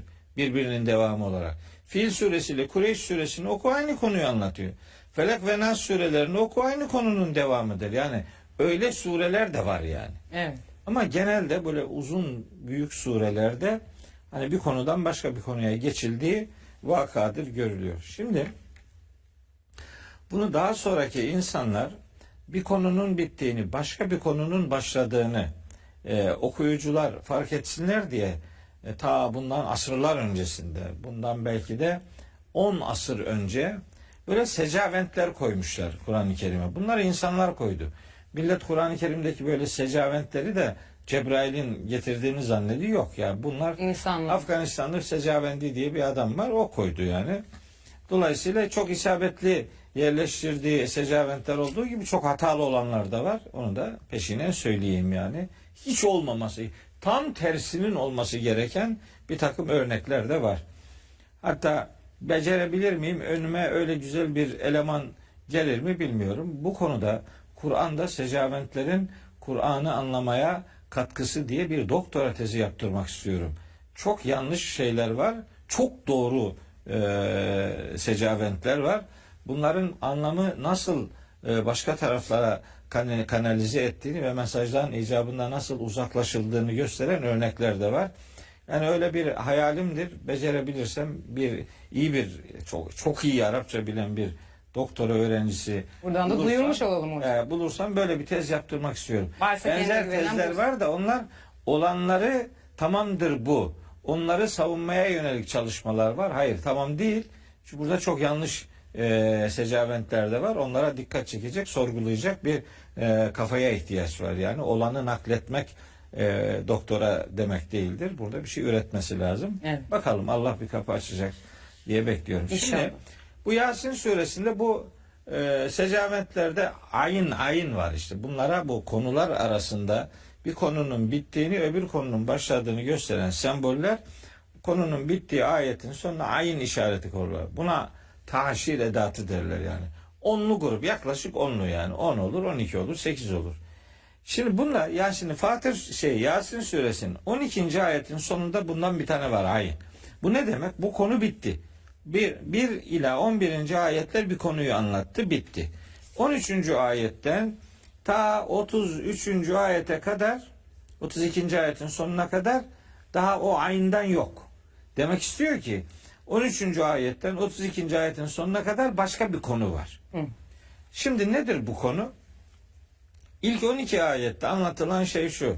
İşte Kur'an'ın indiriliş gayesi, onun hikmetlere dolu oluşu, Peygamberimizin misyonu, işte ataları uyarılmış bir toplumu uyarmak, gaflette kalanları gafletten uyandırmak gibi. Ama onların verdiği olumsuz tepkileri anlatıyor. Onların inkarda, kibirde, kararlılıklarının onların önlerine, arkalarına setler çekilmesine, gözlerini kendi tercihlerinin sonucunda hakikate kapatmış olmalarına dair ifadeler yer alıyor. Hatta senin onları uyarıp uyarmaman onlar için birdir, inanmazlar, inanmamakta ısrar edenler var. Bir büyük bölüm bunlarla alakalı. Sonra 11-12. ayette diyor ki yani hepsi böyle değil. Bunda senin uyarından istifade edecek olanlar da vardır. Nihayet herkesin hayatına dair işte gidişatı da biz yaratırız. Nihayetinde dirilten de biziz, öldüren de biziz diye bir ahirete dikkat çekiyor. Öncelikle inkar edenleri hani uyarmak için böyle bir şey söylüyor. Bu 12 ayet bitince 13. ayet darb-ı mesel dediğimiz Kur'an'da eskiye dair anlatımlar iki türlüdür. Bunların biri kıssalardır, biri darb-ı mesellerdir. Yani Türkçe'de kullandığımız manada hikaye kelimesi Kur'an'da hiç geçmez. Onun yerine darb-ı mesel var. Misal vermek yani darb-ı meselden maksat. Şimdi bu darb-ı mesele 13. ayetten başlayınca adam diyor ki ya ilk 12 ayetle bunun ne alakası var? Bakın bu ayın secaventleriyle ayrılan pasajların her biri eğer dikkatli bakılırsa iki konunun mutlaka birbiriyle bağı vardır. Burada bağ yoktur diyenler dikkatli davranmayanlardır. Bakılması gerektiği gibi bakmayanlar ya da bu beceriyi ortaya koyamayanlardır. İyi yakından bakarsa 12 ayeti iyi anlasın 13'ten 32'ye kadar orayla bağlantılar kuracak. Nasıl kuracak? Mesela bu 12, 32, 13, 32. ayetler arasında Bir şehir halkının durumunu anlatıyor. Peygamberler inkar etmelerinden söz ediyor, inkarcılardan söz ediyor. Burada da zaten inkarcılardan söz ediyordu. Allah burada sözünü ettiği inkarcıları geçmişten birileriyle örneklendiriyor. Alakasız bir konuya geçmiyor. Evet. Orayı açıyor yani. İnanan insanların olabileceğini söylüyor 11-12. ayette. O da şehrin öte ucundan koşarak biri geldi ve tebliğde bulundu diye 20. ayetten itibaren bir pasaj var. 20-27 arası. O da inanan, o toplumun içinde de inananların bulunacağına dair bir müjdedir. Nitekim daha önce sapkın bir şehir halkının içinden yiğit bir adamın çıkıp insanları uyarmaya devam ettiği, yani yani hakka uyanların da örneği veriliyor bu 13 ila 32. ayet pasajının içerisinde.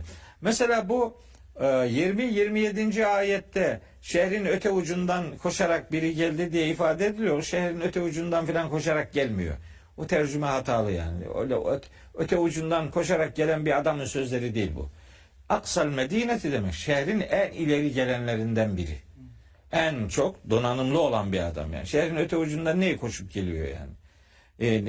Şehrin öte ucundan koşup gelen adam şehrin merkezindekilere ey kavmim dese millet ne der ona? Sen kim kimsin oluyorsun der. yani? Hayırdır? Yönetici olacak, akıllı uslu yani. Bu donanımlı. Aksal Medine, Aksa'ya uzak diyor. Evet, Aksa'nın uzak manası var ama Aksa'nın uzak ara alim manası da var yani. Yani o donanımlı adam demek. Şimdi o adam tebliğde bulunuyor o şehir halkına. Emre anlatırken aklıma geldi, dedim ki bunu da mutlaka söyleyeyim. Adam tebliğini yaparken öyle akıllı uslu şeyler söylüyor ki tam peygamber öğretileriyle donanımlı bir adam bu. Anlatıyor millete, anlatırken o kadar nefis bir üslup takınıyor ki hiç ötekileştirmiyor. Kur'an tebliğin de nasıl yapılması lazım geldiğini bu arada öğretiyor mesela. Adam diyor ki ve maliye la a'budullezî fatarani ve ileyhi turca 22. ayet. Bana ne oluyor da beni yoktan var eden Allah'a neden kulluk etmeyecekmişim ki? Kendisi üzerinden karşısına tebliğ etmek en etkili tebliğdir. Bunu burada öğreniyoruz. Adama sen Allah'a kulluk etmiyorsun, sen sapıksın, kafirsin, facirsın, yoldan çıktın diye kazanma ihtimalin olan adamı ebediyen kaybedersin. Kendi üzerinden tebliğ yapmak Yasin suresinin 20 ila 27. ayetindeki muhteşem ifade nezaket örneklerinden bir tanesidir. Mesela şimdi ben onu anlatmak isterim diğer ayetleri ama diğer söyleyeceklerime vakit kalmayacak diye korkuyorum. Geçiyorum. أنا اسمي نور طاهر محمد عبد الوقائد نازح من الشقب شوفوا وين احنا ساكنين شوفوا احنا نعاني من الجوع.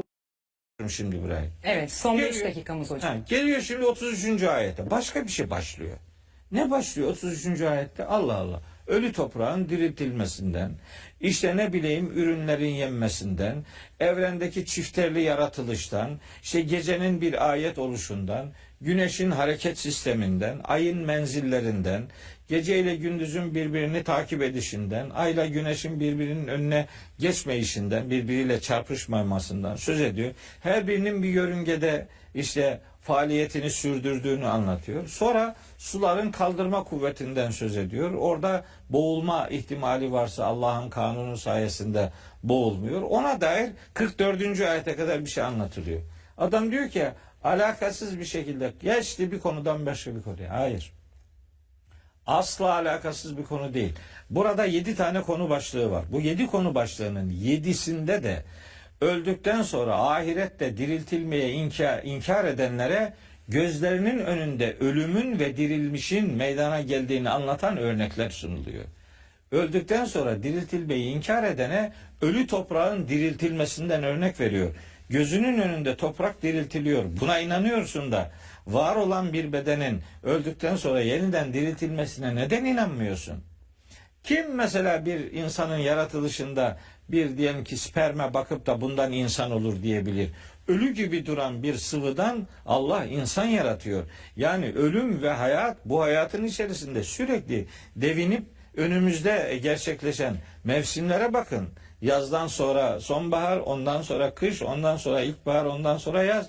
Bitkilerin gelişimine bakın, insanın gelişimine bakın. Her an bir ölüm ve bir diriliş vardır. Onu mikro alemden makro aleme kadar Allahu Teala örneklendiriyor.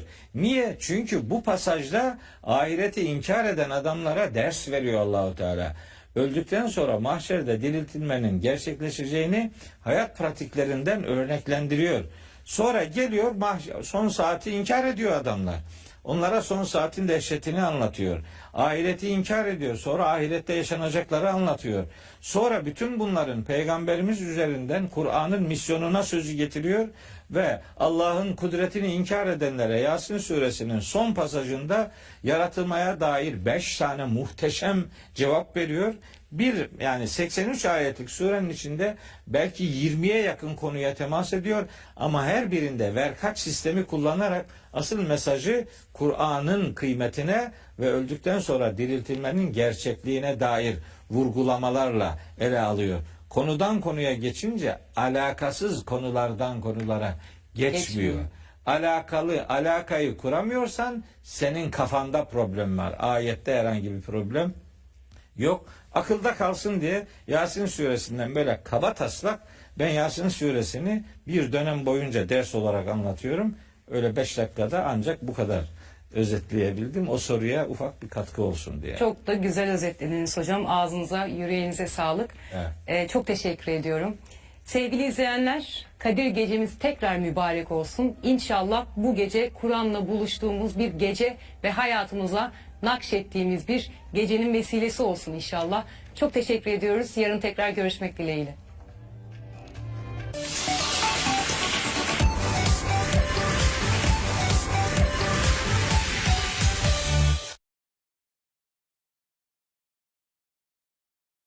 Want real-time project updates without another status meeting?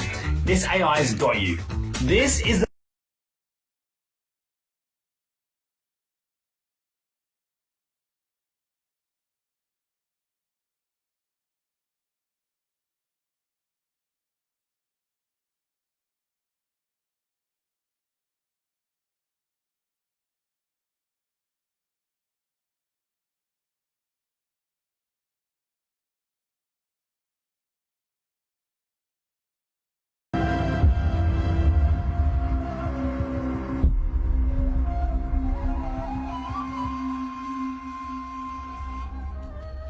Aklımdaki Sorular Ramazan programımızdan herkese hayırlı akşamlar sevgili izleyenler. Ramazan ayı boyunca TV8 ekranlarından evlerinize konuk olmaya devam ediyoruz.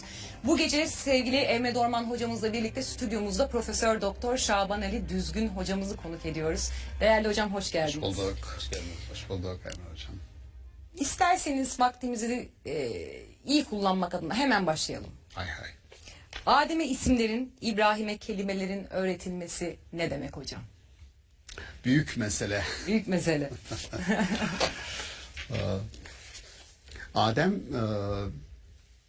Adem'e isimleri öğrettik ayeti.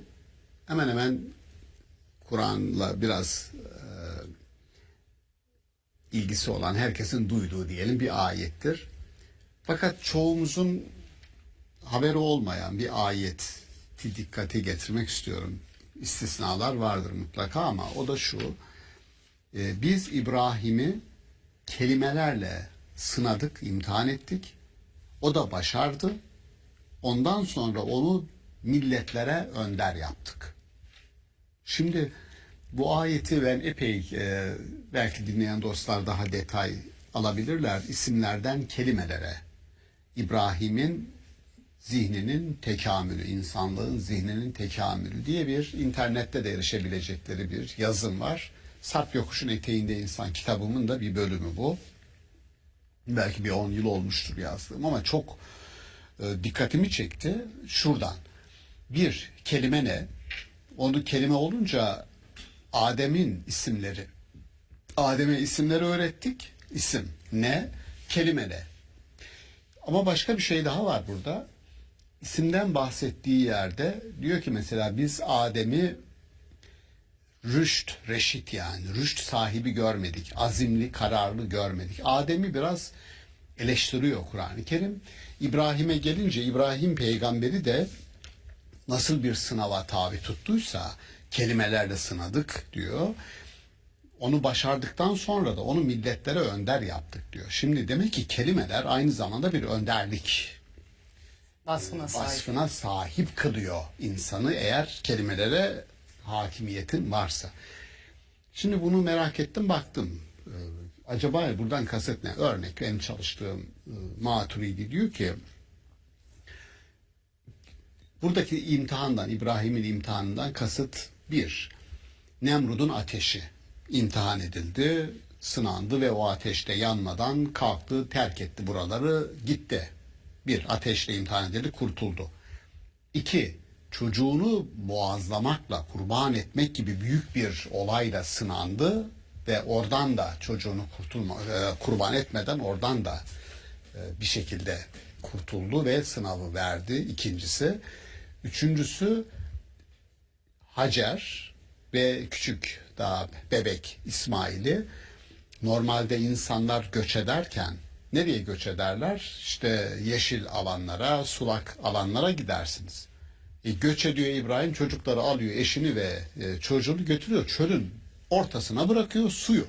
Yani kendi kafasına göre götürmüyor bunu. Anlaşılan yine bir talep var. Yine bir talep var ve bu talep çölün ortasına götürüp de eşini ve çocuğunu bırakıyor ve dönüyor. Bu hep peygamberler tarihinde, doğuda ve batıda yazılan peygamberler tarihinde İbrahim kıssasıyla ilgili en acı noktadır. İbrahim burada hep eleştirilir. Denir ki bir insan nasıl olur da çocuğunu ve karısını götürür, suyun olmadığı bir çölün ortasına bırakır ve döner. Ölecekler yani bunlar susuzluktan.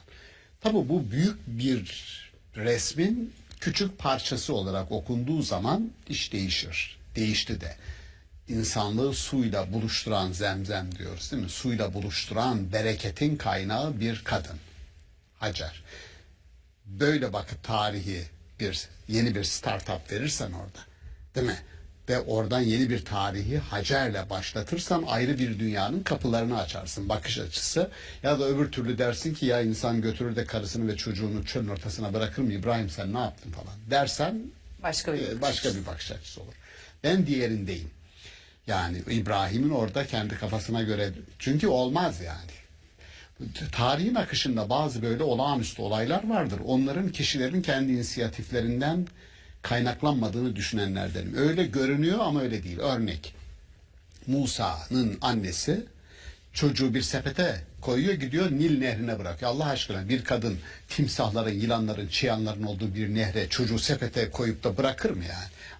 Anlaşılıyor ki orada başka bir büyük planın, büyük resmin küçücük bir parçası var. O kadının sadece inisiyatifi değil yani.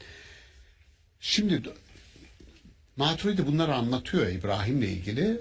Sınandı diyor İbrahim. Tamam, sınandı. Bunlar doğru. Bunlara bir şey demiyorum. Ama kelimeler nerede? Kelime yok ki burada. Yani sınanma kelime. O zaman şuradayım ben. Diyorum ki isim nedir? Mesela güneşe bir güneş orada görünüyor. Isı ve ışık veriyor. Kocaman bir nesne bizim için orada. Ona bir ad veriyorum. Ben ne diyorum? Güneş. İsim dış dünyadaki benim gördüğüm bir varlığa verdiğim isim. İşte buna diyorum ki kupa, buna kalem, görüyorum. Görmediğime kelimeler işaret ediyor. Kavramlar işaret ediyor, görmediğim. İbrahim'in başarısı isimlerin ötesine geçip o isimlerin arkasındaki gücü sorgulayarak bulma yetisi. Biz metafiziğin, fiziki dünyanın ötesine açılmanın ilk defa İbrahimi zihinle, yani insanlığın zihni öyle bir aşamaya geldi ki isimlere artık takılmıyor. Güneş dediğin sadece güneş değil. Arkasında o güneşi var eden, insanlık için var eden daha büyük bir kudrete işte kelime. İşaret ediyor. Kudret orada yok. Kudrete bakıyorum, yok. O onun arkasında. Ona işaret ediyor. Tıpkı şunun gibi. Bahçemizde varsayalım ya da ormana gittik, işte Sarıçam ya da Karaçam, Kızıl'la neyse. 20 metre ağaç, böyle muhteşem, bakıyorum. Ağaç diyorum ama başka bir şey daha diyorum. Muhteşem diyorum. Muhteşem yok orada. Muhteşem orada yok. Muhteşem kelime. Ağaç orada.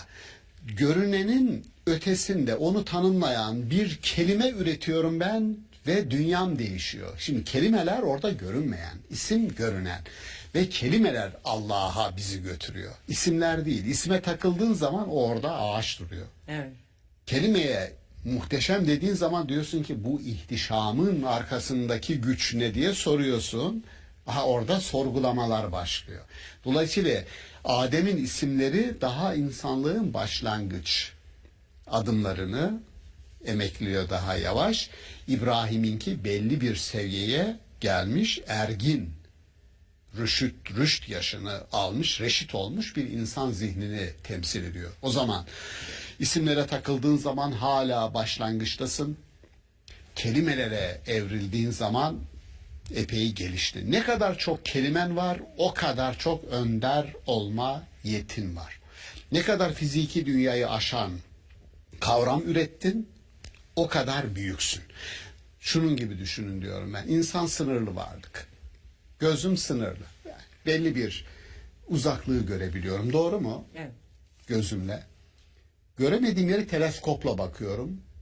Teleskopla bakıyorum. Bu yüzlerce kilometre. Uzayın derinlikleri yüzü geç yani. Gezegenler, yıldızlar teleskopla. Gözümün görme sınırlılığını yeni bir alet yarattım. Teleskop ve onunla aştım. Ayaklarım sınırlı. Roketler, uçaklar geliştirdim. Ayağımın, yürümemin sınırlılığını aştım.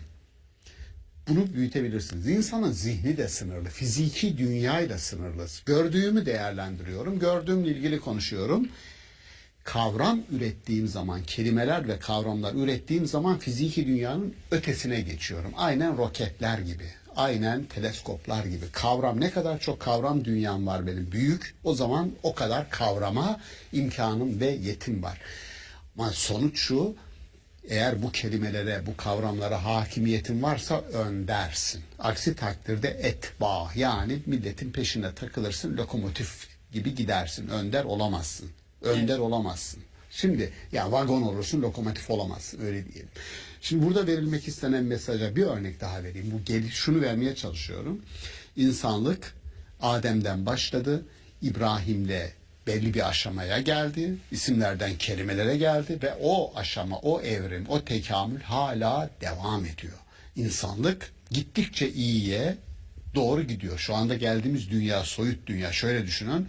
Yani insanlığın 100.000 yılda kazandığı, geliştirdiği, gösterdiği gelişimi, tekamülü 10 yılda gösteriyorsun şimdi. Evet. Sen inanılmaz bir hızla gelişiyor. Yani büyük bir aşamaya geldin. O aşama Katlanarak büyümeye. çok kısa sürede katlanıyor. Yani ne kadar büyük bir teknolojin var, daha büyük bir teknolojiyi daha fazla, daha az bir zamanda sana getiriyor. Böyle bir durum var.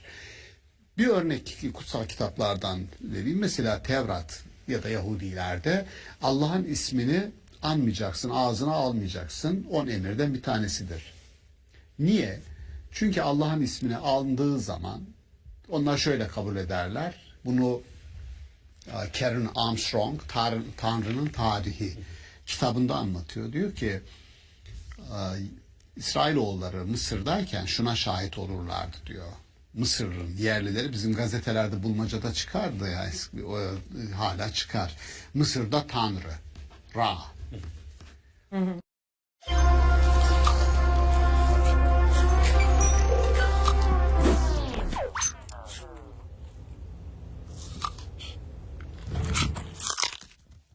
Did somebody say just eat?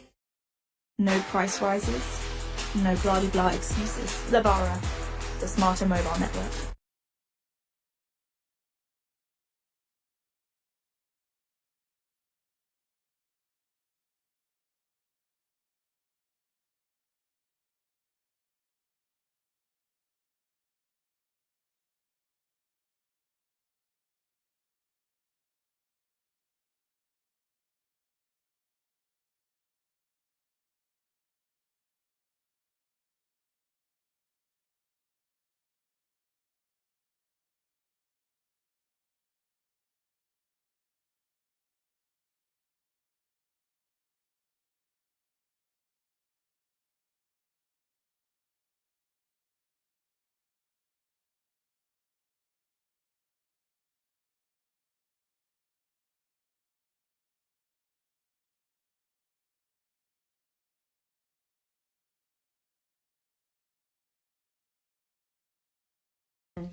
Tanrı'ya yani Ra'ya bir şey yaptırmak istedikleri zaman diyelim 50 bin kişi toplanıyor bir alanda. Ne yaptırmak istiyorlar? Yağmur yağsın diyelim. Başlarlarmış. Ra 50 bin kişinin aynı anda düşünsenize Ra. Ya bu Tanrı'yı yağmur yağdırmaya zorlamak için ismini anıyorlar. Hep bir ağızdan Ra da sonunda tamam deyip gönderilmiş. Şimdi Tanrı diyor ki Tanrı'nın adını ağzınıza almayacaksınız demek. Bundan sonra beni bir şey yapmaya zorlayamayacağınızı, benim irademin sizin iradenize tabi olmadığını bilin, tamam mı? Adımı ağzınıza almayın. Karen Armstrong böyle bir düşünceden kaynaklı olduğunu söylüyor, yasağın. Peki Kur'an-ı Kerim'e geldi. Kur'an-ı Kerim'in ilk ayeti nedir? İkra bismi rabbikellezi halak. Orada Allah'ın adını ağzınıza almayacaksınız diyor. Kur'an-ı Kerim'in ilk ayeti Allah'ın adını ağzınıza alarak, anarak başlayın. Anlıyoruz ki insanlık öyle bir aşamaya geldi ki Allah insanlığın dünyasına, anlam dünyasına artık öyle bir şekilde yerleşecek ki eskisi gibi anlaşılmayacak, eskisi gibi istismar edilmeyecek, eskisi gibi bir öyle ben seni andım hadi yap şunu orada olmayacak bir ilişki biçimi. Bunu anlayacak kadar gelişti insanlık.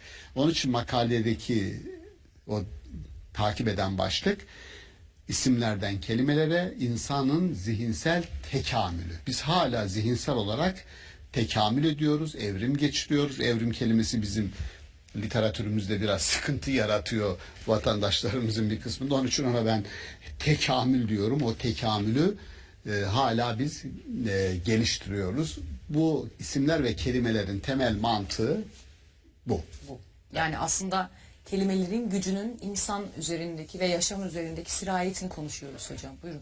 Ya şimdi tabii hani Kur'an-ı Kerim'de sözün güzel söylenmesi, işte sağlam söylenmesi ile ilgili çokça ayetler var. Yerinde söylenmesiyle ilgili çokça ayetler var. Tabii o çok önemli bir konu. Burada Hazreti Adem örneğiyle ilgili olarak şu geliyor aklıma. Şimdi Allah Adem'i yaratacağını söylediği zaman melekler şunu anlamaya çalışıyorlar ya, çok aslında orada şey geliyor bana yani. Yani yeryüzünde kan dökecek, fesat çıkaracak bir varlığı neden yaratıyorsun? Çünkü yeryüzünde canlılar var zaten. Ve aslında Allah'ın yaratacağını söylediği Adem'i de muhtemelen yeryüzündeki o canlılara benzetiyorlar. Öyle bir canlı olduğunu düşünüyor.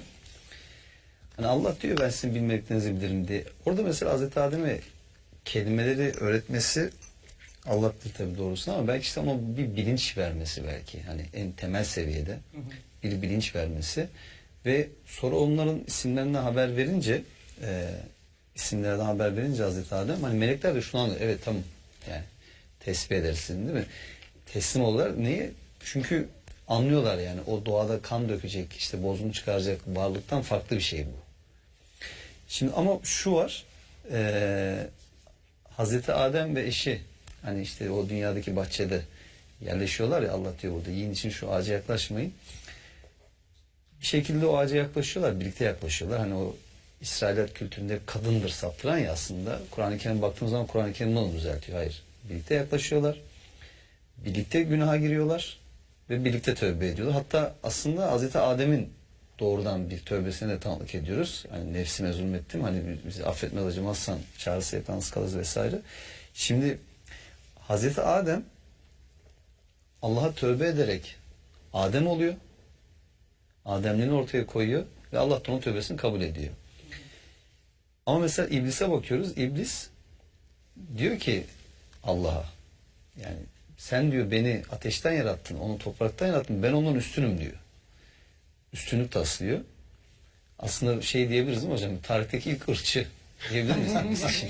Materyal üstünlük iddiasında bulunuyor aslında. Yani. Diyor ki ben onun üstünüm. Yani sen neye göre üstünsün ondan yani? Sen kendine göre belirlediğin bir ölçüyle sen üstünlük taslıyorsun. Allah da kovuyor onu oradan. İblis kendi nefsine zulmederek, haksızlık yaparak, saparak Allah'ın emrini yerine getirmiyor. Ve bunun sonucunda bunun faturasını Allah'a kesiyor. beni sen saptırdın diyor. Mesela tövbe etmiyor. Yani Adem tövbe ediyor. İblis diyor ki beni sen saptırdın.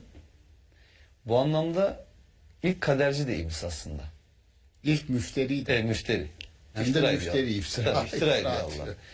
Şimdi şunu görüyoruz, yani insanla aslında, yani insan evet hata yapabilen ama hatasını fark edip pişman olduğu zaman tövbe ettiğinde, o hatasına dönmek istediğinde Allah'ın affıyla, merhametiyle, rahmetiyle karşılaşan bir varlık. Şimdi şeye gelince de, Hazreti İbrahim örneğine gelince de gerçekten Hazreti İbrahim'le ilgili yani Kur'an-ı Kerim'de o kadar muhteşem övgüler var ki. Yani mesela birkaç şey geldi aklıma. O not aldım. Mesela tek başına bir ümmetti ifadesi var mesela. Yani. Hanif. Çok kuşatıcı bir şey. Değil mi? Hanif bir Müslümandı. Ya da diyor ya hani babanız İbrahim'in dinine esas alın diyor yani. Hani şimdi bakın o kadar belirleyici ki aslında. Ya da mesela işte Halil ifadesi değil mi hocam geçiyor? Halil. Yani. Allah'ın dostu Halil oldu. Allah onu dost edinmiş diyor. Yani bundan daha, yani şimdi şu mesela bir insanın Kur'an-ı Kerim'de anıldığını düşünün. Değil mi? Allah sizi anıyor.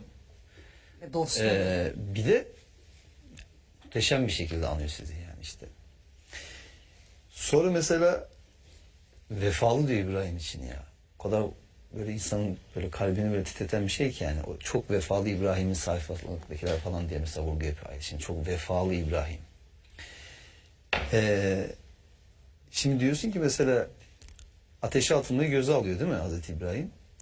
Yani sırf Allah'a ortak koşan bir toplumun karşısında dimdik durduğu için tek başına onu ateşe atmaya kalkıyorlar. Hiç de taviz vermiyor yani. Ama Allah işte engelliyor bunu. O ateşe serin oluyor ve ateşi İbrahim'i yakmıyor, atılmıyor yani ateşe. Babası için af diliyor. Mesela Allah apaçık bildirince ona yani babasının müşrik olduğu artık apaçık ayan beyan ona netleşince artık onun oradan dönmeyeceği netleşince o da artık onun için mesela af dilemekten vazgeçiyor. Çünkü Allah şunu da söylüyor. Hani bir inananın yani bir müşrik için af dilemesi olacak şey değildir diyor. Yani artık o kesin müşrik kalmakta ısrarcıysa eğer onun için af dileyemiyorsun. Evet. Şimdi Hazreti İbrahim de hani oğlunun kısasına da aslında çok muhteşem bir ders var. Şimdi insanlar bir şey zannediyorlar. Diyorlar ki ya nasıl bir peygamber gidip de oğlunu kesse? Allah niye böyle bir şey emretti diyor. Halbuki Allah böyle bir şey emretmiyor. Hazreti İbrahim bir işte rüya görüyor ve orada oğlunu kestiğini görüyor. Bunu Allah'tan gelen bir emir zannediyor. Bir belki vahiy zannediyor bunu. Bunu yapması gerektiğini düşünüyor. Şimdi o tamam hadi bunu düşündü. Bu az buz bir şey değil. Bunu gerçekleştirmeye çalıştı. Şimdi oğlunun da teslimiyetini görüyorsun orada. Diyor ki yani hani emir olunduğun şeyi yap. Beni sabredenlerden bulacaksın diyor. Yani seni gel keseceğim diyor babası. O da diyor ki tamam ben de teslim oldum diyor. Yani şeyin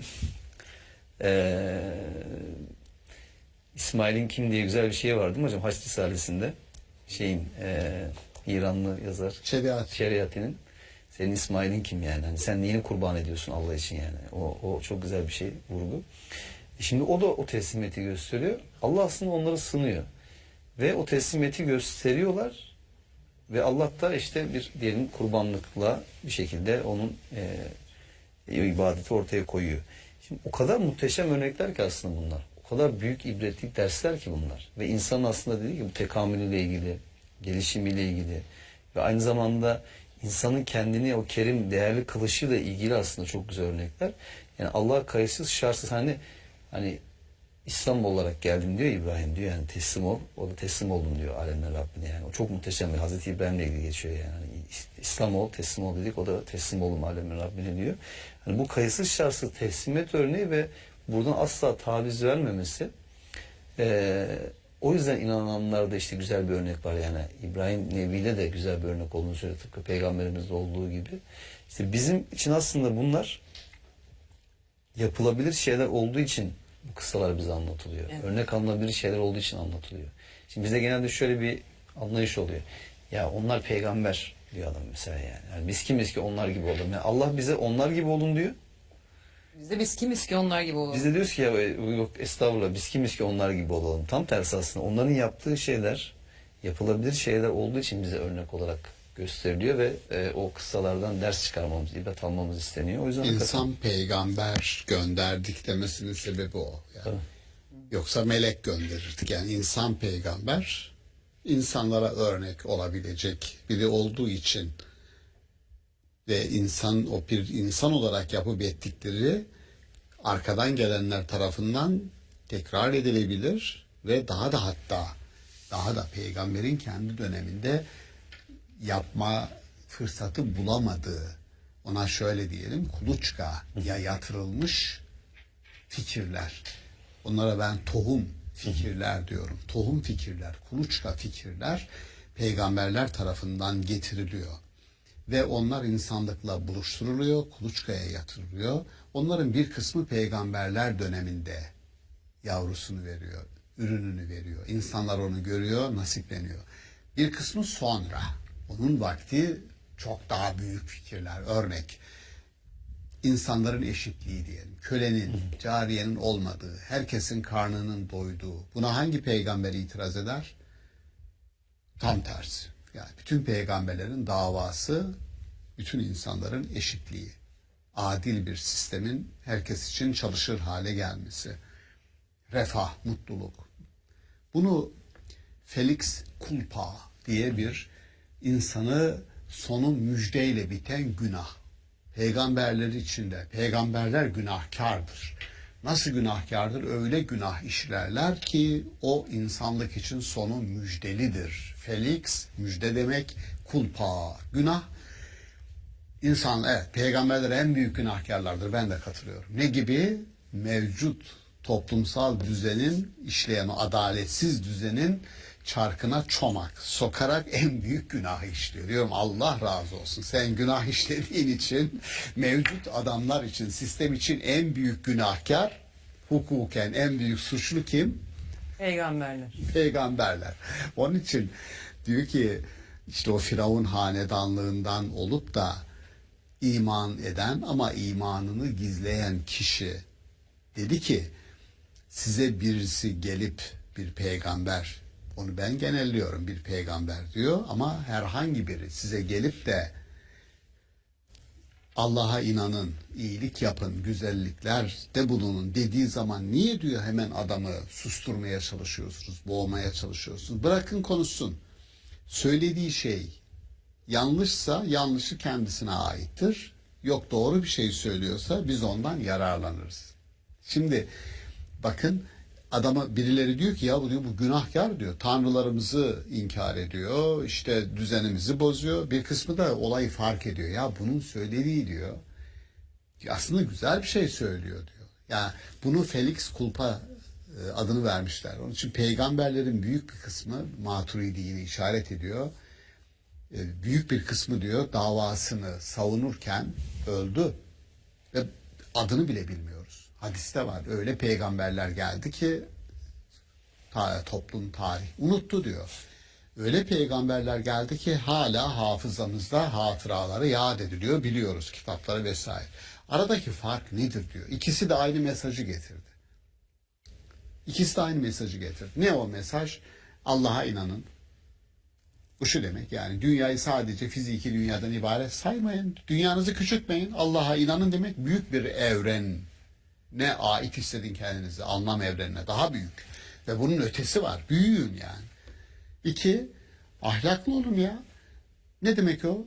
Hayatta tek başınıza değilsiniz. Başka insanların varlığını da dikkate alarak hukukunuzu ona göre yapın. Siyasetinizi ona göre dizayn edin. Ahlaklı olun. O da mükemmel. Bu ahlaklı olun demek zina etmeyin demek. Ahlaklı olun demek çalmayın demek. Yani bütün hepsini içerir. Sadece bunu dese yeterdi yani. Allah'a inanın ahlaklı olun bitti. Hatta önce ahlaklı olun dese bile yeterdi. Çünkü ahlaklı olmak o ahlak her şeyin kaynağını ben olmadığıma göre bunun bir kaynağı var. Kimdir deyip Allah'a gitmeyi gerektirir. Yani ahlakın da bir ahlakı var. Evet. Ahlaklı olmanın da bir ahlakı var. Şimdi bunu söyledikten sonra bir insan bu büyük evreni koyduk. Allah'ı koyduk. Bunu koyduktan sonra bir insanın hayatı tek başıma götürmüyorum. Başka insanlarla kolektif bir şekilde yaşıyorum dedikten sonra evreni İbrahim'e tekrar dönersek Hanif İbrahim'in özelliği tek başına. Başkası sana katılsın katılmasın. O ilahi mesajın özünü peygamberlerin getirdiği, dedik ya şuradayız yani, Maturidi'nin söylediği. Binlerce peygamber geldi, çoğunun adını bilmiyoruz. Bir kısmını biliyoruz. Niye diyor bir kısmı hala biliniyor, ediliyor da bir kısmı unutuldu gitti. Oysa bunların mesajının özü işte söylediklerimiz. I would love it everything if you be my friend. Your friends are always by your side.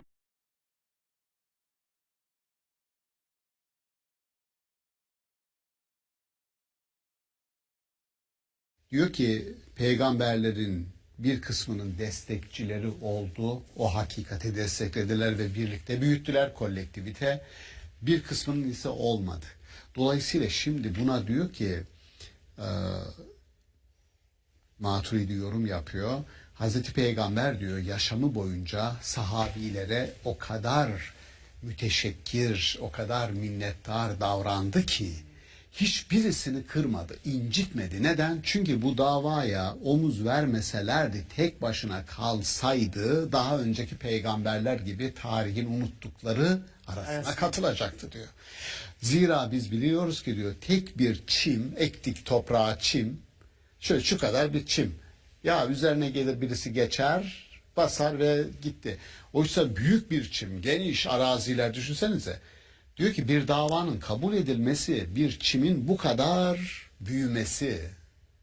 Yani beraber büyüttüler davayı. Şimdi bence o mükemmel herkese bir sorumluluk veriyor. Yani bir davanın hak olması. Bugün bile dünyaya bakın. Hak olan, hakikat olanı adalet, eşitlik, işte herkesin karnının doyduğu, kimsenin acı çekmediği, müreffeh bir dünya. Buna itiraz edecek olan var mı? Yok. Bu doğru mu? Doğru. Peki bu doğruyu herkes paylaşıyor mu? Gereğini yapmıyor. Paylaşmadığı da ortada. O zaman şuradayız. Sizin haklı olmanız hayatta kalmanızı garanti etmiyor. Burada başka bir şey var. Gerçekçi olalım. Şunu ben söylerim, üzücüdür. İnsanlık bir hayal kırıklığı diye Din Anlama Kılavuzu kitabının içerisinde bir parçadır. İnsanlık bir hayal kırıklığı. Neyi kastediyoruz? Hazreti Adem'in iki çocuğu Habil ve Kabil kavga ediyor. Evet. Bizim kültürümüz bize şunu öğretti. O kutsal kitapta okuduğumuzda, Tevrat'ta da, Kur'an'da da şunu görüyoruz. Hangisi haklı? Habil. Kabil haksız. Peki hangisi ölüyor? Habil. Haklı olan öldü. Haklı olan hayatta kalmadı. Haksız olan hayatta kaldı. Şimdi ben şunu diyorum arkadaşlar diyorum. Dikkat edin. Öyle bir sistem kurun ki, öyle bir sistemi seslendirin ki haklı olan hayatta kalsın, haksız olan kalmayacaksa kalmasın. Haklı olan. O zaman bakın benzer bir sistem, düzen bugün hala gidiyor. Yani 300-400 yıldır sömürge düzeninin olduğu bir dünyada haklı olanın evinden, barkından, bahçesinden koparılıp başka memleketlere götürülüp köleleştirildiğini biz gördük. Evet. Şunu düşünebiliyor musunuz? Yani şurada çok yakın bir zamana kadar 60-70 sene öncesine kadar Amerika'da siyahiler halk otobüsüne ön kapıdan binemiyorlardı. Yani bu yasayla belirlenmiş. Arka kapıdan binebilirler. Ön kapıdan değil. Ve oturduğunuzda eğer diyelim ki herkes oturdu, 50 kişilik otobüs, 50 kişi oturuyoruz. O arada bir sonraki durakta bir beyaz bindi. Yer yok. Geliyor siyahi olanın sandalyesinin koltuğunun yanında duruyor. Otomatik olarak ona kalkıp kanunen siyahi olan yaşı kaç olursa olsun beyaza yer vermek zorunda. Nasıl bir dünya kurdunuz yahu siz? Evet. Nasıl bir dünya kurdunuz? Ve ondan sonra işte biliyorsunuz benim hocalık da yaptım orada Alabama'da kıyametler kopuyor. Bir kadın kalkıp yer vermiyor beyaza. Ondan sonra da kıyametler kopuyor. Selma kasabası köpekler üzerine salıyorlar falan. Dünyaya bak ya. Medeni dünya düne kadar ne eşitliği yani. Evet. Dolayısıyla şimdi öyle dünyayı kendi haline bıraktığın zaman dünyanın şeyatîn dediği o dünyayı fesada veren insanlar elinden geldiği kadar kendi düzenlerini, düzeneklerini çalıştırmak için başkalarına ateşe atabiliyorlar. O zaman diyoruz ki haklı olanın hayatta kalmasını sağlayacak bir nizama, düzene, farkındalığa ihtiyaç var. Yani bugün dünyanın, Birleşmiş Milletler'in yapısını da buna dahil edebilirsiniz. Birleşmiş Milletler'in. Bakın, adaletin sağlanmaması için sanki bir düzen kurulmuş. Bu nasıl bir şeydir yani? 5 ülkeye yetki vermişsin. Diyelim Gazze'de olup bitenleri kınayacağız. Ülkenin birisi diyor ben veto ediyorum. Böyle bir düzen olabilir mi ya? Bütün millet, Birleşmiş Milletler üyeleri diyor ki kınayalım. Bir kişi diyor ki ben veto ediyorum. Ve sen bunu kanuna bağlamışsın, hak vermişsin ona. Yani işte dünyanın kanuni anlamda, kanun anlamında bir defa düzeni sorunlu. Evet. Bunu değiştirmek için bir irade lazım. Bunu değiştirmek için farkındalık lazım ve razı olmamak lazım. Dolayısıyla dinlerin bu dünyaya armağanı, hediyesi nedir derseniz ben onun anarşizm olduğunu söylüyorum. Terörizm değil asla. Anarşizm dediğimiz şey narşizm, mevcut kurulu düzenin olduğu gibi devamına rıza göster diyor. Bakma ne var ne yok. Anarşizm, bir saniye arkadaşlar, kurduğunuz bu düzen kime yarıyor, kimi öğütüyor? Bir bakalım. Baktıktan sonra diyorsunuz ki mustazaflar var burada. Ne demek? Zayıf düşürülenler. Kendi kendine zayıf düşmüyor. Mustazaf kelimesi zayıf düşürülen. Kurduğunuz sistem birilerini burada zayıf düşürüyor. Arkadaşlar şunu bugün bir düzeltelim. Dediği anda peygamber diyorlar ki sen işte büyük bir günahkarsın. Felix culpa. Diyorum ki iyi ki o günahı işlediniz. İyi ki adaletli olmayan bir sistemin varlığı konusunda bir farkındalık yarattınız. Herkes müreffeh bir dünyanın vatandaşı, üyesi olsun. Bunun mücadelesini vermek için sendika yürüyorsa ayaklarıyla, ayakların en büyük ibadetini yapıyor demektir. Bu da ayakların ibadetidir. Hak, hukuk mücadelesi. Kim veriyorsa dinine, imanına bakmadan onun arkasında olun kardeşim. Söylemek istediğim bu çerçevede bir İbrahim bize ne anlatır? Bir İbrahim ne anlatır derseniz, işte bir hakkın, hukukun tahakkuku için Hanif tek başına kalsan dahi o hak olanı söyleme cesaretini bize hatırlatır. Tıpkı öbür tarafta Yunan'da Sokrat gibi. Bir tek başına kalsa bile kaldı da onun sonuna kadar ben savunurum dedi yani. Diyorlar ya öğrencilere, Eflatun falan, ya yapma etme ya. Pardon de, sen ertelesinler şunu, yani öldürmesinler diyor. Yani şimdi diyor bir de diyor doğru söylediğim için bir de özür mü dileyeyim abi, kusura bakmayın mı diyeyim diyor. Yani o şuraya bakar mısınız?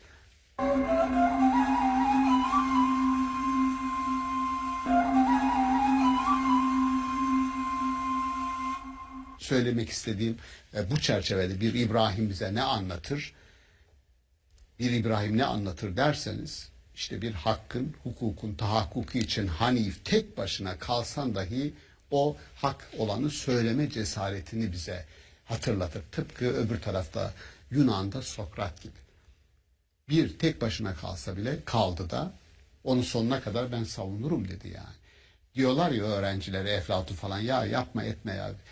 Pardon de, sen ertelesinler şunu, yani öldürmesinler diyor. Yani şimdi diyor bir de diyor doğru söylediğim için bir de özür mü dileyeyim abi, kusura bakmayın mı diyeyim diyor. Yani o şuraya bakar mısınız? Hocam siz bu anarşi deyince geldi aklıma. Ali Şerit'i demin aldık. Sizi rahatsız etmeye geldim diye bir şey var ya, çok aslında oturuyor yani. Hani şeyde de var bu. Sokrat dediniz ya, işte Sokrat'ta da bu at sineği metaforu var ya, muhteşem yani. Hani yani bir şekilde aslında filozofun görevi hani bir sinek nasıl atı rahatsız ederse, harekete geçirirse, filozofun görevi de aslında toplumun o bozulmuşluğuna, yozlaşmışlığına, bir şekilde o kötü gidişattan memnun olan veya insanları memnun olmaya zorlayan ve o köşeleri tutmuş, oradan nemalanan, beslenen kişilere karşı siz isyan ettiğiniz zaman, bu hatasının yanlışlığını gösterdiğiniz zaman işte hemen bütün tepkileri ortaya kendinize çekiyorsunuz. Ama işte yapılması gereken şeydir, insanlar Atinalıları uyandırmak diyor mesela yani. Evet. Yani kalkıp da sabahleyin camına vurmuyor, adamın kapısına vurmuyor yani, uyan diye. Niye? Çünkü derin bir uykudalar. Uyandırmak diyor. İşte Ali Şerit'in dediği de o yani. Sizi rahatsız etmeye geldim yani. Çok rahattasınız ya. Nasıl vicdanınız rahat ediyor yani? Bu kadar adaletsizlik var, haksızlık, hukuksuzluk var, bu kadar yozlaşmışlık var. Siz yani nasıl böyle rahat uyuyabiliyorsunuz? Nasıl rahat edebiliyorsunuz? Aslında böyle bir şey yani. Gerçekten bütün peygamberler bu anlamda hakikaten devrimcidir yani. Evet. Yani şaka toplumu dönüştürmek için yani. Anarşi, birisi bir ara kullanmıştım ben bu ifadeyi de. Ekşi Sözlük'te yazmış birisi benim adımın altını, dedik hocam dedi, okudun mu dedi seninle ilgili yazılanı falan. Nedir hayırdır? Ne yazmış ki dedim. Peygamberler anarşist diyen adam dedi. Evet dedim, doğru söyledim. Nedir? Anarşist, terörist demiyorsun haşa ya. Anarşist mevcut düzeni, arkadaşlar bu düzen, kurulu düzende sorun var diyen adama anarşist diyorsun. Yani düzeni yeniden haksızlığa baş kaldırıyor. Ona biz anarşist. Anarşist kelimesi Fransızca yeni bir kelimedir. Peygamber döneminde böyle bir kelime yok. Ama ona diyor ki sen bizim düzenimizi bozuyorsun. İlahlarımızı diyor bire mi indirdin ya diyor. İşte müşriklerin Muhammed diyor ilahlarımızı bire indirdi. Sokrates'in suçlandığı konu ne? Atina'nın diyor ilahlarını reddediyor ve çocukları diyor ahlaksızlığa itiyor. Peki ahlaksızlık ne? Çok tanrı mı olurmuş ya, bir tane olması gerekmez mi dediği zaman ahlaksız diyor. Şimdi anlıyorsunuz ki yani hakikati çok fazla insan, bu hakikat değil kardeşim deyince hakikat öyle miymiş ya, ben hakikat değilmiş mi falan diye kendisini hakikat olmaktan çıkarmıyor. Hakikatin kendine has bir gücü var. Ve gerçekten çok severim ben, Agora'da söylenirse bir doğru hakikattir. Yani 2 + 2 4'tür. Bu doğrudur. Ama hakikat değildir. Hakikati söylediğin zaman agorada, dış dünyada, kamusal alanda söylersin ve risk içerir. Ne gibi? İşte söylediğimiz gibi ya. Bir peygamber geliyor diyor ki ya sizin kurduğunuz sistemde diyor insanların bir kısmı köle ve cariye. Demişsiniz adamların ruhlarını satın almışsınız. Sen fıkha ya da hukuka fark etmiyor. Roma'da hukuka, bizde de fıkha girmiş. Abık denilir. Bir adamın kölesi kaçsa ve o adam da köleyi yakalamak için arkasından gitti, yakalamıyor. Çekti, vurdu. Uzaktan oku attı ve adam öldürdü. Ne olur? Hiçbir şey olmaz. Niye? Malıdır. Dünyaya bakar mısın şimdi? Şöyle böyle bir sisteme peygamber gelince diyor ki bir saniye, öyle bir dünya yok. Şimdi söylediğimiz o. O zaman ters giden oydu. Bugün ters giden nedir? Bakarsanız Latin Amerika'ya, Güney Afrika'ya, yani bütün üretiyor sistem, bir şey üretiyor. Madenler var, değil mi? Yani Güney Afrika'da, evet. Latin Amerika'da madenler var. Here's a new secret for you. La Familia Rana. Fresh pasta sauces. My team are people that have my back, no matter what. Remember. Ülke fakir fukaralık içerisinde. Çünkü adam onu çıkarıyor. Bir Fransız şirketi çıkarıyor. %90'ından fazlasını nemanın alıp kendi memleketine götürüyor. Geri kalan %10'u da orada birileriyle paylaşıyor. Halkın hiçbir şeyden haberi yok. Şimdi bu sistem, bu düzen mi? İşte bu düzenin bütün insanların refahına nasıl değişebileceğine dair bir zihin egzersizi zorunludur. Bunu kim yaparsa, din yaparsa onu başımızın üstüne alalım. Birisi sosyalizm adına yaparsa yine o başımın üstüne derim ben. Yeter ki bir hakkın tahakkuku için uğraşsın. Evet. Hocam şimdi bazen böyle müşrik falan dediğimiz zaman insanlar şey gibi algılıyor böyle yani sanki hiç böyle inançları, dinleri yokmuş olmayan insan. Zaten bir insanın müşrik olabilmesi için potansiyel olarak yani bir Allah'a inanıyor olması lazım önce ve Allah'a ortaklar koşuyor olması lazım, değil mi? Yani neticede Allah'a inanıyor. Onlara sorarsın yerleri gökleri kim yarattı dersen şüphesiz ki Allah derler diyor. Nasıl döndürüyorsunuz o zaman yani? Hani Allah'a nasıl ortaklar kılıyorsunuz, koşuyorsunuz gibi. Şimdi baktığın zaman aslında peygamberler o toplumdaki yozlaşmaya, haksızlığa, zulme işte itiraz ettikleri zaman, baş kaldırdıkları zaman ve insanları da aktif lider haline getirmek için mücadele ettikleri zaman dikkat edersin mesela müşrikler dinlerine sahip çıkıyorlar. İlahlarına sahip çıkıyorlar. Aslında yani, çok dindarlar. Evet yani bak sen çok dindar adam yani kendince çok dindar. Ama şimdi senin dininin sana güzel bir şeyler yaptırması lazım, değil mi? Yani senin toplumdaki o çarpıklığa, bozukluğa, hatta şey anlatıyorlar hocam, vardı yanlış hatırlamıyorsam kaynaklarda. Kabe'nin tamiratıyla ilgili işte bir şekilde para toplanacak. Şey asıyorlar oraya bildiri. İşte kumardan, zinadan vesaireden falan. Gelen parayı reddediyoruz. Elde edilmeyen kazançlar. Yani. Ya şimdi adam baksın. Temiz kazanç diyor. Müşrik bile diyor temiz kazancı getirin tamir ederken diyor. Adamın bir ahlak skalası da var yani. Kendi içinde bir şey var. Ama şimdi şey ayeti geldi aklımıza. Saat suresinin 4, 5, 6. ayetleri. Şimdi diyor ki orada onlar kendilerine içlerinden bir uyarıcının gelmesine şaşmış ve o kafirler bu bir büyücüdür. Çok yalancıdır. Bütün ilahları yalanlayıp tek ilah var diyor. Şüphesiz ki bu çok tuhaf bir şeydir demişler diyor. Şimdi onların yöneticileri, meleleri aslında aslında değil de din adamları aslında, yani temelde bakınca o şeyi bir şekilde öne getirenler, işlerinden bu yöneticiler öne atılmış, şöyle demişlerdi: İnancınızda yürüyün, ilahlarınıza bağlı kalın, savunun. Şüphesiz ki bu sizden istenen şeydir. Bakın dikkat edin. Yani tek bir ilah var diyor bu adam. Koşun. İlahlarınıza sahip çıkın, bak ne kadar dindarlar. Evet. İnsanları kitleleri böyle. Bunu bir de Firavun yapıyor. Firavun da şöyle yapıyor bunu. Firavun diyor ki, ben diyor bu Musa'nın sizin dininizi bozmasından, değiştirmesinden korkuyorum diyor. Yani Firavun'a baksan o kadar milletin dini imanı düşünüyor ki milleti aç susuz bırakmış. Bir yandan da sanki onun dinini düşünüyormuş gibi kendi ilahlığını iddia etmiş. Yani o kadar iyi niyetli ki aslında, ben diyor yani Musa'yla bir derdim yok da Musa sizin dininizi bozacak, değiştirecek. Yani üzerinde bulunduğunuz yolu değiştirecek, bozacak. Dolayısıyla hani bundan dolayı ben Musa'ya karşı çıkıyorum gibi hava oluşturuyor. Şimdi yani bir yerde bir çarpıklık varsa mutlaka o çarpıklıktan beslenenler var. Evet. Onlar itiraz ediyorlar. Hatta mesela değil mi, Peygamberimize de tarih kaynaklarda görüyoruz. Yani Peygamberimize de teklif ediyorlar. İşte yöneticilik teklif ediyorlar. Gel ne istiyorsun sana? Yönetimse yönetim. Makamsa makam. Malsa mal. Ne istiyorsun yani? Verelim. Yeter ki bu davandan vazgeç. Evet. Hani bir şey vardır. Klasik. Hani işte sağ elime güneşi, sol elime ayı verseniz ben bundan vazgeçmem dediği aktarılıyor mesela. Şimdi dolayısıyla bir de iyi olanları ve iyiliğe teşvik edenleri de kendi taraflarına çekmeye çalışıyorlar. Gel beraber yiyelim, tamam hani. Ama yeter ki bizim işte arı kovanına çomak sokmayın. Sen kalkıp da şimdi niye diyorsun? Ya bu ilahlar bizim ticaret kaynağımız yani. Şimdi adam orada 360 tane put koymuş. Dediniz hocam hani kendisi tapınmıyor ama sağdan soldan millet geliyor, tapınıyor. Gelirken de hediyeler getiriyor. Değil mi? Yani bir şekilde orada ticaret yapıyor. Kalkıp alışveriş yapıyor. Bir ekonomisi var bunun yani. Kendi içinde bir ekonomisi dönüyor. Şimdi dolayısıyla adam böyle bir şey bırakmak ister mi? İstemez. İstemiyor. İstemediği için de işte peygamberler de oradaki o hataları, çarpıklığı, bozukluğu, zulmü dillendirdikleri için, mesela şöyle düşünelim. Şimdi kendisine peygamberlik gelmeden önceki onların içinden çıkmış olan arkadaşınız değil mi Muhammed ile kendisine peygamberlik geldikten sonraki Hazreti Muhammed arasında baktığımız zaman teknik olarak ne fark var? Bir fark yok. Öncesinde de zaten erdemli bir insan, öncesinde de aranan bir insan, güvenilen bir insan. Sonra ne oluyor? Onların derdi peygamberimize değil ki. Onların derdi hakikat de, Allah'ın ayetleri de onların derdi var. Yani o aslında peygamberimize de saldırıyorlar ama onun kişiliğiyle bir dertleri yok yani.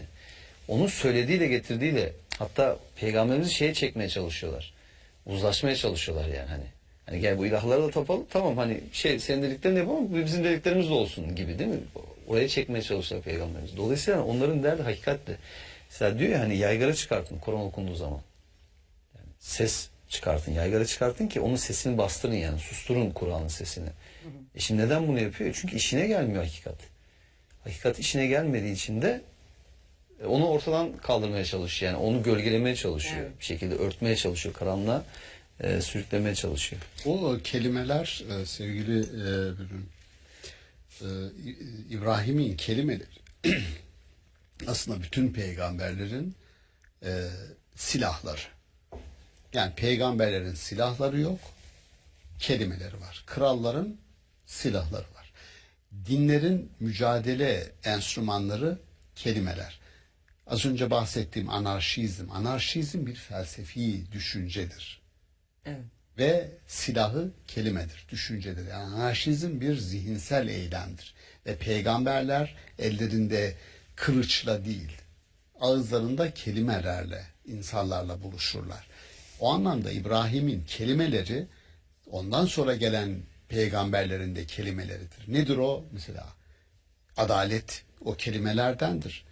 Liyakat o kelimelerdendir. Şimdi tevhid o kelimelerdendir. Şimdi ben bir ayetle Taha suresinde bir ayetle karşılaştığımda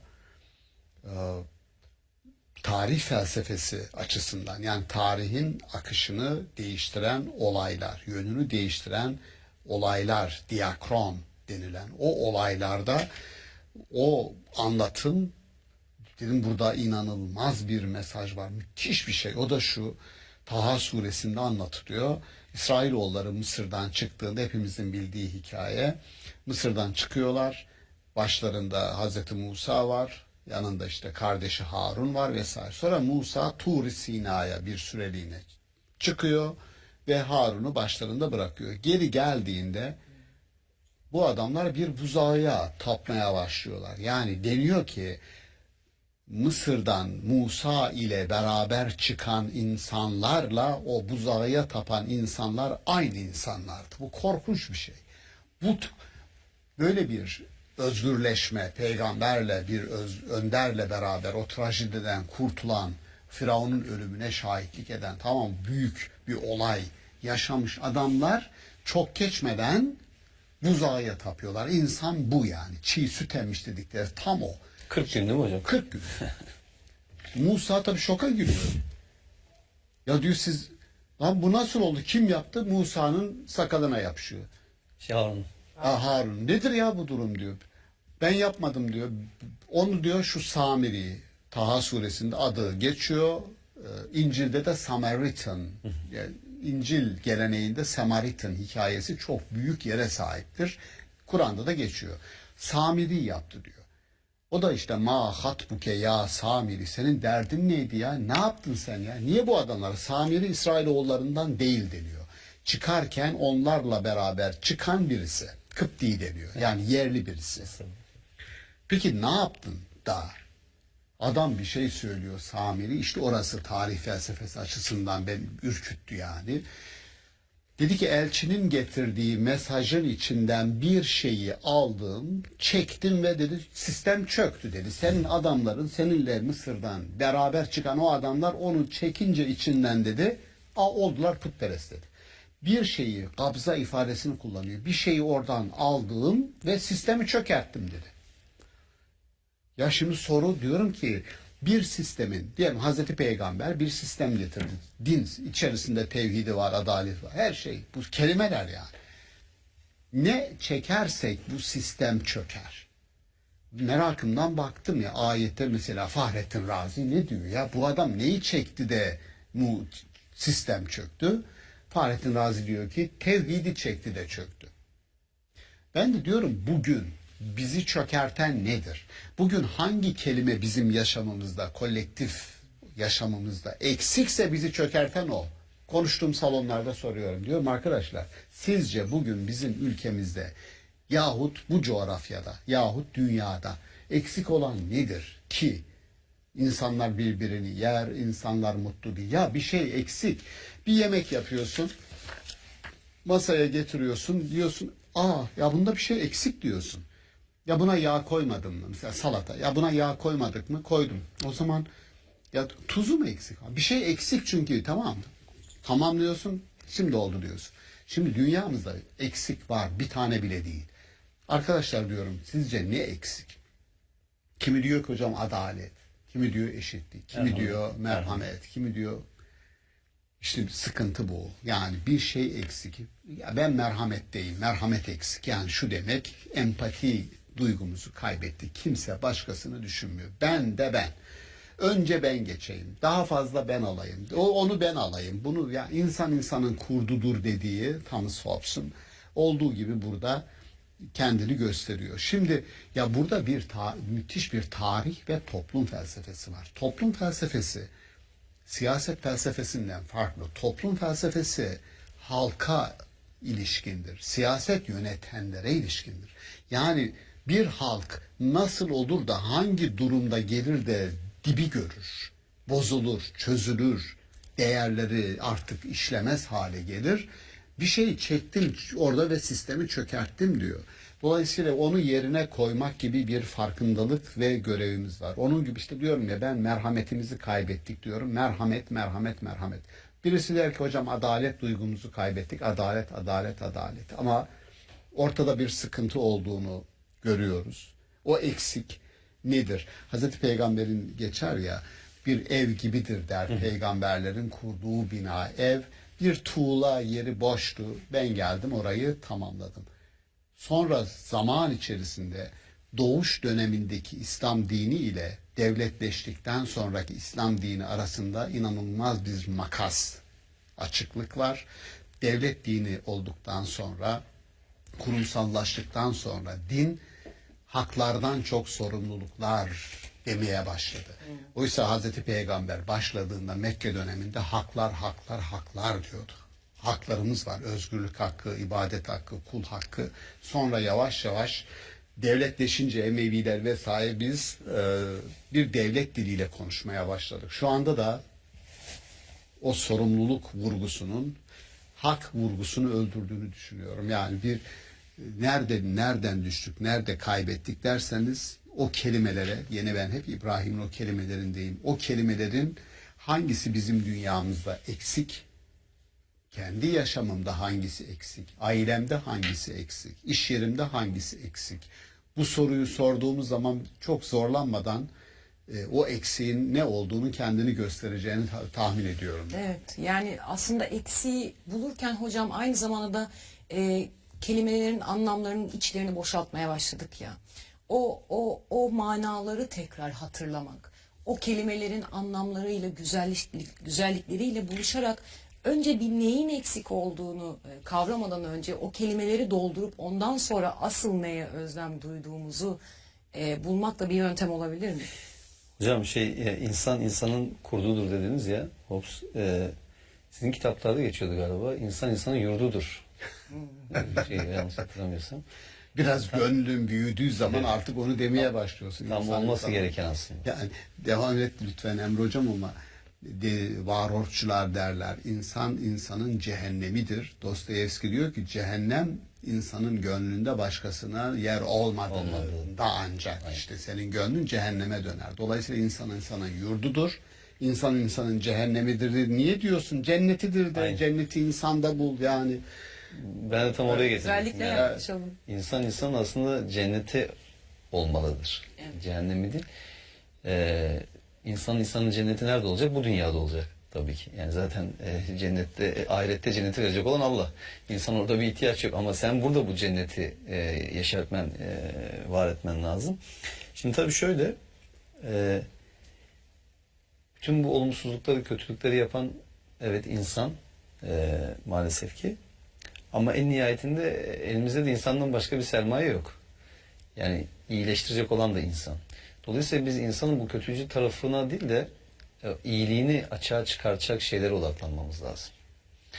Hani bazen, şimdi Kur'an çok güzel bunu tesis ediyor. Yani tatlı değil, yılanı deliğinden çıkartır atasözü var ya. Şimdi bazen diyor yani işte sana düşmanlık yapan, küçük kötülük yapana karşı iyilik yap. Bakarsın ki diyor yani aralarında düşmanlık o insan böyle senin böyle bir dosta, candan böyle bir dosta dönüşmüş yani. Görüyorsun bazen bunu yani tecrübe ediyorsun. İyilikler. Bazı insan bunu anlamayabilir. Onun problemi artık. Hani yapacak bir şey yok. Ama burada bence insanın biraz da In Glasgow, the ingredients are fresh, the chefs are bold, and the laughs are always on the house.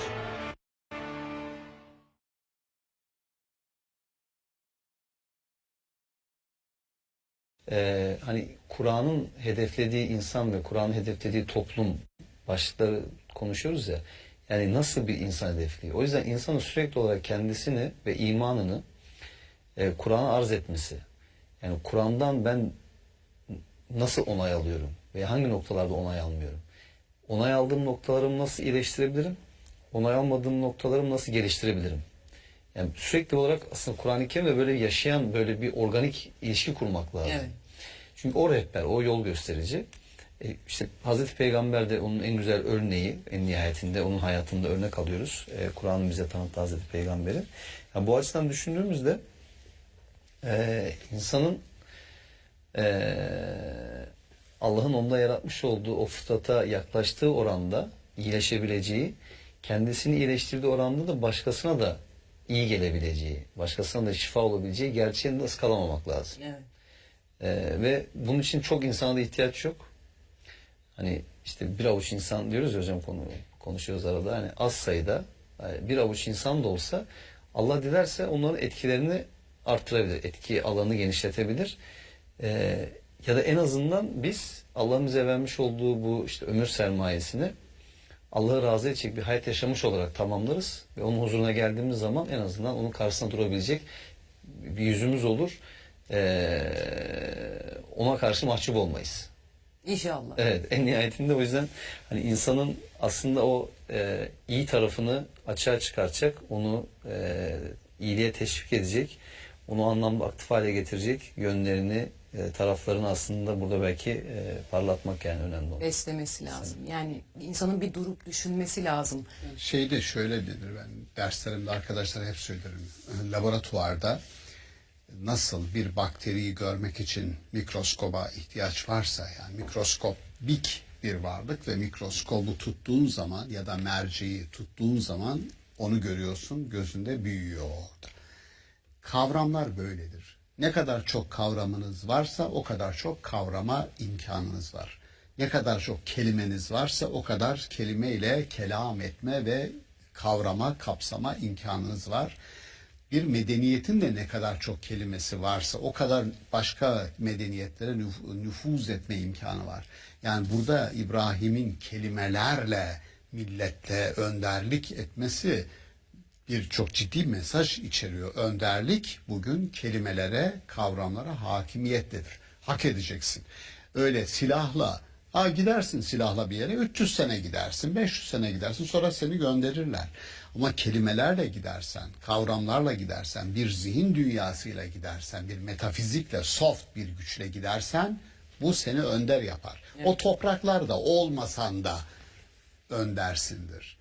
Bir coğrafi önderlik değil, bir toprak önderliği. Toprak ağasından bahsetmiyoruz. Dinler ya da işte çok etkin coğrafyalar toprak ağalığı yapmıyor adam. Yani bir zihin dünyasına önderlik yapıyor. Evet. Kelimeler böyle bir dünyadır. Dolayısıyla o mesajı çok iyi anlamak ve kelimeler ve kavramlar dünyasını birer mercek olarak, dış dünyayı bize açan, büyüten merceklerimiz olarak düşünmemiz lazım. Onu öneriyorum. Lütfen kavram dünyanızı, kelimeler dünyanızı büyütün. Evet. Büyütün. Hocam bu sözlü olarak da geldi aklıma da, şimdi Lokman Suresi'nden hani seslerinin çirkini bu eşeklerin sesidir vurgusu var. Orada aslında çok güzel böyle ince bir hatırlatma yapıyor. Yani burada sesin yüksekliğine değil de sözün yüksekliğine bir hatırlatma var. Yani sen yükselteceksen sözünü yükselt.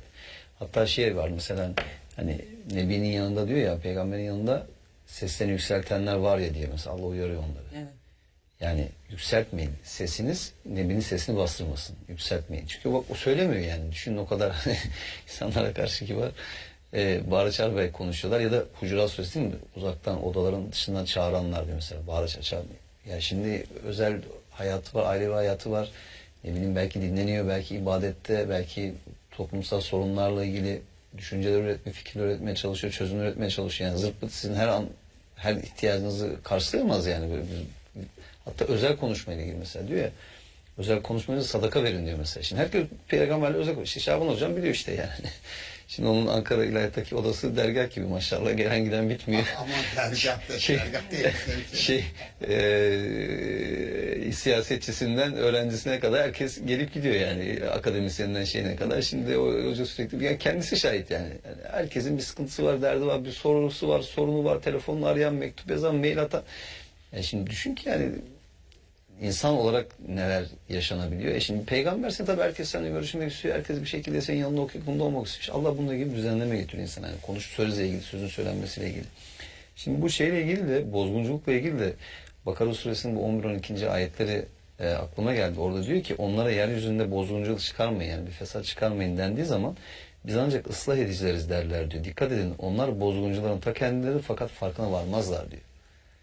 Şimdi bunca örnek verdik ya, hani İslamların bir kısmı yani diyorsun ki ya, bozgunculuk çıkarma, fitne fesat peşinde koşma. Adam, biz ıslah edicileriz ya, biz iyilikten başka bir şey istemiyoruz diye adam yani. Adam şimdi Irak'a giriyorum, niye giriyorsun? Ben diyor oraya özgürlük götürüyorum. Demokrasi götüreceğim. Buyurun, demokrasi götüreceğim. Bana kaldı sanki. Yani. 1 milyon insanın hayatına mal olan bir yalan, bir iftira. Burada kitle imha silahları var. Ya şuna çok seviniyorum. Şimdi onların bulundum, gördüm, şahit oldum yani. Amerika'daki o adam diyor ki sen müfterisin diyor. Evet. Yani çıkıyor protesto diyor. Senin yüzünden şu oldu, şu oldu, şu oldu. Diyorum yani hiç değilse dünyada o rezilliği, o yalancılığın azıcık bir kısmını tadıyorsun yani, o rezilliği, yalancılığı. Peygamberleri İbrahim'le ilgili diyor ki ya Rabbi diyor, bizi yüksek sadakat sözcüleri olarak anılmamızı sağla diyor. Aman Allah'ım dedim ya. Yüksek sadakat sözcüsü. Ya bizden sonra gelenler desinler ki ya bunlar ne sadık, ne dürüst insanlardı. Böyle anılalım ya Rabbi. Şimdi bir de dünyanın altın üstüne getirenler var. Nasıl anacağız? Bunlar sahtekardı. Bunlar yalan uydurarak bir milletin altın üstüne getirenlerdi. Bunlar fitne fesat tohumlarını bu coğrafyaya ekenlerdi yani. Orta Doğu coğrafyasını düşününüz işte. Bütün İslam dünyasının eli sürekli içerisinde fitne fesat karıştırıyorsun. Ama ben şuradayım, sonsuz olarak bunu söyleyeyim. Diyor ki وَلَا يَدُرَّنَّكُمْ مَنْ ضَلَّ اِنْ اِهْتَدَيْتُمْ. Siz doğru yolu tuttuğunuz sürece hiçbir komplocunun zararı size zarar veremez. Planı size zarar. Şimdi şunu demek istemiyorum.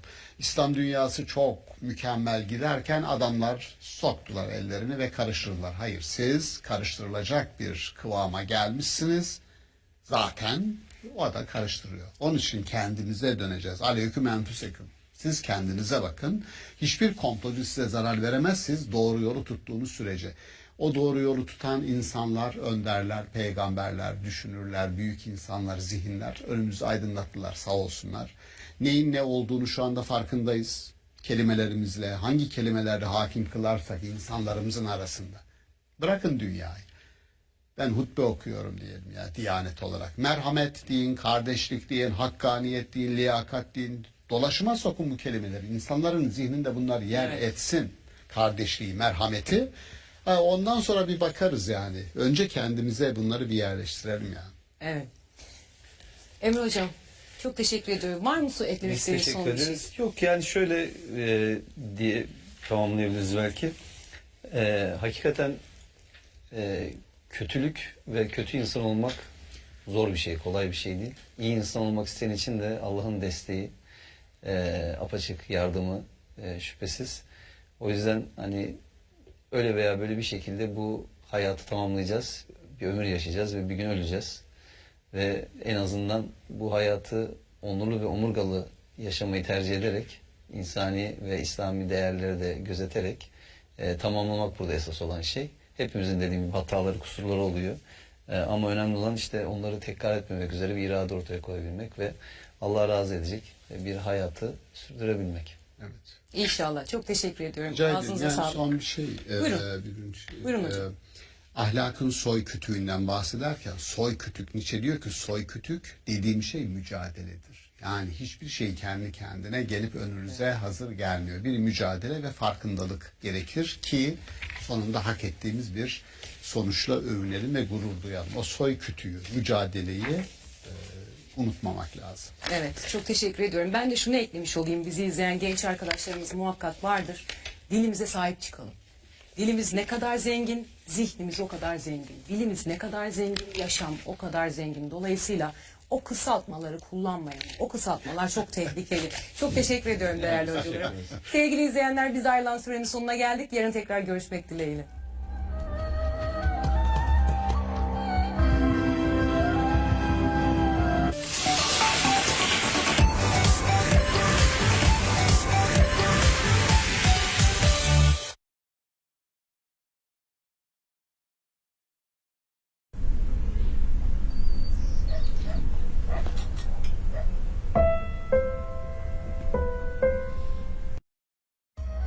Aklımdaki sorular Ramazan programımızdan herkese hayırlı geceler diliyoruz sevgili izleyenler. Ramazan ayı boyunca her gece sevgili Emre Dorman hocamızla birlikte stüdyomuzda değerli akademisyen hocalarımızı konuk etmeye devam ediyoruz. Bu gece de Profesör Doktor Mehmet Okuyan hocamız bizlerle birlikte olacak ve Kur'an'a göre özgür irade ve kader konusunu konuşacağız. Değerli hocam hoş geldiniz. Hoş bulduk. Teşekkür ederim. Sağ olun. Hoş geldiniz hocam. Teşekkür ederim Emre'ciğim. Sağ olun. Dilerseniz hemen başlayalım hocam. Kur'an'a göre öncelikle kader nedir, ne değildir? Bu meseleyi bir konuşalım. Yani konunun başlığı çok iddialı. Özgür irade ve kader. Şunun için çok iddialı. Özellikle yani kaderle irade şöyle yerli yerine oturacak şekilde bir konumlandırılmıyor bizim kültürümüzde. Yani bir tarafa ağırlık verirken öbür taraf ihmal ediliyor. Öbür tarafa gönderme yapıyorsunuz. Beri taraf. Hatta bu taraflar dediğim gruplar daha sonra mezhep adını alıyor. Yani kaderci davrananlara işte başka bir isim veriliyor. İşte kaderciliği reddedenlere başka bir isim veriliyor. İnsan iradesini biraz daha önceleyenlere başka bir isim veriliyor. Hani bu bir süre sonra ekolleşmeye dönüyor. Ekolleşme de böyle masum bir şekilde durduğu yerde durmuyor. Sonra bir süre işte öyle devam ediyor. Düşmanlığa dönüşüyor. Tehdide dönüşüyor. Sizin gibi düşünmeyeni işte Müslüman saymamaya başlıyorsunuz. Öyle sıkıntılı bir şey. Bunun niye evrildiğinin sebeplerinin bir kısmını biliyorum. Bir sebep Kur'an'ın metninin yapısından kaynaklıdır bir sebep. Yani Kur'an şöyle bir metindir. Kur'an öyle Ahmet'in yazdığı, Mehmet'in yazdığı herhangi bir düz makale değil. Evet. Kur'an-ı Kerim bir edebi metindir. Bunun edebiyat inceliklerine ve gramer çeşitliliğine vakıf olmak lazım. Hatta kullandığı kelimelerin kelime yapısına dair bilginiz olması lazım. Çünkü yani aynı kelime, aynı kökten gelen kelime bir kalıp değişikliğiyle başka bir anlam kazanıyor Arapçadan kaynaklı olarak. Ne bileyim bir cümlenin içerisindeki diyelim zamir kullanımı birden çok çeşitlilik arz edebiliyor.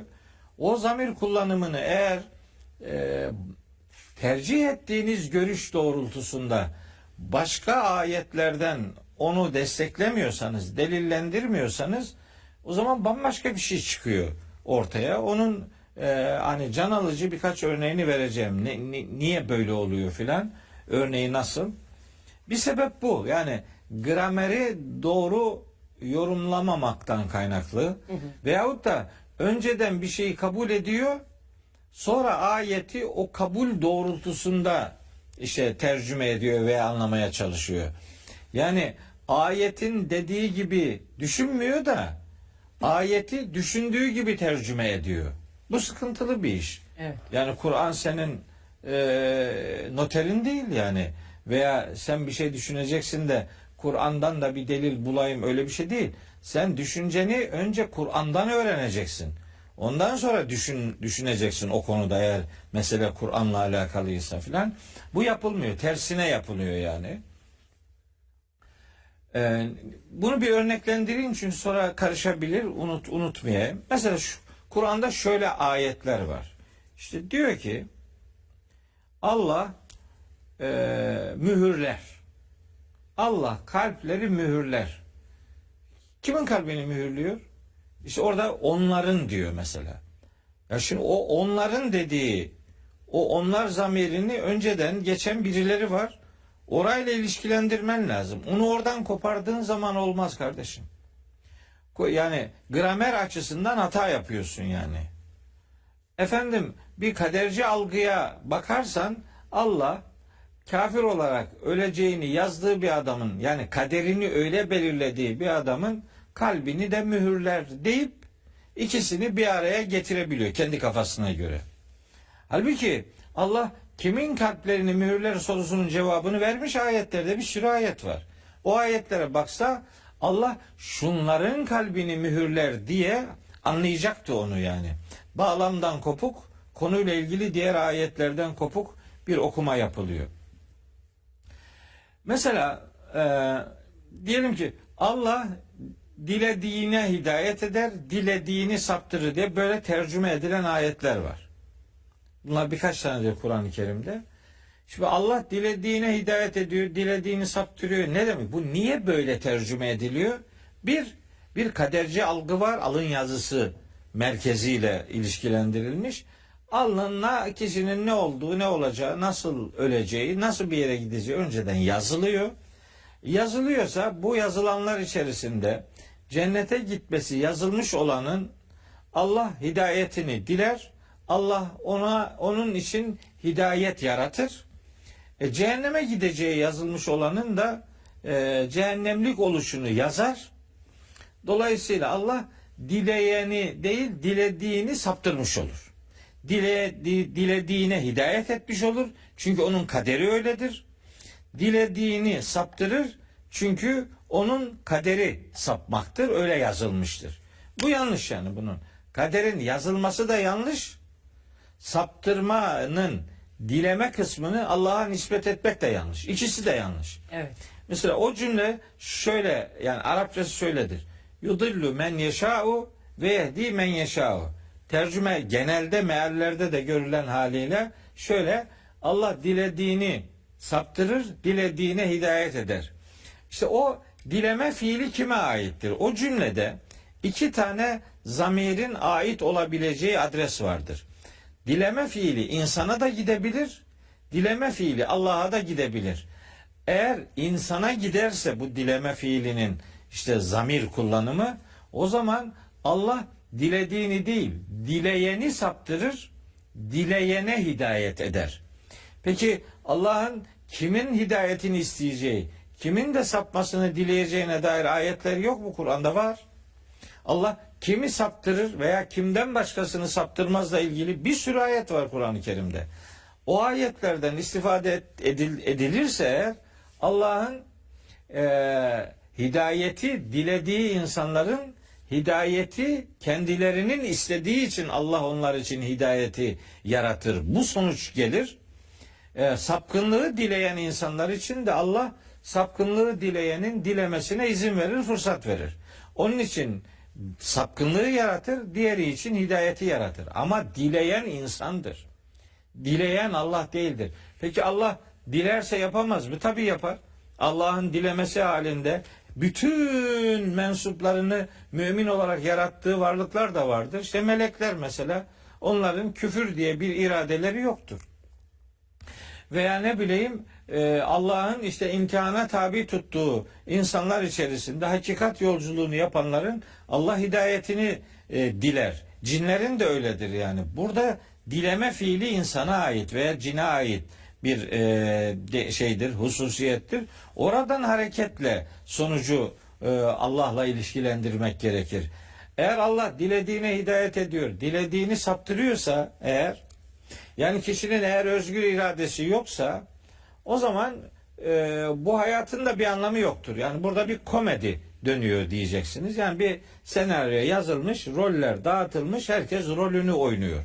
Rolünü oynuyorsa kötü rol yazılmış kişi kötü rolü oynuyor diye cezalandırılır mı? Yani senaryonun gereği oysa o da onu oynayacak. Ne var yani şimdi? Bir senaryo yazın, bir iyi adam, bir kötü adam rolü olsun. Kötü adam rolünü iyi oynayan kişiyi, hani gala gecesi filmi seyrederken sen niye bu kadar kötü adamı böyle çok kötü adam olarak yani içselleştirdin, ben sana işte hak ettiğin ücreti vermiyorum dese, bu hakkaniyetli bir iş olur mu yani? Adama böyle görev veriyor, öyle bir rol verdin, o da onu oynadı.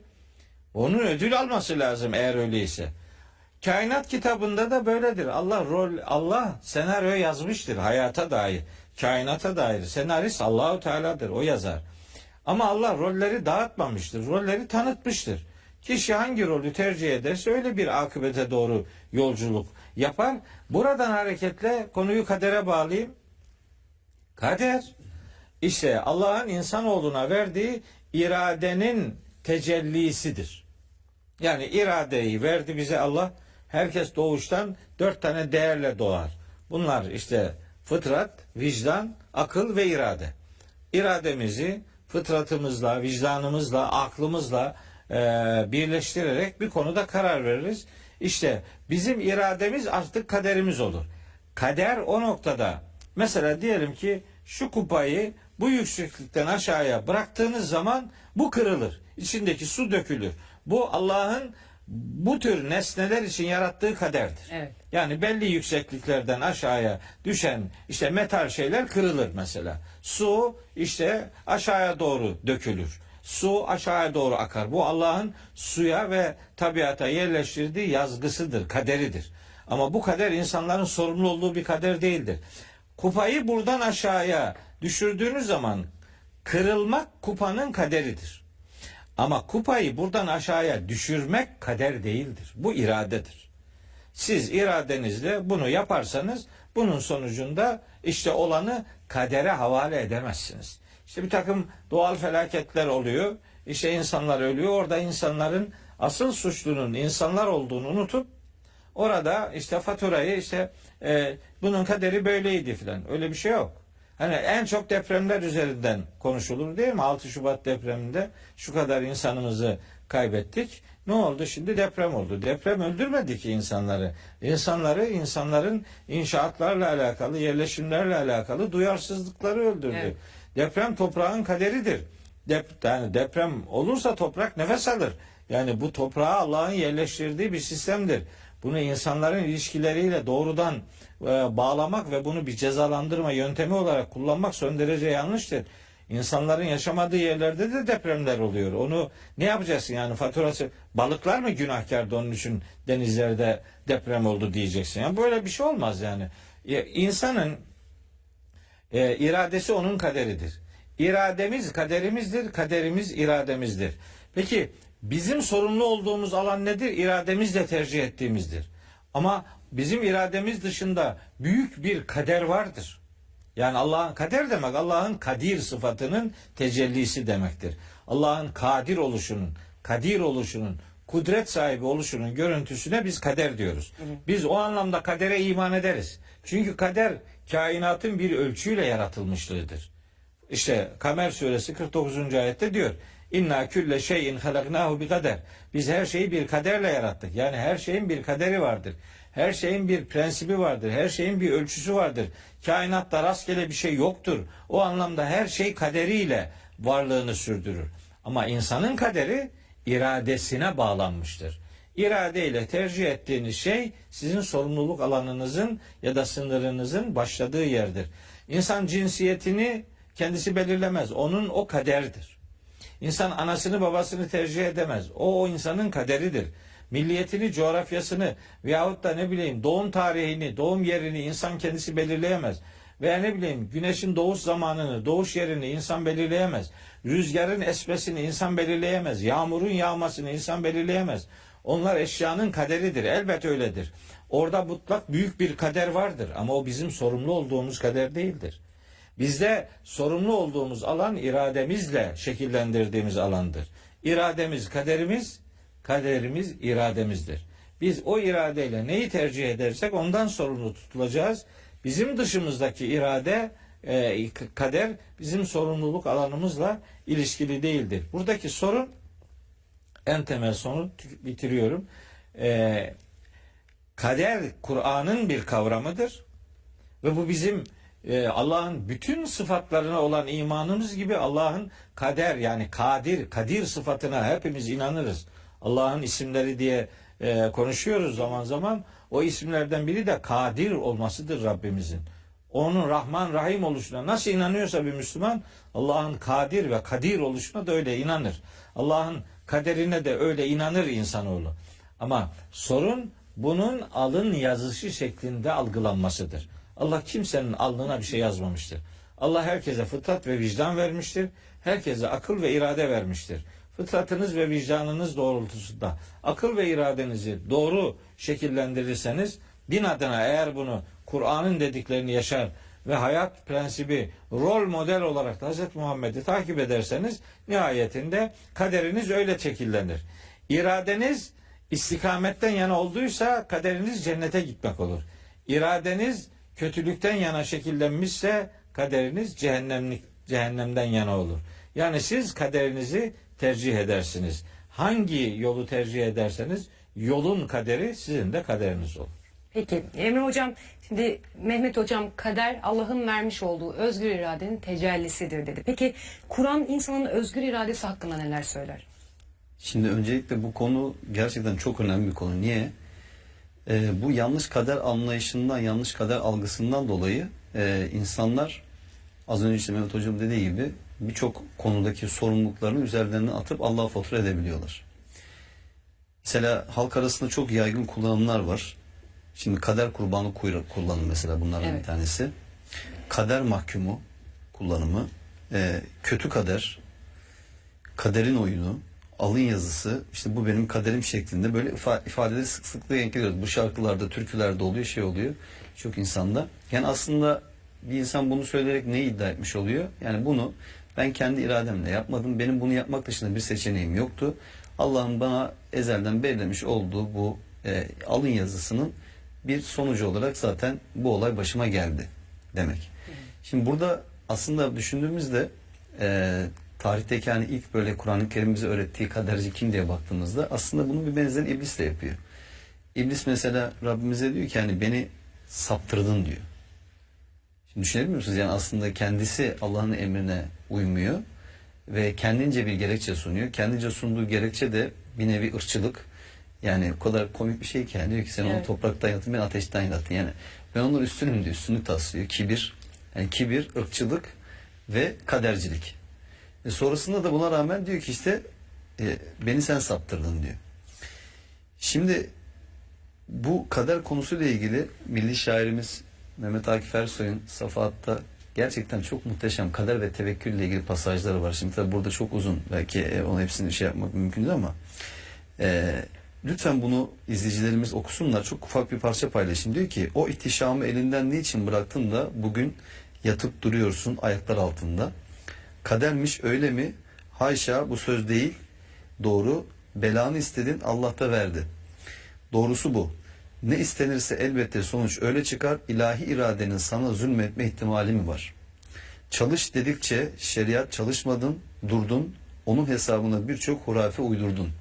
Sonunda bir de tevekkülü sokuşturup araya zavallı dini çevirdin. Onunla maskaraya diyor. Şimdi aslında insanların bu tembelliklerini, ataletlerini hep neye bağlılıklarını görüyoruz. Ya bu bizim kaderimiz. Sonra işte Allah ya da Allah bir kurtarıcı gönderip bizi ihya edecek, tekrardan diriltecek, kurtaracak diye böyle beyhude bir takım beklentiler içerisine girebiliyor insanlar. O yüzden Müslüman toplumlar açısından bugün bu kadercilik anlayışının çok ciddi olumsuz sonuçları olduğunu hatırlatmakta fayda var. Öte taraftan yine biz aslında Kur'an-ı Kerim'e baktığımız zaman hani halk arasında en çok bilinen şeylerden bir tanesi nedir? İşte imanın esasları, İslam'ın esasları diye belli esaslar var. Halbuki her zaman şunu hatırlatıyoruz. Diyoruz ki Kur'an'ın tamamı da hem iman esasıdır hem İslam esasıdır. Bunlar birbirinden ayrılmaz. Ama insanlar bazı temel meseleleri daha kolay anlasınlar diye belli sıralamalar yapılmış. Yani bunlar da zaten Kur'an'i ama şimdi iman esası olarak sayılan şeylerin içerisinde bir madde var. Eklenmiş. İşte kadere iman etmek, kaderin, hayır ve şerrin Allah'tan olduğuna iman etmekle ilgili bir madde. Şimdi Nisa suresi 136. ayetinde biz ne görüyoruz? Nisa suresinin 36. ayetinde iman esasları olarak insanların bildiği, kitapların yazdığı esasların şöyle sıralandığını görüyoruz. Diyor ki ey inananlar Allah'a, elçisine indirdiği kitaba ve daha önce indirilmiş bulunduğu kitaba inanın. Kim Allah'ı, melekleri, kitapları, elçileri ve ahiret günü inkar ederse uzak bir sapıklığa düşmüştür. Mesela şimdi bu kadar önemli bir konu eğer iman esası olsaydı Allah'ın burada bunu geçirmesi gerekirdi. Öte taraftan zaten Kur'an'ın anlattığı kader bir iman esasıdır, doğrudur. Ama o insanların anladığı kader değildir. Tabii kitaba inanmak, ona da inanmak. Aynen. Yani. Ama işte buradaki problem insanların kaderden anladığı, Kur'an'ın kaderle anlattığı değil. Sıkıntı bu. Yani hem diyor ki işte, yani düşünebiliyoruz mesela şimdi bir rivayet diyor ki yani bir insan anne rahmine düştüğü zaman diyor onun alnına yazılır. İşte iman edeceği veya inkar edeceği. Şimdi bütün diyor hayatı boyunca iman edip iyi işler yapsa da ölmeden önce mutlaka bir kötülük yapar ve cehenneme gider diyor bu kişinin alnına, eğer ki işte şaki yazıldıysa, inkarcı yazıldıysa. Eğer diyor bütün hayatı boyunca diyor kötülükler yapsa da hakkında işte iman edecek, cennetlik olacağı yazıldıysa ölmeden önce mutlaka bir şey yapar ve cenneti garanti. Ya böyle bir anlayış olabilir mi? Yani Allah'a daha başka nasıl daha bir iftira edilebilir yani? Böyle bir anlayış olabilir mi ya? O zaman insanlar tamamen bir robot ya da insanlar tamamen bir maskotlar yani. Allah'ın dilediğini hiçbir şey yapmadan cehenneme gönderdiği, dilediğini cennete gönderdiği bir sisteme dönüşüyor. Evet. Kader o kadar önemli ve değerli bir kavram ki Kur'an-ı Kerim'de. Mehmet Hocam bak örneklerini verdi ayetin. Yani kadere iman etmemek gibi bir şey. Kitabı inkar etmek demek zaten yani. Hani bazen şimdi biz bunu anlattığımız zaman ya bunlar kader inkar ediyorlar. Yok kusura bakma. Allah'ın kaderini inkar etmiyoruz biz. Yani Allah'ın Kur'an'da anlattığı kaderi inkar etmiyoruz. Senin kadere yüklediğin anlamın yanlış olduğunu söylemeye çalışıyoruz. Çünkü Kur'an'ın esası olan bir şey inkar etmek gibi bir şey olabilir mi yani? Mümkün mü? Yani Kur'an'da şöyle bir şey olabilir mi? Bir kısmına inanıp bir kısmını inkar etmek gibi bir şey olabilir mi? Mümkün değil. Öte taraftan mesela Rahmetli Hüseyin Atay hocamızı burada analım. Allah gani rahmet eylesin kendisine. Profesör Doktor Şaban Ali Düzgün hocamızla birlikte aslında biliyorsunuz Maturidilerin en ünlü kelam bilgini olarak bilinen Ebu'l-Mu'in en-Nesefi'nin 1115'tir vefatı. Tafsiratül Edille isimli meşhur bir eseri var. Onun böyle yazma eserleri aşağı yukarı 18 yazma nüshaya ulaştıkları ve bundan en eski olan 8 nüsha üzerinde karşılaştırılarak doğru bir metni ortaya koyduklarını ifade ediyorlar bunun tercümesinde. Bakın mesela burada Nesefi deriz ki diyor, inançlara gelince Diyanet sahiplerine göre bunlar 5 esas ayrılır. Allah'a iman, meleklere iman, kitaplara iman, peygamberlere iman, ahiret gününe iman. Bakın dikkat edin. Direkt Nisa suresi 136. ayette birebir örtüşüyor. En erken dönem büyük alimlerden biri olarak kabul edilen Ebu'l-Mu'in en-Nesefi'nin Tafsiratül Edille isimli kitabında iman esaslarını sayarken ki kullanımı.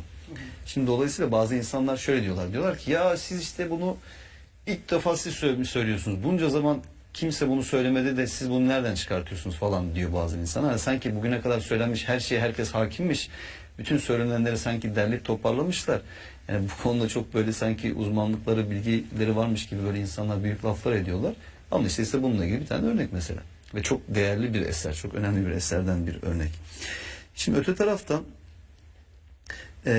bakın mesela Araf suresi, Hicr suresinin 39. ayetinde İblis diyor işte Rabbim dedi beni yoldan dışladığın için ben de yeryüzünde onları süsü püsü göstereceğim diyor.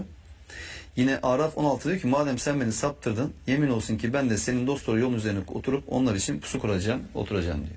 Şimdi işte ilk kadercilik anlayışı bu yani. Sen beni saptırdın diyor Allah haşa. Öte taraftan mesela Kur'an-ı Kerim dedik ya Allah'tan başka ilahlara inananlar, Allah ortak koşan müşriklerde de benzer bir tavır görüyoruz. Bakın diyor ki mesela Allah'tan başkasının ilahları yakıştırmakta direnenlere dediler ki eğer Allah dileseydi ne biz ne de atalarımız hem ondan başka hiçbir şeye kulluk etmez hem de ondan başkasının sözüyle hiçbir şey haram kılmazdık. Nahl suresi 35. ayet. Şimdi bakın müşrikler diyorlar ki bizim Allah'a ortak koşmamızı Allah diledi diyorlar. Bir kadercilik örneği daha mesela değil mi yani? Evet. Allah bunu istedi diyorlar. Yine mesela Allah ortak koşanlar derler ki eğer Allah dileseydi ne biz ne de atalarımız şirk koşmazdık. Dahası hiçbir şey haram da kılmazdık. En'am suresi 148. ayette benzer şekilde ifade ediyor. Yine mesela bakın ve onlara size Allah'ın rızık olarak verdiklerinden infak edin denildiği zaman o inkar edenler, iman edenlere bakın ne diyorlar. Dikkat edin. Allah'ın eğer dilemiş olsaydı yedireceği kimseyi biz mi yedirecekmişiz? Gerçekten siz apaçık bir şaşkınlık içindesiniz derler Yasin suresi 47. ayet.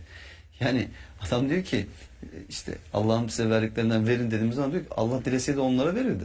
Evet. Allah dileseydi onları yedirir içirdi. Şimdi biz mi yapacağız bunu yani? Hani o kadar böyle her şeyi sanki Allah'a böyle teslim etmişler. Allah'a tevekkül ediyor ve Allah'ın bütün takdirini sanki rıza göstermişler gibi böyle sapkın bir anlayış ortaya koyuyorlar. Bu örnekleri niye veriyorum? Çünkü bugün birçok Müslüman da aslında dikkat ederseniz bu kader meselesi açıldığı zaman benzer bir tavır sergiliyor. Evet. Bakalım bunlar Kur'an-ı Kerim'de kimlere uyuyor? Yani iblis, işte müşriklerden, inkar edenlerden örnekler. Fıkra anlatayım mı Emre'ciğim? Lütfen. Anlatın hocam lütfen buyurun. Adam bir tanesi para toplamaya gitmiş de cami yaptırmak için. Çok para bekledikleri bir kapıya gitmişler. O kapıda işte diyelim ki bugünkü parayla diyelim ki 1 milyon lira bekliyor. O kadar verir. Öyle hayal ediyor. O 1 milyon lira beklediği yerden çıka 1000 lira çıkmış mesela. Çok az bir şey.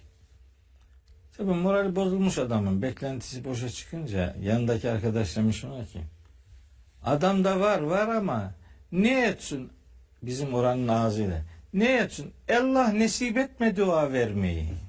Onun için veremeyi demiş. Olmadığı için değil. Nasip olmadı o onun için veremiyor. Ya Allah nasip etmedi.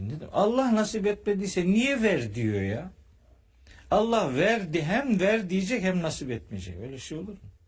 İşte günahını, iradesizliğini Allah'a fatura etme rahatsızlığının bir görüntüsü. Yani verme isteğinin kendine gelmesini bile Allah'tan bekliyor. Evet. Yani nasip taleple alakalı bir şey. Evet. İnsan talep edecek ki Allah da nasip edecek. Evet. İnsana o yüzden يريما جميل أبو جراد عمري 40 سنة عايشة حاليا في مواصل قرارة كنت ساكنة في غزة. Burada da yine tam güzel bir hatırlatma oldu. Yine mesela bakın Ashab suresi 67. ayette kendi yaptıklarını kabul etmeyip birilerine fatura etme konusunda yine bakın diyorlar ki onlar dediler ki Rabbimiz biz efendilerimize ve büyüklerimize uymuştuk. Onlar da bizi yoldan çıkardılar. Yani şimdi hani bugün böyle uyanlar var ya birilerinin peşinden eteğine tutulanlar o gün de diyorlar ki biz bunlara uyduk. Bunlar bizi yoldan çıkardı. Yani biz bunlara uymasaydık biz yoldan çıkmayacaktık. Evet. Çıkmayacaktık demeye getiriyorlar. Bakın Kur'an-ı Kerim İsra suresi devam ederim ama orada nefis bir ayet daha var onun peşinden.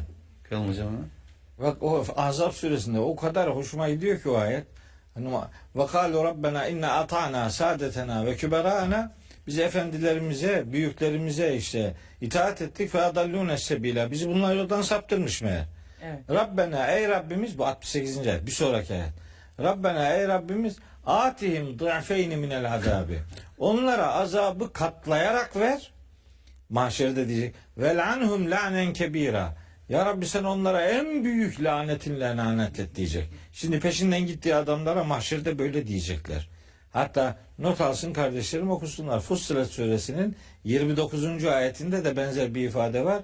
Ve kâlellezîne keferu kafirler o gün demiş olacaklar ki Rabbena ey Rabbimiz erina ellezeyni bize şu iki tipi göster.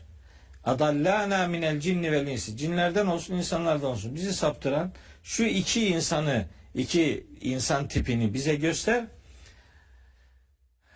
Nec'alhuma tahta akdamina. Onları ayaklarımızın altına alalım. Liyekûne minel esfelin. En aşağılıklardan olsunlar diye onları ayaklarımızın altına alalım. Bunlar bizi saptırdılar diye bugün peşlerine gittikleri insanlar için mahşerde böyle istekte bulunacaklar. Ama Allahu Teala onlara diyecek ki liküllin zı'fun herkesin hak ettiği kadar azabı olacak. Velakin la ta'lemun bilmiyorsunuz. Suçu biriniz öbürünüz üzerine atmayın. Şeytanın da böyle acayip bir kendi savunması var. Evet. Sıra gelince onu da söylerim. Evet. Onu yani buradaki şimdi bu hatırlatmadaki şu nokta çok önemli. Hani insanlar bazen şunu da görüyorlar. Yani biz onlara uyuyoruz vallahi günah onların boynuna ödüyor. Evet. Öyle bir şey yok. Kusura bakma. Yani öyle o beni saptırdı, bu beni saptırdı. Ben onu uydum vallahi onu dinledim bile olmuyor bu işler. İşte ayetler burada apaçık söylüyor. Uyduğu adamın tersine bir şey söyleyeni önüne getirdiğin zaman da öbürü için diyor ki bu sapık. Yani kendi tabi olduğu sanki doğru. Ona hakikati söyleyene sapık diyor. Orada irade koyuyor beyim. Yani bize gelin diyenlerin iman eden, Kur'an'a gelin diyenlerin sapık olduğu bir sistem. Öyle evet. diyor. Doğru. Evet. İsra suresi 13-14. ayetler burada bakın diyor ki biz herkesin aslında yapıp ettiklerinin işlerini kendi çabasına bağlı kıldık. Yani bu genelde kaderle ilişkilendirilen bir ayet. Nitekim kıyamet günü onun önüne dünyada yapıp ettiği her şeyi kayıtlı olacağı bir sicil koyacak, bir kitap çıkaracak ve diyeceğiz ki oku sicilini bugün kendi hesabını görmek için sen sana yetersin yani yaşın sana yeter. Bakın, o kadar muhteşem ki. Yani senin çabalarının sonucunu orada okuyacaksın sen. Yapıp ettiklerinin sonucunu orada okuyacaksın yani. O yüzden senin burada işte ben bunu yapmadım deme şansın olmadığı gibi birileri bana bunu yaptırdı deme şansın diyor. Dolayısıyla doğruya ulaşmak isteyen ve sapmayı dileyenler bunu aslında kendi nefisleri için yapıyorlar. Kur'an'da bakın diyor ki kim hidayete ererse kendi nefsi için hidayet eder. Kim de saparsa kendi aleyhine sapar diyor. İsra 15 hemen devamında.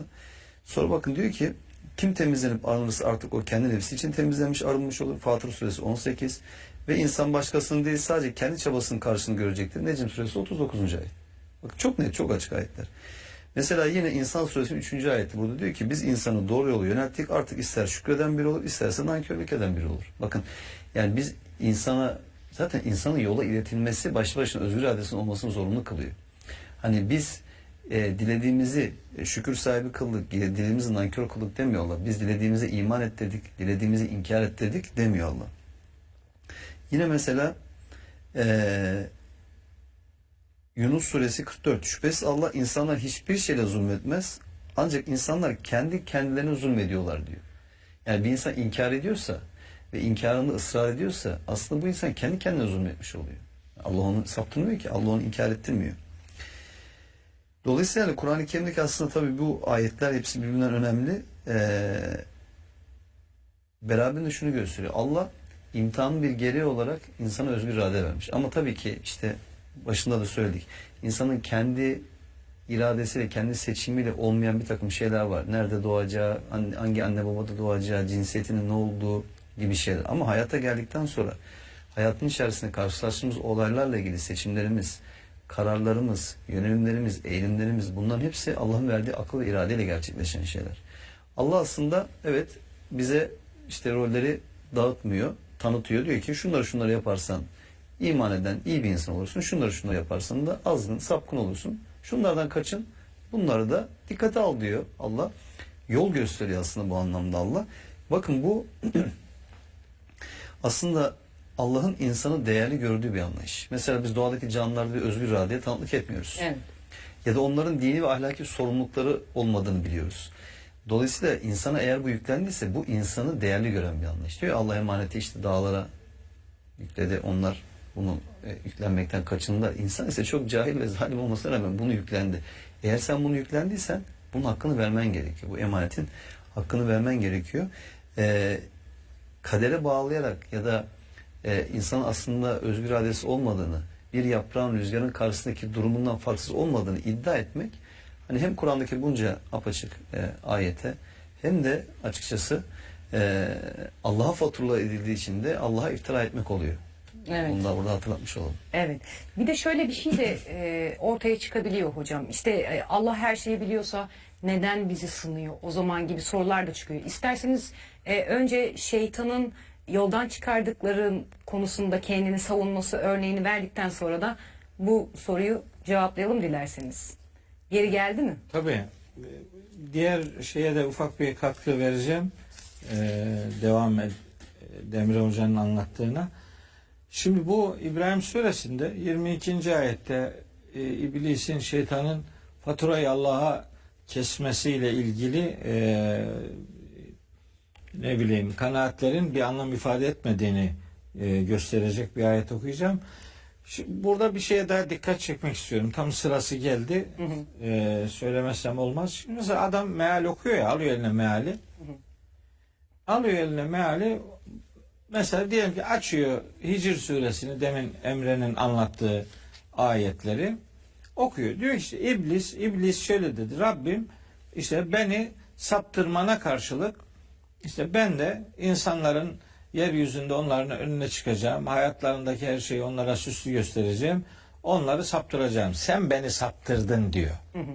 Şimdi bu kadar okuyor. Başka bir şey okumuyor. O zaman diyor ki bak Allah saptırmış zaten. Kardeşim bir konuda bir hüküm vereceksen bakın Kur'an'dan konuşmak başka bir şeydir. Kur'an adına konuşmak bambaşka bir şeydir. Siz eğer saptırmayla alakalı Kur'an'ın ne dediğini merak ediyorsanız bu kitabın o konuda bütün dediklerini bileceksiniz. Evet. Onu bilmeden olmaz. İblisin bu çıkışına Rabbimiz mesela Bakara suresi 34. ayette cevap veriyor. Eba, yüz çeviren oydu.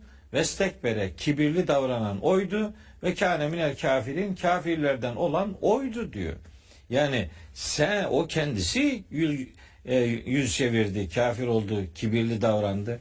34. ayette. Hatta Saat suresinde gene iblisin o tür bir çıkışının cevaplandırıldığı bir pasajda diyor ki Saat suresi 74. ayette istekbere iblis kibirli davrandı ve kâne minel kafirin ve kafirlerden oldu kendisi. Evet. Kale Allahu Teala ona dedi ki ya iblis, ey iblis, ma mena'ake en tescude lima halaktu bi yedeyye. Kudretimle yarattığım şeyin için secdeye kapanman konusunda seni engelleyen neydi? Niye secde yapmadın? Estekberte, kibirli mi davrandın? Em kunte minel alin. Yoksa sen yücelerden misin yani? Hayırdır? Niye yani sen tanrı mısın? Nesin? Niye böyle yaptın diye, yani böyle göndermeler var ayetler arasında.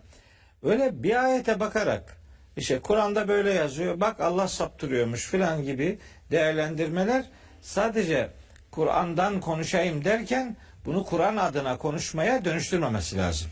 Kur'an okurlarını. Yani böyle meal okuyor, bir tane ayete bakıyor, gerisinden haberi yok. Öyle Kur'an adına hüküm vermek doğru bir şey değil, çünkü yani tamamı görülmeden parçaya bakarak değerlendirme yapılırsa bu yanlış olur.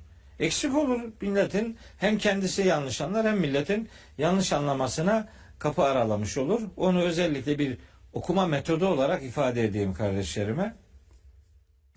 Şimdi birbirine suçu atmayla alakalı İbrahim Suresi, Araf Suresinde acayip bilgiler var. Sebe Suresinde bir güzel bilgiler var.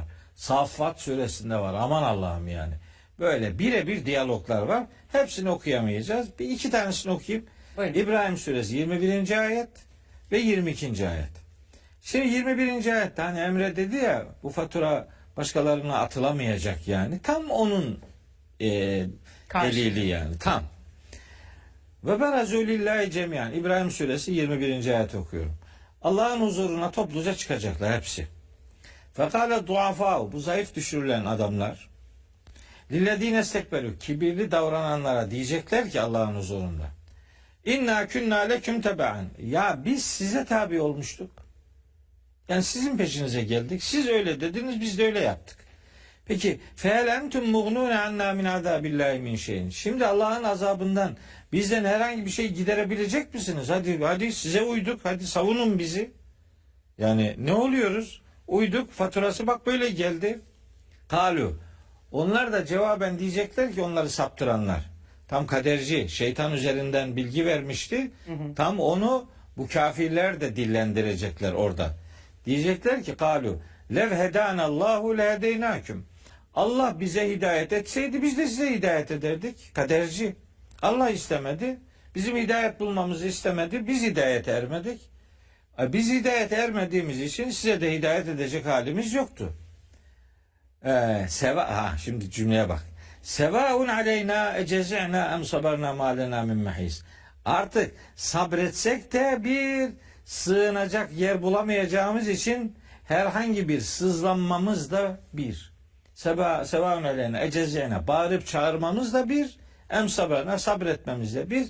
Ma lena min mahisin, sığınacak hiçbir yer yok, kusura bakmayın. Kimse günahı sırtlanmayacak yani onlara. Şimdi bu biraz yarım kalır diye korkuyorum. Şu Sebe suresindeki ayeti de okuyayım. Buyurun hocam lütfen. Öbür ayetleri zaten o konuyu cevaplarım. Dert değil. Bak şimdi. İzleyici kardeşlerim çok hoşuna gidecektir bu diyalog. Sebe suresinin 31. 32. 33. ayetleri. 3 tane ayet. Yani 34. surenin 31, 32, 33. ayetleri. Şimdi okuyorum ayetleri. Ve gâlellezîne keferu, kafirler demişler ki müminlere dünyada, len nu'mine bihâdel Kur'an, biz bu Kur'an'a inanmayacağız. Ve la billezî beyne yedî, sadece buna değil ki daha öncekilere de inanmıyoruz yani. Mutlak inkarcı. Ve lev tera, bir görsen diyor Allahu Teala peygamberimize. İdiz zalimune, bu zalimlerin durumunu, mevkufune inde rabbihim, Rablerinin katında böyle bulunduruldukları o sorgulama, yargılama pozisyonunu bir görsen bunların. Mesela ne olacak? Yerci'u ba'duhum ila ba'din el kavle. Orada bu insanların, o zalimlerin bir kısmı bir kısmına laf yetiştirmeye çalışacaklar.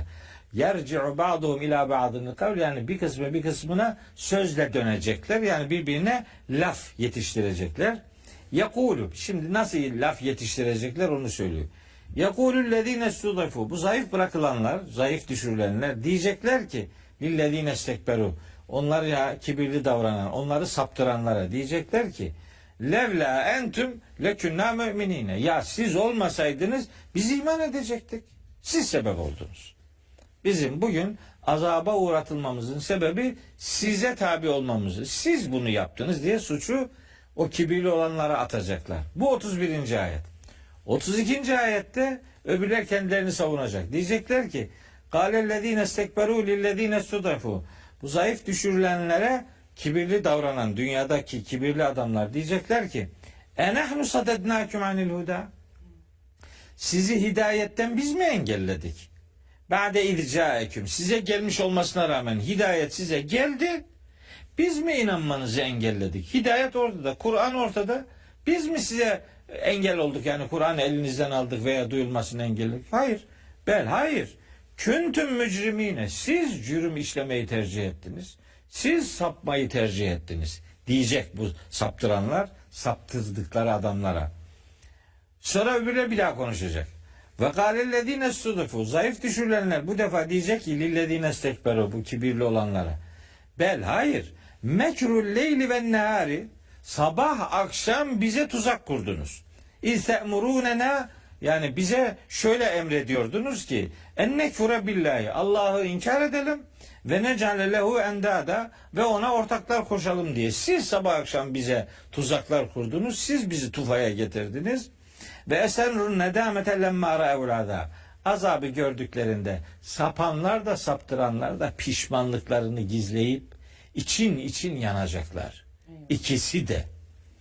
Ve cealnel aglale fi anaqillezine keferu, kafirlerin boyunlarına, hem sapanların hem saptıranların boyunlarına o demir halkaları geçirmiş olacağız ve onlara denecek ki, yani ifade şöyle, hel yüczevne illa ma kanu yamelun. Dünyada yapıp ettiklerinden başkası değildir bu karşılıklar. Dünyada kendi tercihinizin oradaki faturası önünüze gelecektir. Hiç kimse hiç kimseye suç atamayacaktır. Bu şahıslar birbirlerini böyle suçlarlarken böyle diyaloglar yaşanacak. Araf suresi 38-39'u da kardeşlerim okusunlar.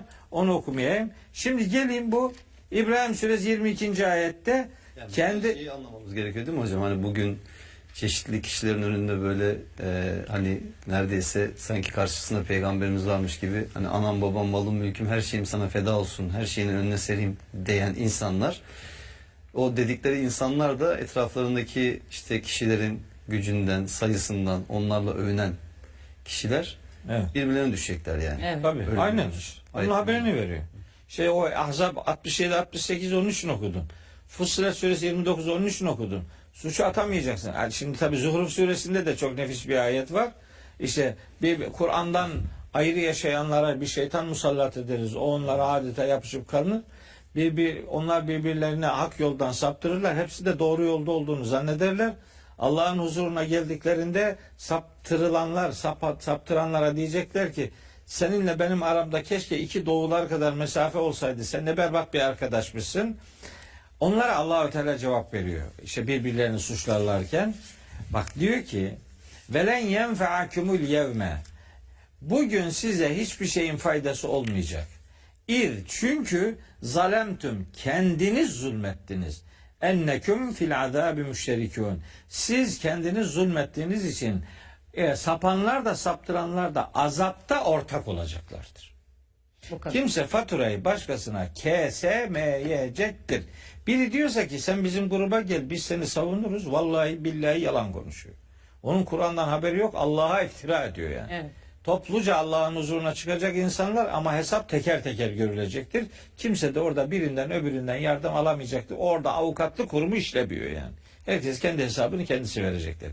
Ola ki ağzıyla bir şeyleri gizlese bile elleri konuşacak, ayakları konuşacak, derileri konuşacak, kulakları, gözleri, kalpleri konuşacak. Hiçbir şey gizli de saklı da bırakılmayacak. Hele ki faturayı kimse yalandan şeytana kesmesin. Şeytan kendisini savunacak mahşerde. İbrahim suresi 22. ayet. Ve kâle şeytanu, şeytan şöyle diyecek. Lemma kudiyel emru, hüküm verildiği zaman işte mahşerde diyecek ki insanlara İnnallâhe ve'adeküm ve'adel hakkı. Allah size gerçeğin sözünü verdi. Ve ve'addüküm, ben de size bir şeyler vaat ettim ama feahlaftüküm, ben tersini yaptım. Ama ve mâ kâne liye aleyküm min sultanin illa en da'avtüküm li. Benim sizi davet etmekten başka sizin üzerinizde hiçbir etkim, gücüm, otoritem, yetkim yoktu. Sadece sizi davet ettim. Festecebtüm li. Siz de balıklama daldınız. Hemen bana icabet ettiniz. Allah diyordu ki benim çağrıma icabet edin. Bu insanlar şeytanın çağrısına icabet ettiler. Şeytan diyecek ki فَلَا تَلُومُونِ وَلُومُوا اَنْفُسَكُمْ. Hiç bugün beni kınamayın. Kendinizi kınayın. Ma ene bi musrihiküm ve ma entum bi musrihiyye. Bugün ne ben sizin feryadınıza yetişebilirim ne de siz benim feryadıma yetişebilirsiniz. İnni kefertu bima eşrektumuni min kabl. Daha önceden beni Allah'a ortak koşmanızı da zaten kabul etmemiştim ben. İnne zalimine lehum azabun elim. Bu şeytanın sözü de olabilir, Allah'ın sözü de olabilir. Zalimler için elem verici azap vardır. Bunu şeytan da mahşerde itiraf etmiş olacak. Yahut da dünyada Allahu Teala bu zalimleri şiddetli, elem verici bir azabın beklediğini buradan şimdiden haber vermektedir. Yani kimse faturayı başkasına kesemeyecek. Evet. Olmayacak böyle bir şey. Ama bu öyle işin zıvanadan çıkıyor ki bu. Yani hakikati söylüyorsunuz. Çok garip tepkilerle karşılaşıyorsunuz. Acayip hakaretlerle karşılaşıyorsunuz. Yani yaptığınız iş nedir? Kimseyi kendinize davet etmiyorsunuz. Şahsen hiç öyle bir şey yapmadım. Yani benim gibi düşün demedim hiç kimseye. Benim kitaplarımı oku demedim. Benim programımı izle demedim. Benim konferanslarımı izle demedim. Ben dedim ki herkes herkesi dinlesin. Zaten şeyde söylüyor. Zümer suresi 18. ayette اَلَّذ۪ينَ يَسْتَمِعُونَ الْقَوْلَ Allah'ın yiğit kulları söze dair her şeyi dinlerler. فَيَتَّبِعُونَ اَحْسَنَهِ En güzeline tabi olurlar. Biz zaten deseydik ki filanca falanca çevreler şöyle şöyle düşünüyorlar. Şöyle şöyle şeyler söylüyorlar. Bu bir iftira zannedilebilirdi ve insanlar buna inanmazdı. Biz onun için başkalarının ne yapıp ettiğini bizden dinlemeyin. Onları dinleyin zaten. Konuşuyorlar. Bakın mukayese edin. Bakın bakalım din adına söylediklerinin hangisinin referansları arasında Kur'an var? Ya da ara ara bir ayetin kenarından bucağından Arapça bir şey okuyup da hep ayet okuyormuş gibi bir numara kim yapıyor? Kim de gerçekten Allah'ın ayetlerini okuyor? Nihayet herkes kendi kararını kendisi versin. Yani başı ağrıdığı zaman doktorun iyisini buluyor da dini noktada bilgilenmeye sıra geldiği zaman niye önüne gelen herhangi birinin sözüne itibar ediyor? Niye seçici davranmıyor? Kaldı ki birini öbürünü kendini ona kaptırırcasına dinlemenin bir alemi yok. Adamlar insanların önünde takla atıyor. İnsan gülecek mi ağlayacak mı şaşırıyorsunuz yani. Bu insan nasıl bu hale geldi? Öyle garip sesler çıkarıyorlar. Öyle garip hareketler yapıyorlar. Yani Hazreti Peygamber böyle şeyler görseydi yani kahır ederdi yani. Bu nedir bu? Nasıl bir dindir filan? Oraya dair kendini o tür yapılanmalara kaptırmamak için yapacağınız şey Allah'ın kitabını okumak. Burada Ramazan boyu yüzlerce ayet okundu. Evet. Sürekli okunuyor. Allah aşkına hangi ayet anlaşılmıyor ya? Yani sen hakikati anlamak için sana özel bir kitap gelmesini bekliyorsun kardeşim. Bu müşriklerin beklentisidir. Müddessir suresinde Allah-u Teala onu reddediyor. İnsanlık için son rehber Allah'ın kitabı Kur'an-ı Kerim'dir. Bu kitaptan insanlar hakikatin izini sürecekler. Sürsünler. Başkasına fatura etmesinler yaptıkları hatanın karşılığını. Allah hiç kimsenin yaptığını yanına kar bırakmaz. Hiç kimsenin bir başkasına suçu atması şeyini de bahanesini de geçerli kılmayacaktır. Evet. Yani burada şey tabii önemli, hani herkesin, hepimizin hatırlamamız gereken, anlamamız gereken. Şimdi tabii insanlar takım bahanelerin arkasına sığınıyorlar. Kendilerini veya işte başkalarını kandırabiliyorlar ama yani asla Allah'ı kandıramayacağını bilmesi lazım insanın. Ve bu bahanelerin ahirette hesap günü kimsenin bir işine yaramayacağını da insanın görmesi lazım. Allah zaten bunları görelim diye bu ayetleri gönderiyor. Ama şimdi belli kişi ve çevrelerin bu işine gelmediği için o yüzden insanların Kur'an'ın anlamıyla bağını koparmak istiyorlar. Çünkü eğer insanlar Kur'an'ın anlamıyla buluşurlarsa, yani ayetler bu kadar apaçık söylüyorken gerçekleri, onları soracaklar. Diyecekler ki yani bak bu ayet şöyle diyor, zaten bazen de sordukları zaman kızıyorlar. Siz okumayın diyorlar ya. Dinden çıkarsınız diyor. Düşünüyor musun? Allah'ın kitabının anlamıyla buluştuğu zaman dinden çıkarsın diyor sana. Siz okumayın, yanlış anlarsınız diyor. O zaman Allah dini sizin insafınıza bırakmış yani. Siz ne anlıyorsanız, ne anlatıyorsunuz? Dinden çıkarlar dedi, doğru diyor yani. Evet, o dinden çıkarlar zaten yani. Yani şimdi bu kadar mesela ayet okudum Hocam. Bu ayetlerden veya Kur'an herhangi birine şöyle bir şey var mı hesap günü mesela? İnsanlar şöyle diyorlar. Allah'ım bize indirdiğin kitabı uyduk ve işte maalesef ki yoldan çıktık diyen bir örnek var mı mesela? Ya da şöyle diyen var mı ki ya biz kitabı sen gönderince herhalde o kitapla amel edebiliriz diye düşünmüştük ama bu eksiklerle senin huzuruna geleceğini bilmiyorduk. Bazı alimlere, hocalara, bazı gruplara mensup olmamız gerektiğini bilmiyorduk gibi böyle bir şey var mı? Örnek var mı Kur'an-ı Kerim'de? Tam tersiyle ilgili onlarca ayet var. Yani bakın bazen insanlar şöyle zannediyor. Hani işte Kur'an yeter dediğin zaman adam zannediyor ki bu senin kendi kişisel yorumun. Ya da sen işte slogan atıyorsun ortalığa. Ya onlarca ayet çok açık bir şekilde bunu söylüyor zaten. Evet. Ve buna itiraz edenler kimler? Müşrikler. Müşrikler itiraz ediyorlar buna. Yani o yüzden bazen hani Mehmet Hoca da şeyi söylüyor. Yani bir Müslümanın gerçekten ağzından çıkan lafı tartması ölçmesi lazım. Kimin ağzından konuşuyorsun? Yani bir Kur'an'a baksan insan utanması lazım. Gerçekten hayal etmesi lazım ve hani Allah secdede tövbe etmesi lazım. Yani Allah'ım ben bunu dediysem dedim ve bunu dediğim için çok pişmanım. Çünkü sen ne demişsin, ben ne demişim. Evet. Demesi lazım insanların. O yüzden hani işte bazı kişilerin böyle tepki göstermesi, ayetlere karşı böyle nedense işte anlaşılmayacak bir şekilde böyle ilit olması falan buna dayanıyor. Hani şey de çok güzel Kur'an-ı Kerim'deyken o Kur'an okunduğu zaman yaygara çıkartın diyorlar ya, onun sesini bastırın. Aslında bugün de bazı insanların maalesef yaptığı bu. Yapmaya çalışıyor. Allah'ın kitabının sesini kısmaya çalışıyorlar. Allah'ın kitabının sesini susturmaya çalışıyorlar. Hani şöyle bir şey de demiyorlar mesela. Adam şunu dese bu onurlu bir davranış ve herkesin kendi üzerine oradan bir pay çıkartabileceği bir şey. Hani sen şu ayeti şöyle diyorsun ama o ayet onu demiyor. Bak şu ayet o dediğinin yanlış olduğunu gösteriyor desin. Başka üstüne bir yanlışlık varsa herkes gelsin kabul etsin zaten. Allah razı olsun, bize bir şey fark ettirmesin. Böyle yapmıyor ki adam. Hiç Adamın ayetle derdi yok yani. Evet. Ayetle derdi yok. Ayete rivayetle karşı çıkıyor. Ya alimlerin bir takım görüşleriyle, düşünceleriyle karşı çıkıyor. Ya adam ayete karşı çıkıyor ya Allah aşkınıza ya. Yani bunun da ötesi yok yani. Din adına adam Allah'ın ayetiyle yarışıyor. Allah'ın ayetiyle rekabet ediyor. Yani mücadele ediyor yani. Sırf ki o ayetin dediği doğru çıkmasın diye 1001 dereden su getiriyor ki bak tam ayet böyle diyorsa da bunlar bunu diyor adam yani. Hakikaten nasıl bu hale gelmiş bu insanoğlu anlamak çok güç yani. Bu duruma nasıl gelmiş anlamak çok güç. İşte Allah böyleleri için zaten örnekler veriyor ya hocam Kur'an'da da. Bir kısmı öyle yapıyor. Bir Hanım. Biz diyor biz ayetten anlamayız. Bunu anlayanlara sormamız lazım. Peki niye anlamıyorsun sen? Mesela bir arsa alacağın zaman anlıyorsun. Hastane tercih edeceğin zaman anlıyorsun. Benim 87 yaşında annem var. 87 yaşında. Allah hayırlı ömür nasip etsin. Annem her gün bir cüz Kur'an okuyor. Ve her gün okuduğu cüzle ilgili biz beraber olduğumuzda o günün konularını konuşuyoruz annemle yani. 87 yaşında bir kadın anlıyor da sana ne oluyor yani? Niye anlamıyorsun? Denedin mi yani? Mesela nereyi okudun da anlamadın? Bunu diyenlere onu soruyorum ben. Bana de ki bak ben şu ayetleri okudum. Ben bunu anlamadım yani. De bana. Ben de diyeyim ki kardeşim bak bunun bir anlama usulü var. Şunu şöyle okursan gayet güzel anlarsın diyorsun. Hayır öyle bir örnek de vermiyor. Sloganik olarak bu ayetten kopuk bir din algısı yaygınlaştırılıyor. Bir kısmı da başka bir şey daha yapıyor. Şimdi bakın benim asıl canımı sıkan bu grup değil. Bunlara da moralim bozuluyor ama asıl yüreğimi yakan burası değil.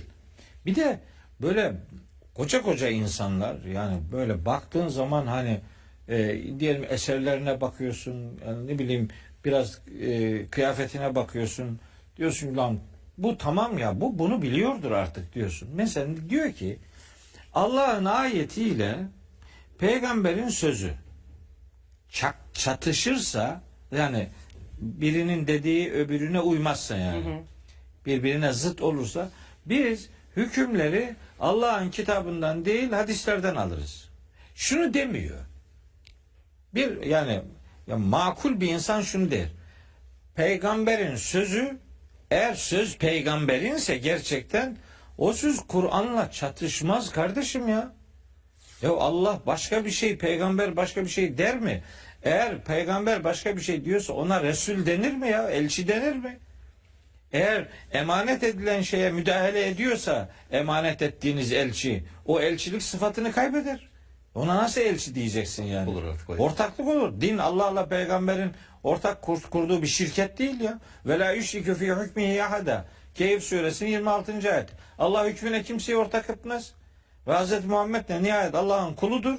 Kulu yani. Abdullah'ın oğlu Muhammed Allah'ın elçisi Hz. Muhammed'e tabi olmakla yükümlüdür yani. Resul'dür. Evet. Elçidir. O anlattığı şeyler önce kendisinin iman edip onları uygulaması beklenir.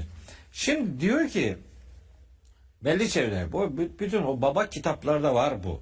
Herhangi bir şahsı kastetmiyorum yani. Yani açıp baksınlar. Evet. Yani bunun usul kitaplarına baksınlar mesela. Kur'an'la sünnet çelişirse tercih neden yana verilir? Ya neredeyse koro halinde hepsi tercih sünnetten yana verilir diyor. Biz hükmü sünnetten alırız. Kur'an'dan alamayız. Çatışıyor öyle mi? Allah'ın sözü Kur'an'la peygamberin sözü çatışıyor. Çatışır yani. Demek bunu mümkün görebiliyorsun.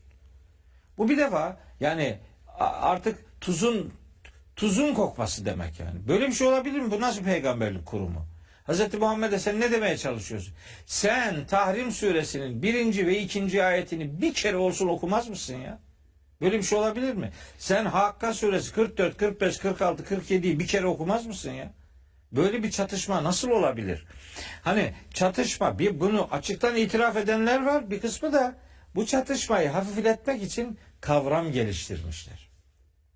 Bu kavramın adı Birun Hanım nesih.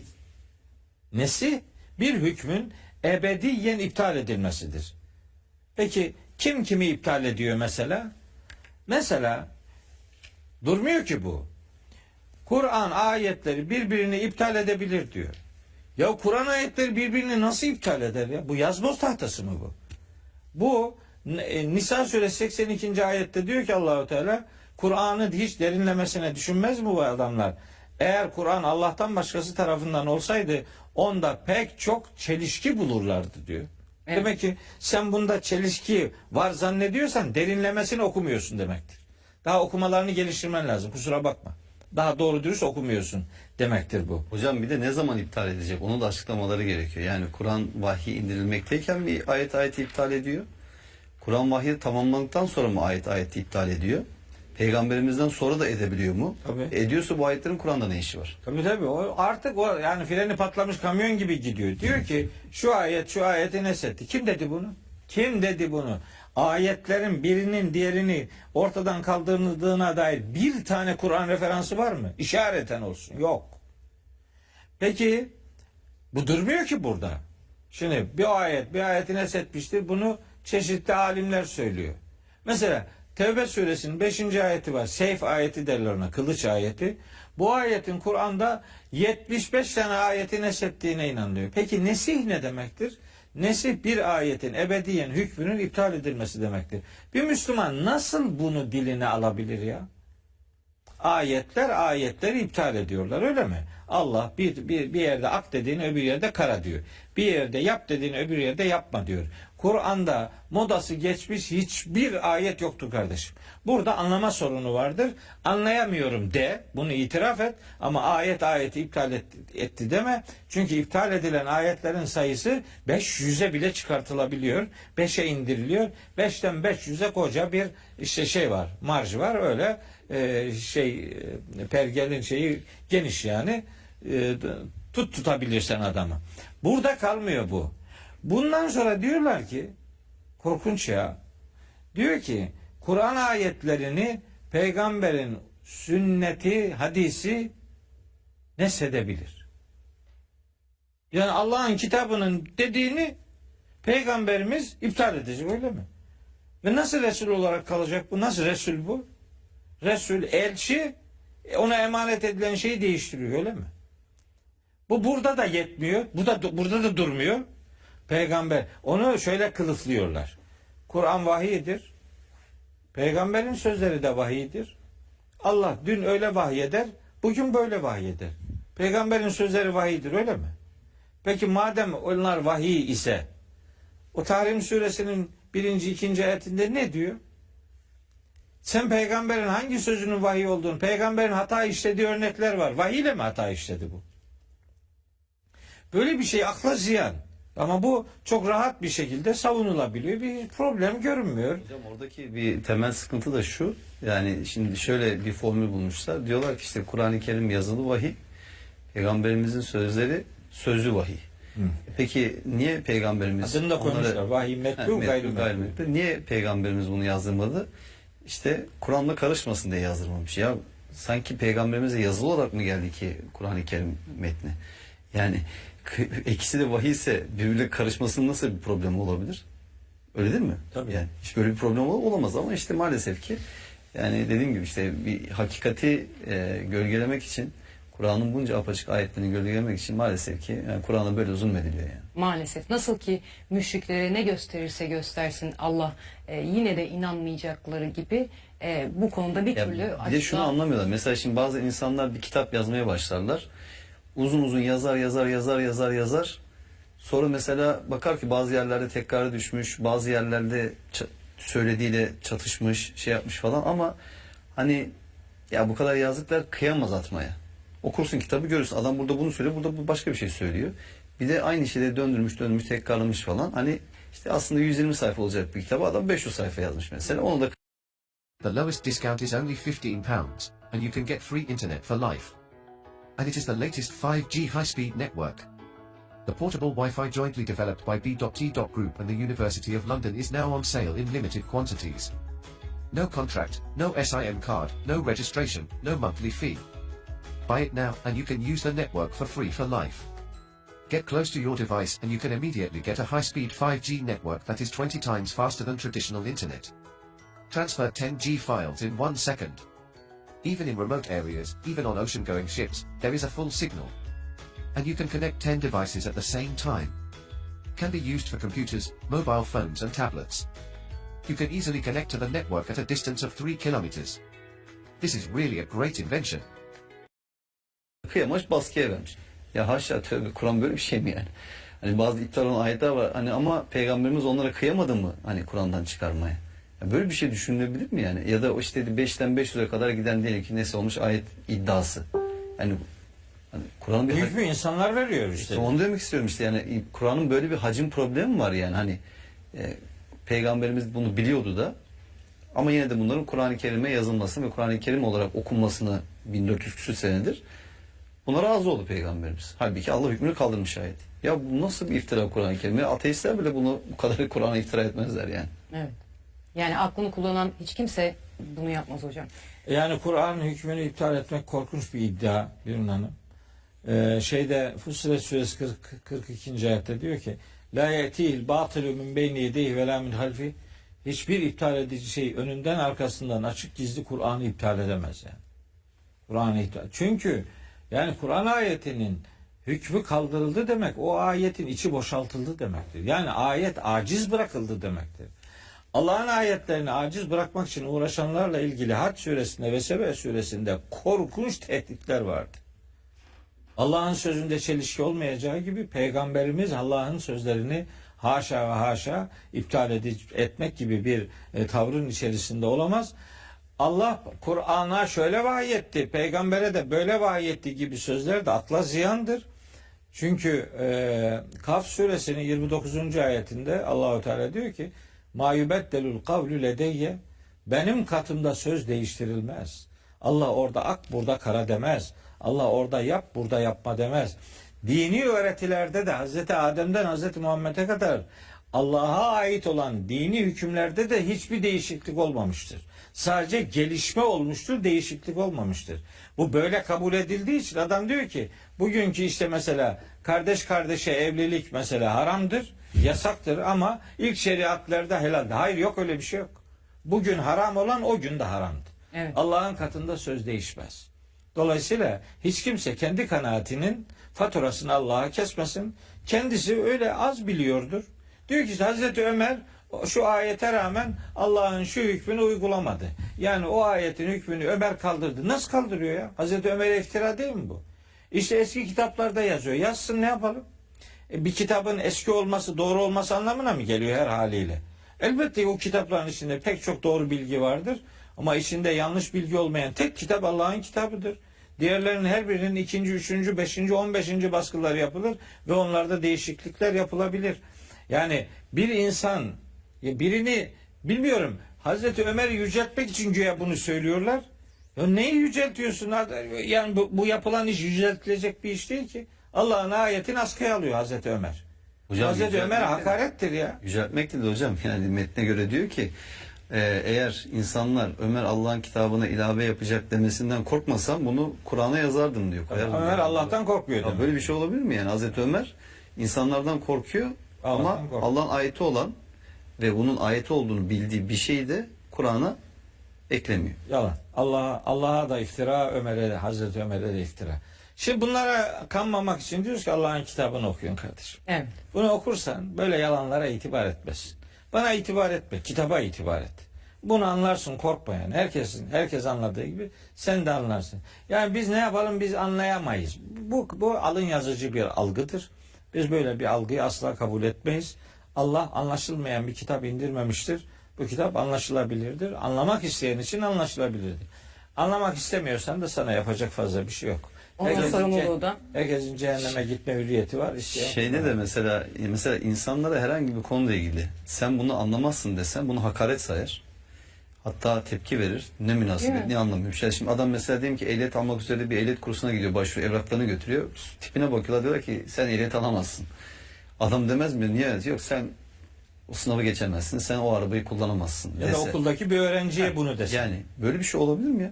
Ama her şeye tepki verecek insan, adam diyor ki sen bunu anlamazsın diyor. Adam peki diyor. Yani böyle bir inanılmaz bir şey. Yani insanların da kabahati var burada yani. Sadece Evet. onları diyenler de işte ayetleri okuduk. İnsanların da kabahati var. Ne münasebet, niye anlamıyormuşum ya? Allah hepimizin Allah'ı. Allah hepimize akıl vermiş. Yani Allah bunu biz sadece belli bir zümreye mi indirdik diyor? Ya da sadece entelektüel insanların böyle entelektüel tatminini sağlasın diye mi indirdik diyor Allah? Hayır. Her seviyede insanın anlayabileceği şekilde Allah kitabı göndermiş. Ki iyi ki de öyle ki kitap işte kitap sayesinde zaten doğru ile yanlışı ayrı bir insan. Bakın süremiz bitti farkındayım. Zuhruf suresinin 44. ayetini burada hemen hatırlatalım. Bakın diyor ki şüphesiz ki o yani Kur'an senin ve kavmin için gerçeği hatırlatıcı bir öğüttür. Siz ondan sorulacaksınız, sorgulanacaksınız diyor. Bakın senin ve kavmin için, bütün insanlık için bu kitaptan sorulacak insanoğlu. Ya bu kitaptan sorulacaksa o zaman bu kitaba çalışması lazım. Bir. İkincisi sorular bu kitaptan çıkacaksa o soruların cevaplarına çalışabilmesi için insanların kitabı Kur'an-ı Kerim anlaması gerekiyor. Öte taraftan işte 25. sure değil mi? Furkan suresinin 30. ayeti Peygamberimizin ayetteki şikayetine vurgu yapıyor. Ey kavmim, ey Rabbim şüphesiz ki kavmim bu Kur'an'ı terk edilmiş, dışlanmış bir kitap olarak bıraktılar diyor. Ya Peygamberimiz bakın neden şikayet ediyor? Hani işte benim sünnetimi, yolumu, sözlerimi, davranış ya da benden sonra gelen alimleri terk ettiler demiyor Allah. Peygamberimiz diyor ki bu Kur'an'ı terk edilmiş tuttular diyor. Yani meçhul bırakmak nedir? When my team pitched the idea, I thought it was impossible. A pan that sears like stainless, lasts like cast iron, and doesn't use toxic coating. Aslında Kur'an elinde. Kur'an yok değil yani. Evet. Kur'an elinde ama Kur'an'a sanki elinde değilmiş gibi muamele ediyor. Yani Kur'an taşıyor. Hani Cuma suresinde değil mi hocam? Şeyle ilgili geçiyor ya. Yahudilerle ilgili hatırlıyorum diyor işte kitap yüklü eşekler örneği. Evet, 5. ayet. Yani muhteşem bir şey. Yani bir eşek taşıdığı kitabın içeriğinden veya kitaptan haberdar olabilir mi? Ama onu taşıyor. İşte bir anlamda aslında meçhul bırakmak da böyle. Sen kitabı yüklenmişsin, taşıyorsun ama kitaptan haberin yok. Onun hükmünü yok sayıyorsun. Onu hayata indirmiyorsun. Hayatın dışına çıkarmışsın onu. Herkes konuşuyor. Her şey söyleniyor. Ama Allah ne söylüyor veya Allah'ın söylediği nedir diye buna bakmıyorsan o zaman işte bu anlamda Furkan suresinin 30. ayette Peygamberimizin kavmini, ümmetini Allah'a şikayetinin konusu olacaksın o zaman. Evet, maalesef. O Furkan 30 ya.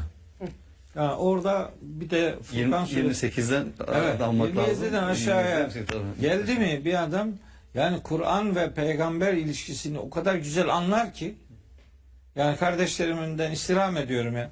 Yani şu bir kulak kabartsınlar. Diyor ki ve yevme ya'du zalimu ala yedeyhi.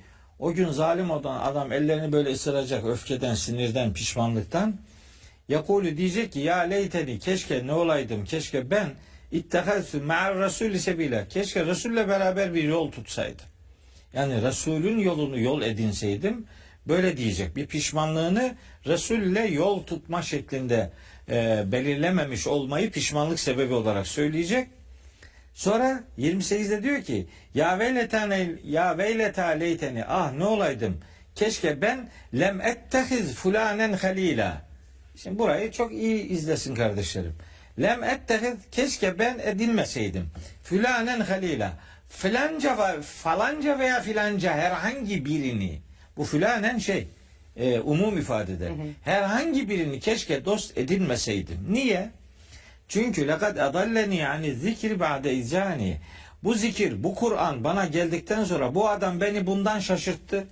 Beni bundan saptırdı. Beni bundan ayrı bıraktı. Ve kâne şeytanü lil insanı kadıyla. Şeytanca davrandığı için şeytan işte insanoğlunu böyle yüzüstü bırakır işte. Ondan sonra bu 29. ayetti. 27, 28, 29. Şikayet Resul'le beraber yol tutmamak idi. Sonra Resul bunu şikayete konu edecek mahşerde diyecek ki ya Rabbi ve kâle Resulü Resul diyecek ki ya Rabbi ey Rabbim İnne kavmi ittehadu hadel Kur'ane mehcura. Benim kavmim bu Kur'an'ı yalnızlar terk ettiler. Demek ki Kur'an'dan ayrı kalmak, Resul'den ayrı kalmaktır. Yani Resul'e eğer yapışmak istiyorsanız sizin bir tanecik tercihiniz var. O da Kur'an'a sarılmaktır. Kur'an'a sarılmıyorsanız Resul'ün arkadaşlığını tercih etmediniz demektir. Furkan suresi 27, 28, 29, 34 ayeti peş peşe okusunlar. Kur'an'ın peygamberimizin mahşerdeki şikayetine konu olan Kur'an'ın yalnız bırakılmışlığının aslında peygamberin arkadaşlığına talip olmamak anlamına geldiğini fark edecekler. Hocam şeyi hatırlattık, yani iblisin Allah'ın emrine karşı çıkması, işte kibirlenmesi, sonra faturayı Allah'a kesmesi. Şimdi iblisin en büyük iddiası nedir? Diyor ki ben senin yoluna kurulacağım ve kullarını saptıracağım, değil mi? Kabaca ifade edecek olursak, ama içlerinden riyaya sapmamış, yani muhsin, ihlas sahibi kullarını hariç diyor. Onların üzerinde hiçbir etkisi olmadığı kendisi de biliyor. Peki mesela düşünelim. Allah'ın yolundan saptıracağını söylüyor iblis. Ve Allah'a inanan kulları saptıracak, öyle değil mi? Evet. Allah'a inanan kulları saptıracak. Peki mesela iblisi en fazla mutlu edecek şey ne olabilir? 1, insanların Allah'tan uzaklaşması. 2, Allah'ın zikrinden, Kur'an'dan uzaklaşması. Bundan daha fazla iblisi mutlu edecek bir şey var mı yeryüzünde? Bir düşünsün herkes yani.